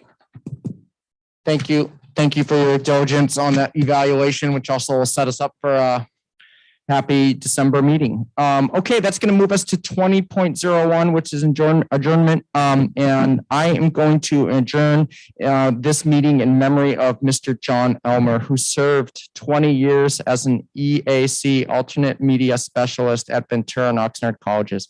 Mr. Elmer was instrumental in the distance education efforts at OC and helped provide accessibility trainings throughout the district. So thank you for that service. And with all respect, we're going to adjourn. We're not returning to closed session. So wish you all a peaceful night, and we'll see you all in December. Thank you, everybody. Thanksgiving. Happy Thanksgiving.